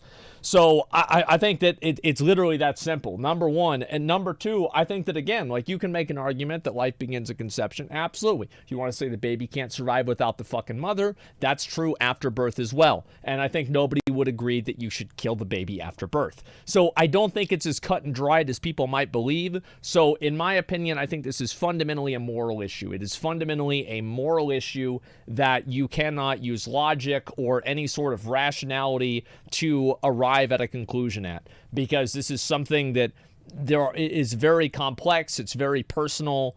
And I think that it being very complex and it being very personal is probably the biggest argument that it should be left up to people to make the decision, because the government cannot write legislation that allows you to take into consideration every single personal individual case. That's basically what it comes down to. That's what I think on like in a long term. Yeah. Oh, what is this here? Lazy argument, man. I know that there are some people. Okay, you want to know really what I think? I think we don't have a lot of resources. There's already kids that are fucking starving. They don't have any food. There's poor people all over the place. We don't need any more fucking kids. That's it. So if somebody doesn't want to have a kid, who gives a fuck? We live in a world of limited resources. That's the way I think about it. Yeah, so everything else is whatever to me. That's a bad argument? No, it's not a bad argument. It's an asshole argument. It's a little bit different, okay? And what's this here? U.S. population is going to implode? Well, I mean, so do you think that, like... So... What is, like, all right, I will indulge this for 5 minutes, maybe less. What do you think? Do you think hospitals should be run by the government? It depends, right? It depends on how they're run. Yes! Yeah, well, yes! Yeah, I don't, it depends. Like, that's a good idea. These people are pro-life. The same people complain about poor people on welfare, by the way. What's this here? All population is going to heavily decrease in the next 20 years? Good. We won't need that many people in the future. Most things will be automated and most people's lives will be irrelevant. I think that's probably something that's good, because people are too stupid to have universal basic income, so depopulation is probably inevitable. That's what I think is going to happen. I understand this might sound crazy, but I feel like it's necessary. It's unavoidable. It's inevitable. What's this here? People say they're worried about the white birth rate. I don't give a fuck about that. No, they should be run by corporations, illegally sell my organs. Yeah, sure. And what's this here? What's this? You don't know, like, for healthcare, global population is increasing anyway. Yeah, it is. Fucking futurist dreamer thinking about hypotheticals. Well, it's not. But, like, I'm not thinking of a hypothetical at all. Like, what hypothetical am I indulging in? I've clearly said. This is what my logic is. Like, this isn't a hypothetical. Like, what I'm saying is I'm extrapolating my argument into a hypothetical. But, like, if you just look at it at surface level, I think that it's a sound argument. Yeah, how many people got banned during a video? I don't know. Who cares? What's this here? 15-year-old can't adopt a kid, but they can be forced to have one? Yeah, I mean, okay. Like, I don't know what your point is. And divide people like this. I like your logic on arguing morality. I don't like abortion, but I think that's a really good point. Yeah, I mean, that's the way that I see it, at least.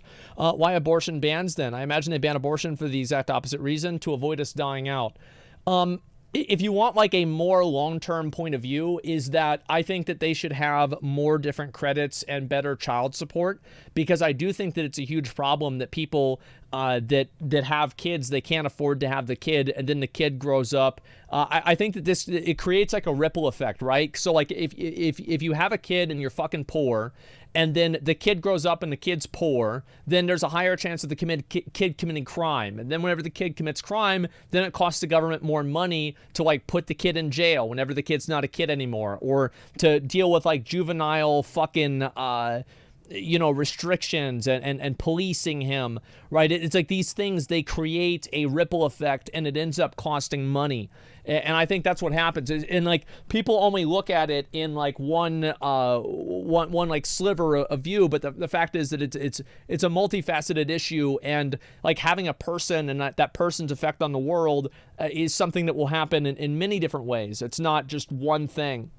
That's not more likely. It's 2 standard deviations of likely, which is huge. Yeah, that's like, what, 66% or something like that? Yeah, exactly. And what's this here? When we read the rest of this, saying pro-life doesn't happen until the kids are born is a complete straw man.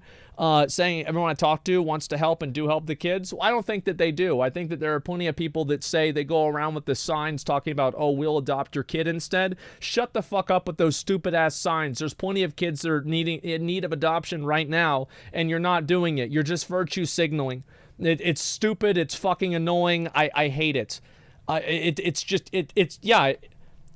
the exact fuck. It's just, yeah, it's right-wing virtue signaling. It's so obnoxious for me to see this. But anyway, I think that, again, it comes down to this is a moral argument that you will come to no conclusion through using science about. Like there's no evidence that you are going to look for, that you are not going to find. It's like, oh, well, there's a certain amount of brain activity at a certain point in like the fetus's life cycle. There's never going to be a logical argument that you can give people who oppose abortion to agree with you.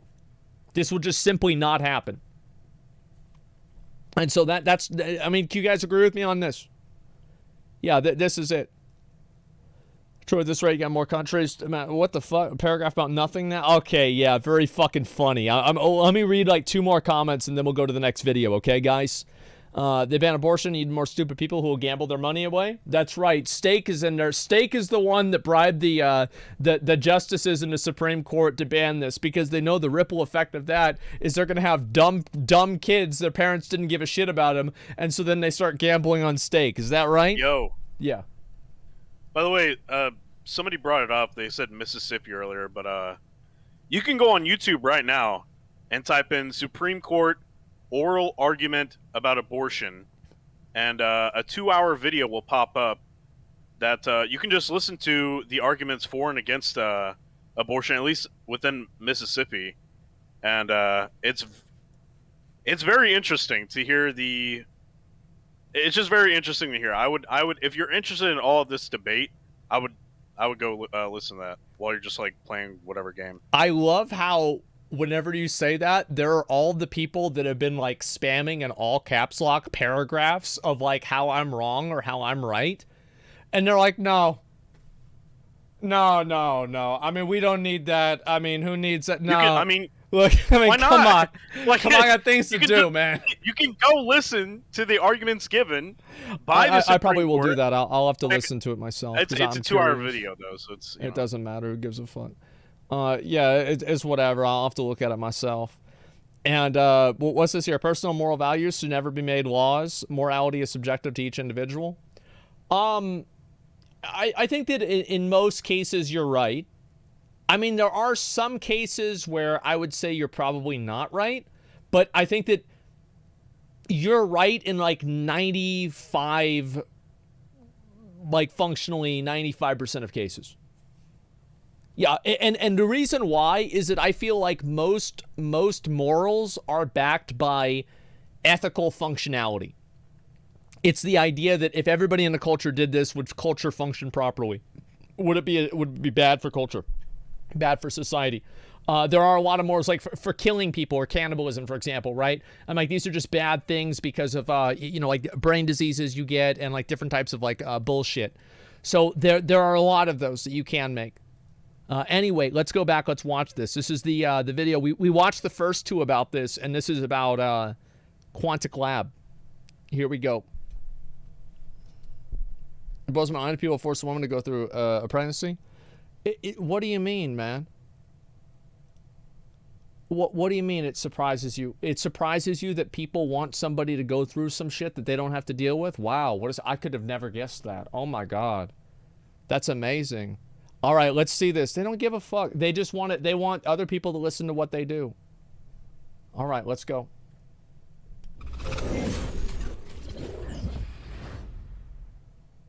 Okay, today's video is the product of over 24 interviews, dozens of hours of work, and significant scripting in order to accurately and completely expose a corrupt company in video games. That company, which may come as no surprise to most, is Quantic Lab. And the reason for this video is quite simple. Quantic Lab appears to be an abusive work environment with fraudulent and illegal practices. Holy shit. This started out as an accusation, and now he comes out swinging. Their net total impact on the gaming world around them is severely negative. For context, this has been a 3-part story. It all began with an anonymous whistleblower who now goes by the name Archangel.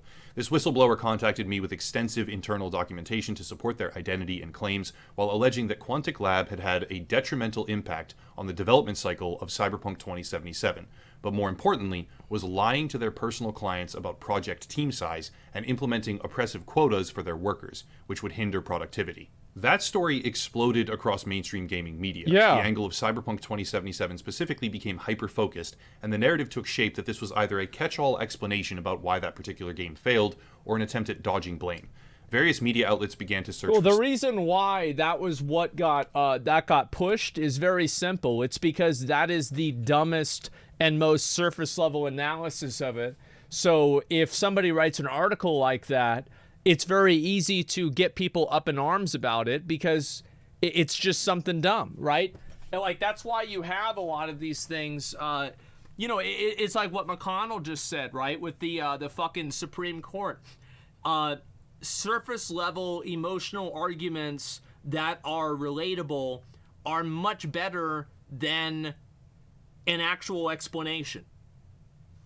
I'll be right back.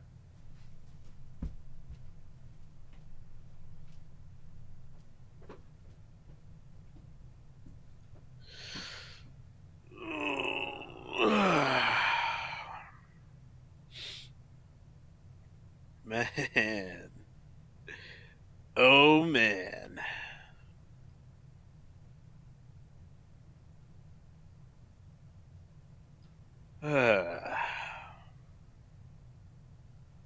What can I say? What can I say, chat?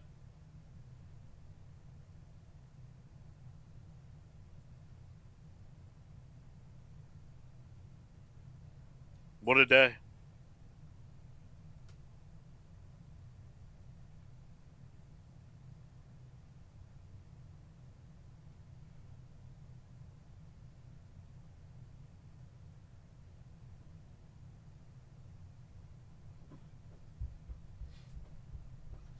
If I don't get some WoW news real soon, I'm gonna fucking. What? What are you yelling at him for? Nothing. Okay, all right, whatever. Let's see. Statements, CD Projekt Red devs began to allegedly refute the claims, but all of this began to lose sight of what should be the real story here.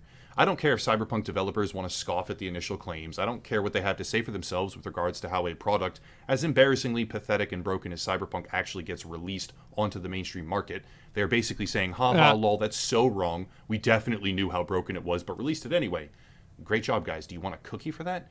Anyway, what I really care about is what's been happening inside Quantic. That's actually a pretty good point. Yeah, it's like telling them that they knew, like, yeah, saying, oh, we knew. Like, is this really a good thing you want to say? Like, you knew that it was fucked up? Because that is the real story. My gut told me there was something bigger beneath the surface, and that is precisely what has been found. Yeah. After my initial coverage that contained whistleblower testimony that Quantic Lab has been lying to clients about team size, which is a serious problem, the CEO of Quantic released a statement. Just to clarify, this is Quantic Lab, a Romanian-based outsourced quality assurance company, not Quantic Dream, an entirely separate development studio. That official statement contains basically nothing. The CEO fixates on the idea that I got some tidbits wrong about the company's initial history, that I don't fully understand the process of outsourced quality assurance, and that ultimately Cyberpunk failed for reasons other than them, because a lot of... An attack on his credibility, of course. outsourced QA teams were actually involved. Tell you what, in the interest of fairness here, I'll grant all 3 of these positions. It's entirely possible that I got some small things wrong about their corporate history. It's entirely possible that I did not know, at the time, as much about quality assurance as I could have.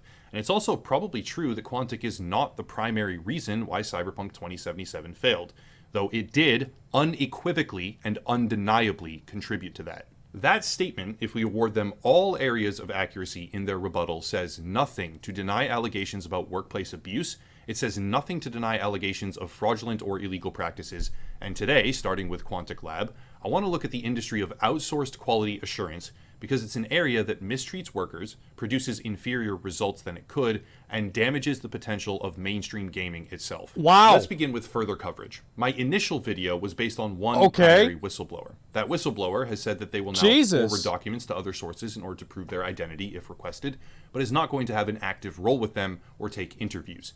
Instead, we will start by looking to Romanian news outlets who have begun to pick up and publish testimonials after the fact. First is a Romanian labor market newsletter called Hacking Working Podcast. Everything I discuss will be linked down below just for reference. Okay. This newsletter describes an environment where workers are routinely mistreated, but the focal point is a series of testimonials that were brought forward by staff members. Keep in mind, this page is translated via Google, aka imperfect, but I'm still working directly with the original source, Archangel, who translated the key testimony for me in a much more refined way and helped to verify and cross-reference all of these claims. Holy Particularly shit. damning are the statements from a former employee named Vlad.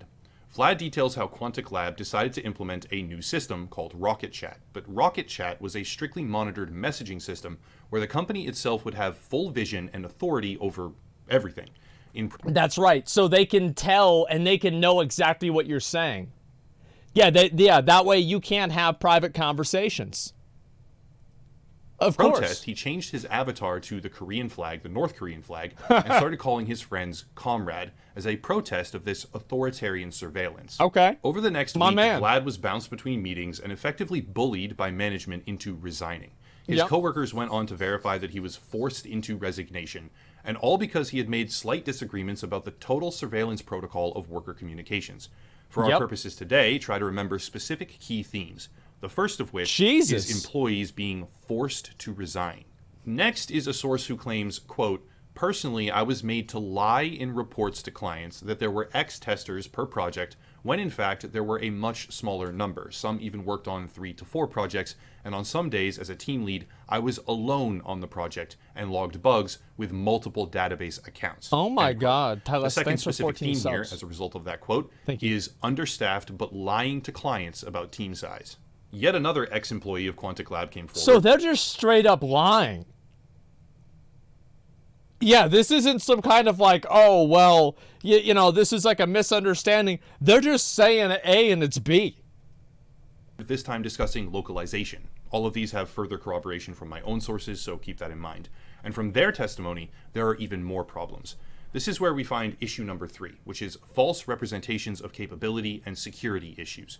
According to this employee, Quantic Lab outsources the work that was already outsourced to them. When vying for contracts, Quantic would lie about native language speakers. They would pretend that they had native speakers on staff of any given language, when in reality they... Did Quantic Labs do QA for Lost Ark? Like, that's, you know? I wonder. Didn't.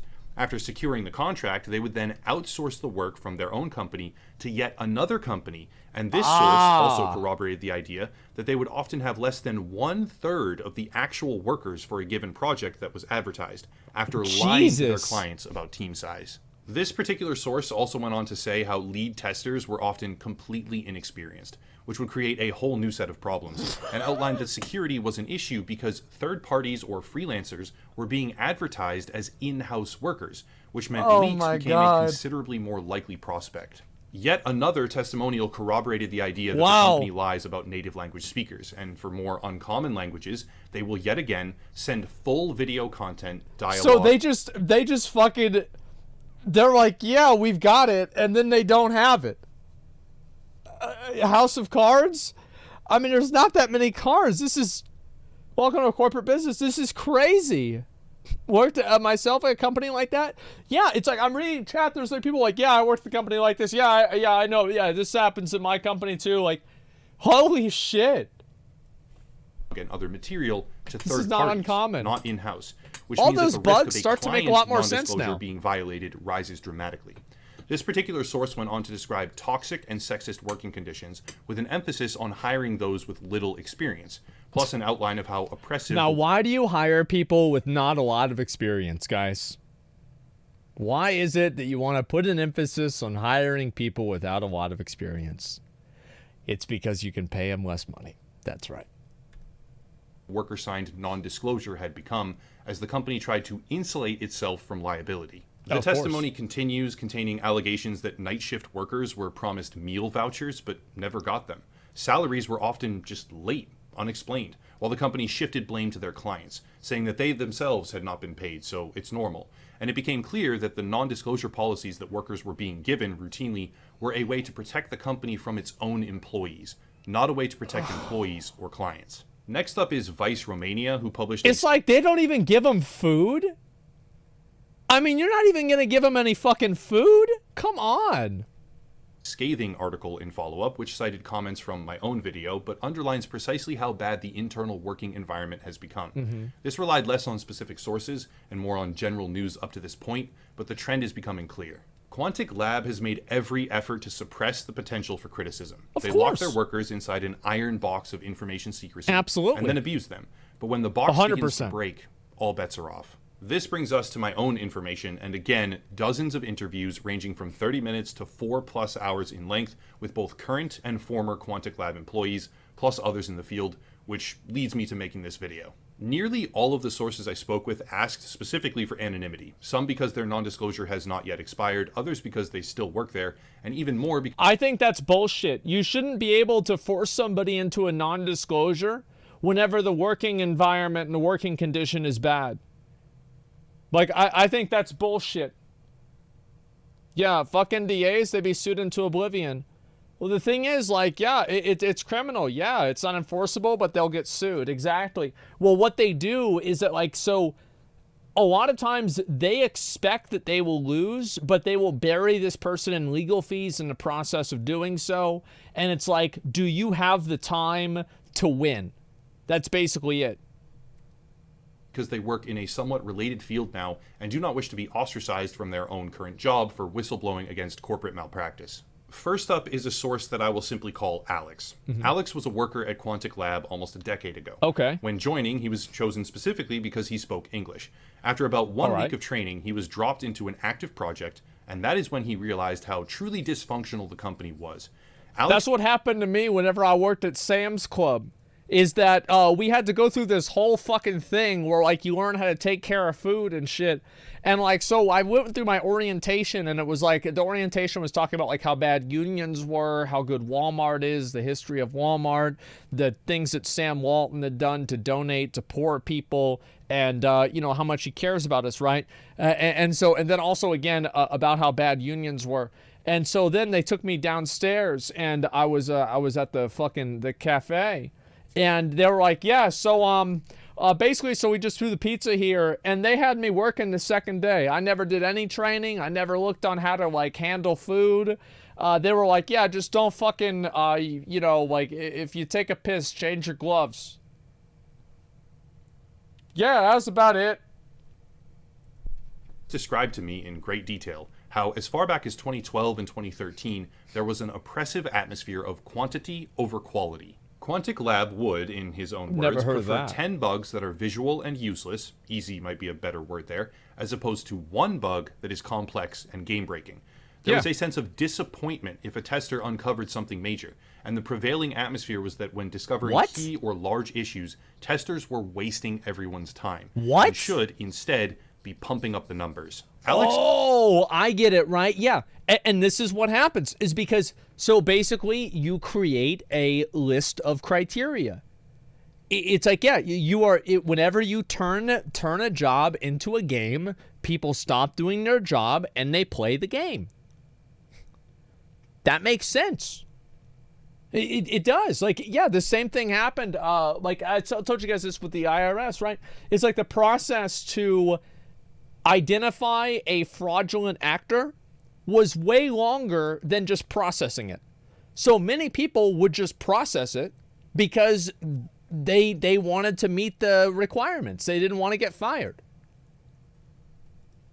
Also went into great detail about the division of labor at Quantic Lab and described a format of 3 divisions. First is console compliance testing. This is where employees remain the longest, since there is a rigorous set of parameters given by the publishers, Microsoft and Sony. Compliance testing is a very common thing for console releases. Alex relayed to me that it is not uncommon to find workers who stayed in that particular role for many years, but when shifting departments to either mobile devices or major PC game testing, that is where things fell apart. Okay. Alex alleged that during his time at the company, the owner and CEO opened a U-Test account. For those that don't know, U-Test is a mobile device testing website where you can earn some cash for testing applications. Once he had his personal account, he retasked the entire mobile department of Quantic Lab to work under his personal screen name on that third-party application testing website, thus using company time and company salaries to earn himself income on their labor on a personal account. And a few months later, he bought himself a luxury car with the funds. And oh my god. Bro, like, it's like, that's some shit, man. That's straight up illegal. I know, man. It's like, genius, but what the fuck? It's totally fine. It's just fucking, like, the thing about that is, like, again, look at what people are typing in chat. Giga chat. Hell yeah. Just fucking fleece them for all they got, man. Buy that Bugatti. You know? And then they'll give a shit. It's because it's just, at a certain point, you reach the horseshoe effect. That someone can become so vile and so sinister and so evil that you start to like him. Like, this guy's fucking awful. Like, wow. It's almost impressive. It's admirable. Bragged about it. Alex went on to discuss a major MMO project where a team of 30 testers was filled almost completely by hiring brand new employees, and that they simply didn't have enough equipment even for those employees to use, so they rotated in shifts, which meant that some team members were so it's like back in the day whenever you have to take turns playing a game? That's the thing. Yeah, that's MMO project. That could have been a number of MMO. Wait, yeah, that could have been. I don't know. I got no idea. Why you know like Bobby then? I didn't say this is what I thought. I just said this is what happens. I do. I think so. Like, yeah. R. Kelly got 30 years in prison. This is more like L. Kelly then. Fuck him. Let him rot. Guy's a fucking... well, I say he's a pedo. I don't know. Like, I'll say he's a fucking groomer. I'll say he's he's fucked up. Like, he's a creep. I'll say that. The piss bandit, yeah. But yeah, celebrity prison. He's a nonce. He's a pee-pee guy. Yeah, man. I say fuck him, man. That's the way he goes. Good. Was for sex trafficking? That's a bad one. Completely overworked at strange hours of the night, and the overall productivity radically decreased. When something inevitably went wrong with a major contract, Alex was forced to leave. The company began pressuring senior team members to quit, and eventually Alex was made to sign what are called exit papers, which means he technically quit, NDA. but did so under duress with coercion. This is where I learned about what is probably a core issue at Quantic Lab, and that is the grace period. Romanian labor laws are not the same as the United States. Why am I not surprised about that? Romania, there is what's called a grace period, where you can either be fired without cause or quit without notice. That grace period is 3 months long, and if you make it through that 3 month long period, you must give notice before you quit, Really? or provide cause on the side of the employer. You have to provide cause Wow. for termination when you get rid of someone. Quantic Lab, according to I just numerous stopped showing sources up. that I spoke with, as well as testimony from the previous labor newsletter, does not care in the slightest about this, even though it is a law in Romania. One source I spoke with, I'll call him Thomas, detailed how both he and his friend were forced out so that the company could hire fresh workers with less pay. There it is. See? I fucking knew it. He said it at the beginning. It's 3 months. It's just 21 days. It'd take you 3 months. I mean, honestly, man, like, I mean, you guys, I mean, as I said, I mean, like, I stopped showing up to the job. The only regret I have with that job is I didn't steal a bunch of stuff from the company. Like, that's my only regret.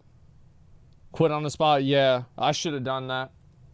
There was even an or like example sabotage given it somehow, of an employee you know? being forced Fuck to sign 'em up. exit papers after the grace period had ended, Should have, yeah. thus illegally firing them or illegally forcing them to quit, and then forcing them to leave the building before they had even collected all of their personal belongings. My dad's company did this. Basically, what they did is they fucking brought everybody who they were keeping inside of a room, and then they were like, hey, guess what?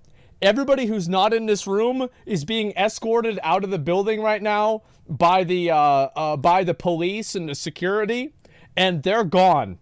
And yeah, everything has changed. Yeah, like cattle. I know, man. A lot of companies do this. Yeah, it's so awkward and it's so fucking intimidating. Well, it's fucking abuse. I mean, yeah, it was. Like, apparently, like, the guys there were just like complete jackasses. This is your opportunity. Who left? Yeah, they fired a bunch of fucking people, and that was it. Can't do that with a unionized job. That's why you break the fucking unions. That's what happens. Did the quarterly report just come out? I don't know. I'd have to ask him.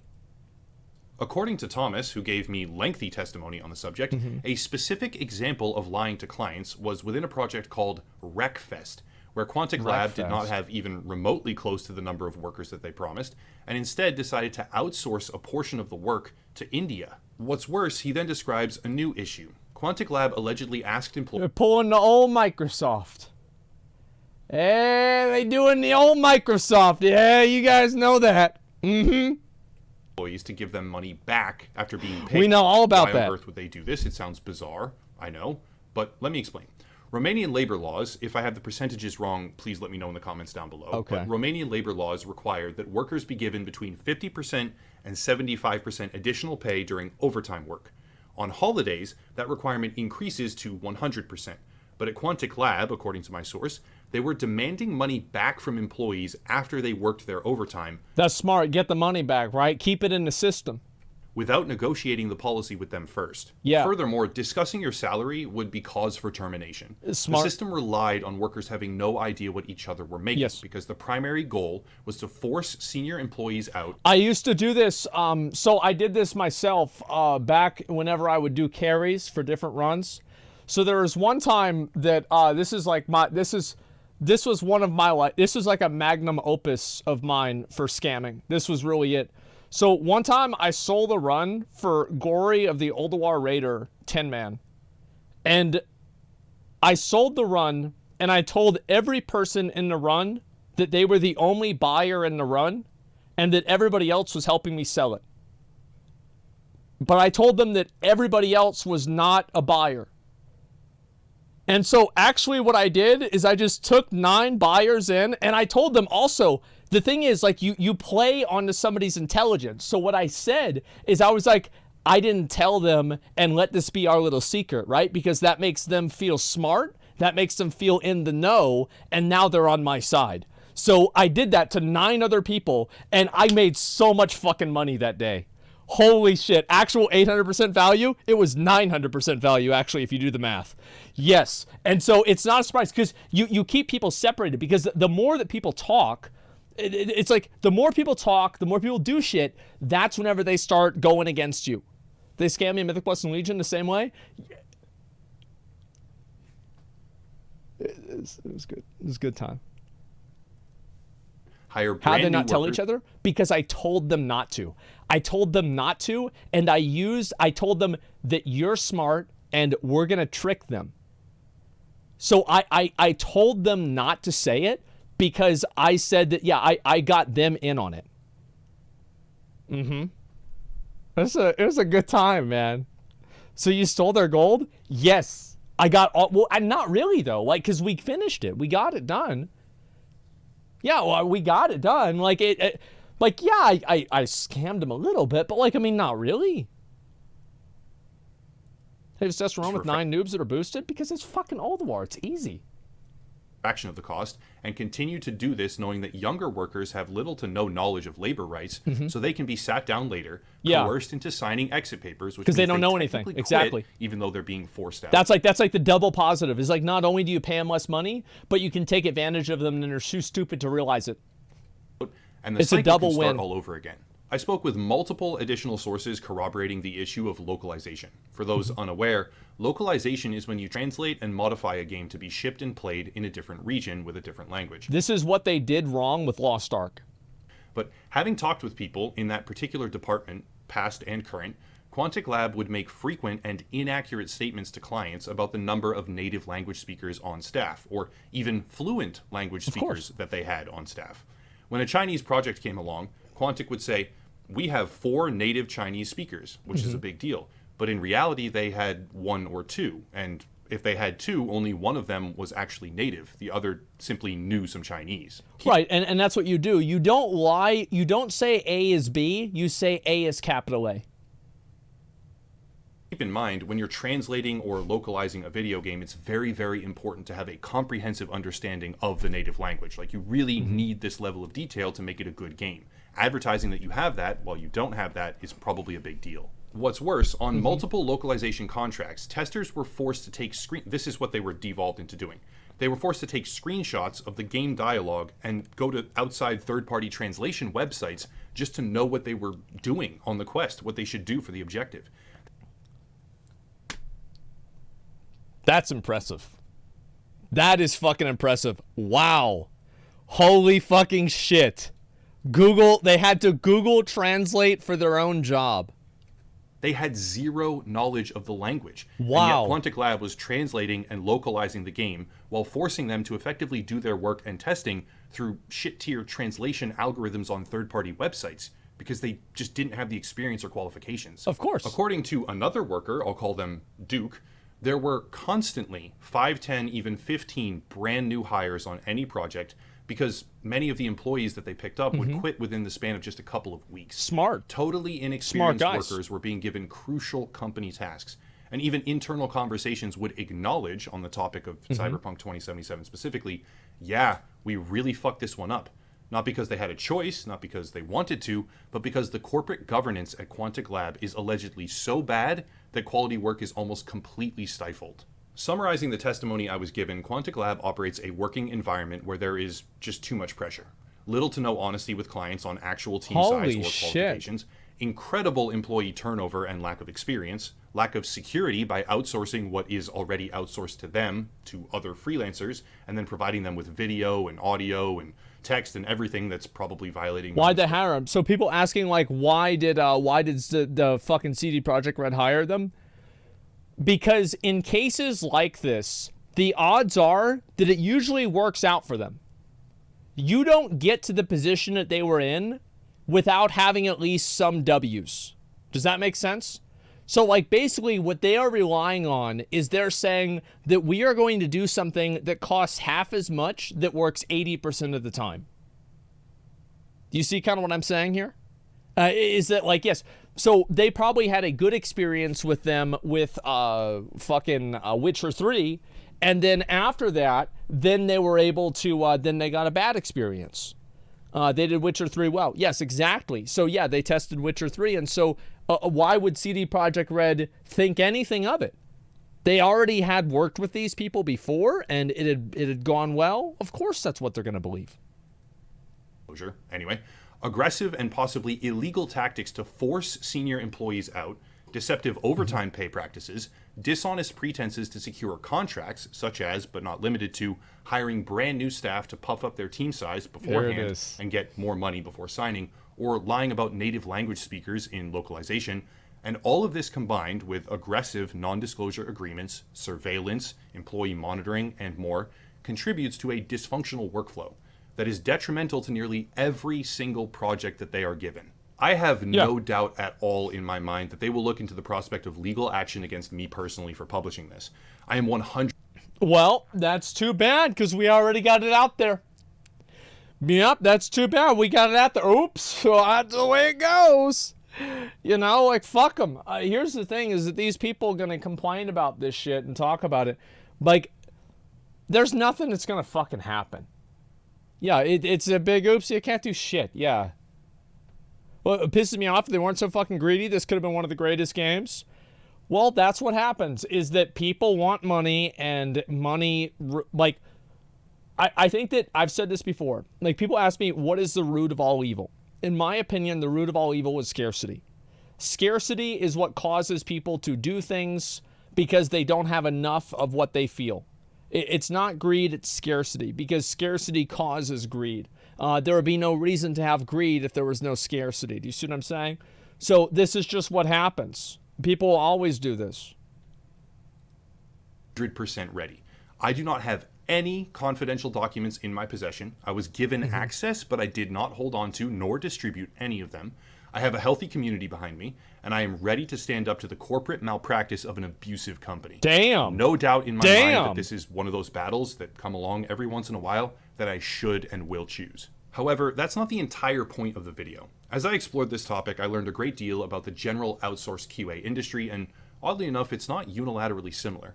Video game QA, at least in terms of outsourced company options, is in a terrible place, but not all QA industries suffer from this. In my interviews, I spoke with people who work both in-house and externally for EA, Bethesda, Ubisoft, and Activision. And what I found was troubling.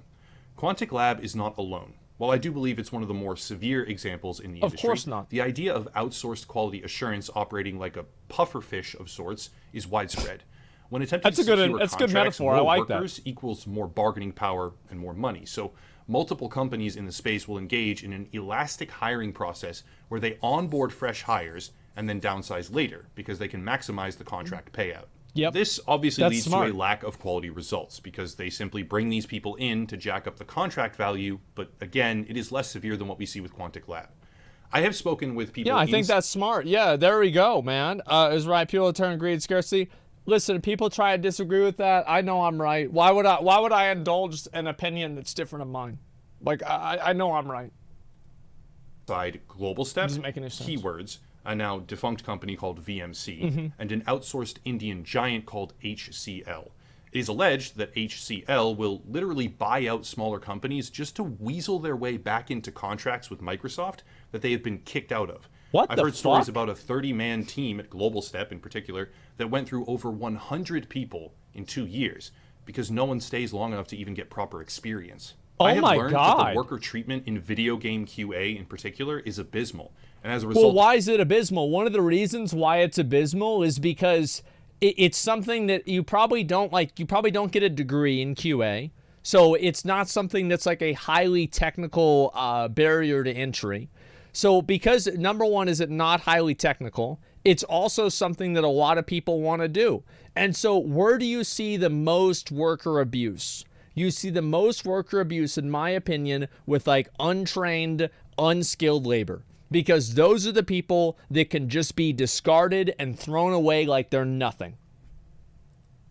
Of corporate malpractice, results are tainted. Yeah, low demand, high quotas extend well beyond Quantic Lab, and while some companies wake up to and that's the thing, right? It's like if you don't like it, if you don't like the way you get treated, there's 15 other people right behind you that'll be begging for the opportunity.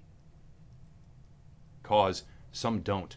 Testers in video games who successfully leave the industry for, say, banking, according to another source that I talked with extensively, are getting triple the pay for a fraction of the work, with a smaller team size and better retention. That's exactly what happens with schools too. Like, we had this same issue. It's like we get a new fucking computer teacher every year, because why the fuck would somebody want to work at AISD, Austin Independent School District? Why the fuck would they want to work there, making $40,000 a year, whenever they could work somewhere else in the private sector and get paid $120? Yeah, why would this happen? Not a result of the work alone being explicitly easier, that's a result of the workflow itself being legitimately functional. To everyone working in video game quality assurance, you deserve better than the standards that this industry currently has. Absolutely. Other industries are far better, and this one can be too. To everyone specifically in Romania subjected to the practices of a company like Quantic Lab, you deserve better as well. They do. Outsourced QA is advertised to clients as a cost-effective option with greater results and superior workflow. That was all around better. But reality could not be further from that claim. In the world of reality, outsourced QA is underpaid, underappreciated, mistreated, and sometimes abused. Inexperienced workers are funneled through a pipeline that does not care about them, and cares least of all, ironically, about the quality of what they produce. In the case of Quantic Lab, they receive outsourced work and then allegedly outsource it again, breaking all pretense of security and quality, because their corporate environment has become so toxic it can barely function. For others, maybe it's not so bad, not quite so bad. In-house QA, from my sources in particular, is far less volatile and mismanaged, but radically underpaid still. And of course, right? Because there's a bunch of people who will go and do the job. That's what happens, is that you get underpaid if other people will do the job for less money than you. Like, it's literally that simple. I mean, it's not good, and that's why people need protection, but like, yeah, it's supply and demand. Talented hires who the company could very much use and probably should retain will leave quickly without a second thought. I'm sure that there are companies out there doing it right, but the industry standard, that I have seen at least, after dozens of interviews, hours of work, and extensive research, is rock bottom even when compared to other similar fields. Quality assurance and quality control are incredibly important for video games, but right now it is treated by corporate management as a cash grab joke. It's unfair to workers, it's unfair to clients. To be fair, I'm sure they treat the video games themselves like that too.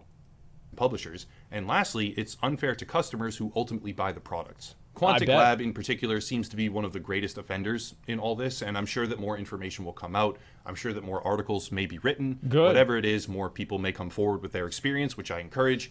But yeah, that's it. I hope that something can change, but that remains to be seen. If you want to support me, my work, or the channel in general, please check out the links down below. I'll continue to look at this was story, a really but good for video. The near future coverage may shift back to other topics. And I want to say thank you to everyone I spoke with who had the courage to come forward. Maybe we can spur change. I'm not sure. I hope so. That's it. I'll keep the outro short. Thank you all for watching, and have a nice night. Where's the giraffe? There's no giraffe. Guys, he forgot the giraffe. Damn, man. Let me link it to you guys. This video is really fucking good. Like, honestly, I would love to, that's why I'm being perfect gifts for all craft. I mean, I'll say this, right? If you ever see this, man, if you want to come on my stream and talk about some of this stuff, this stuff you've talked about, man, I would love to have you come on and talk about it sometime this week, maybe on the weekend or something like that. I would absolutely fucking love that, because here's the thing, is you have these fucking penny pinching pieces of shit that are doing this for the games, and then what is the overall result of this? It's that we have a bad game. We get a bad game. So, like, basically, wanting better treatment for QA workers extrapolates into wanting a better game. Yeah, the game still makes money. Yes, Raft. We're going to start Raft in just a few minutes, okay? Let me just finish this here. Their HQ is in-house or scumbag. Hate this publicity for my country. Everybody knows, man, this has nothing to do with Romania. This is not an indictment on Romania. These are a few assholes that have a lot of money that can't get any more, that like can't fucking stop thinking about getting more money. Everybody knows this is not about Romania. This is not an indictment of that. R. Kelly getting sentenced. Yes, I saw that. I will look at that for just a fucking second. I forgot to talk about the goddamn fucking teabagging thing today, which is very unfortunate. But just give me 1 second. Gamers edited comms. I'll have to look at it in a minute. R. Kelly, I don't see it. It's not on here. Oh, there we go. To be sentenced in Brooklyn court. To be sentenced for more than 25 years in prison. Thank fucking God. Thank fucking God. Yeah, this is amazing. I'm very glad about that. I mean, for sure, he's fighting for his fucking life. Well, it looks like he lost. Good. Fuck him. Yeah, I'll be 73 whenever he gets out. I mean, look, I don't really give a shit about any of that. I'm just glad that something happened. Like, I watched part of the stuff about this guy. Guy seemed like an absolute fucking creep. And I'd only watched, like, there was like a whole, think about it like this. This guy was such a clown. They had like a whole documentary season about this guy being a clown. Like, other people don't get that. Like, the only people that get that is like fucking Charles Manson. You know, on Netflix? Yeah. It's on Netflix. There's a whole season of this guy being a fucking weirdo and being a clown. He'll get parole in 5 to 7 years. Don't worry. Listen, I mean, I'm just glad something happens. And I think that, like, as long as something happens, the reality is this guy's career is ruined. His life is ruined. It doesn't really matter how long he spends in jail. His life is ruined. His entire legacy is ruined. His family will fucking always know that he's a creep. It's completely ruined. And it's a good thing. Yeah, he's already got millions. I mean, yeah, that's true. I mean, there's no absolute justice for a lot of things. But, you know, you've got to go through the system and get what you can. Marky Boy Germany, thanks to the 3 gifted subs. No one listened. That's just, isn't it crazy how many of the same stories you have? There's like the Harvey Weinstein, that fucking Dan, whatever the fuck his name was from Nickelodeon, and then R. Kelly, and like all of these cases is like the same shit where like nobody listened, nobody was paying attention. I think so.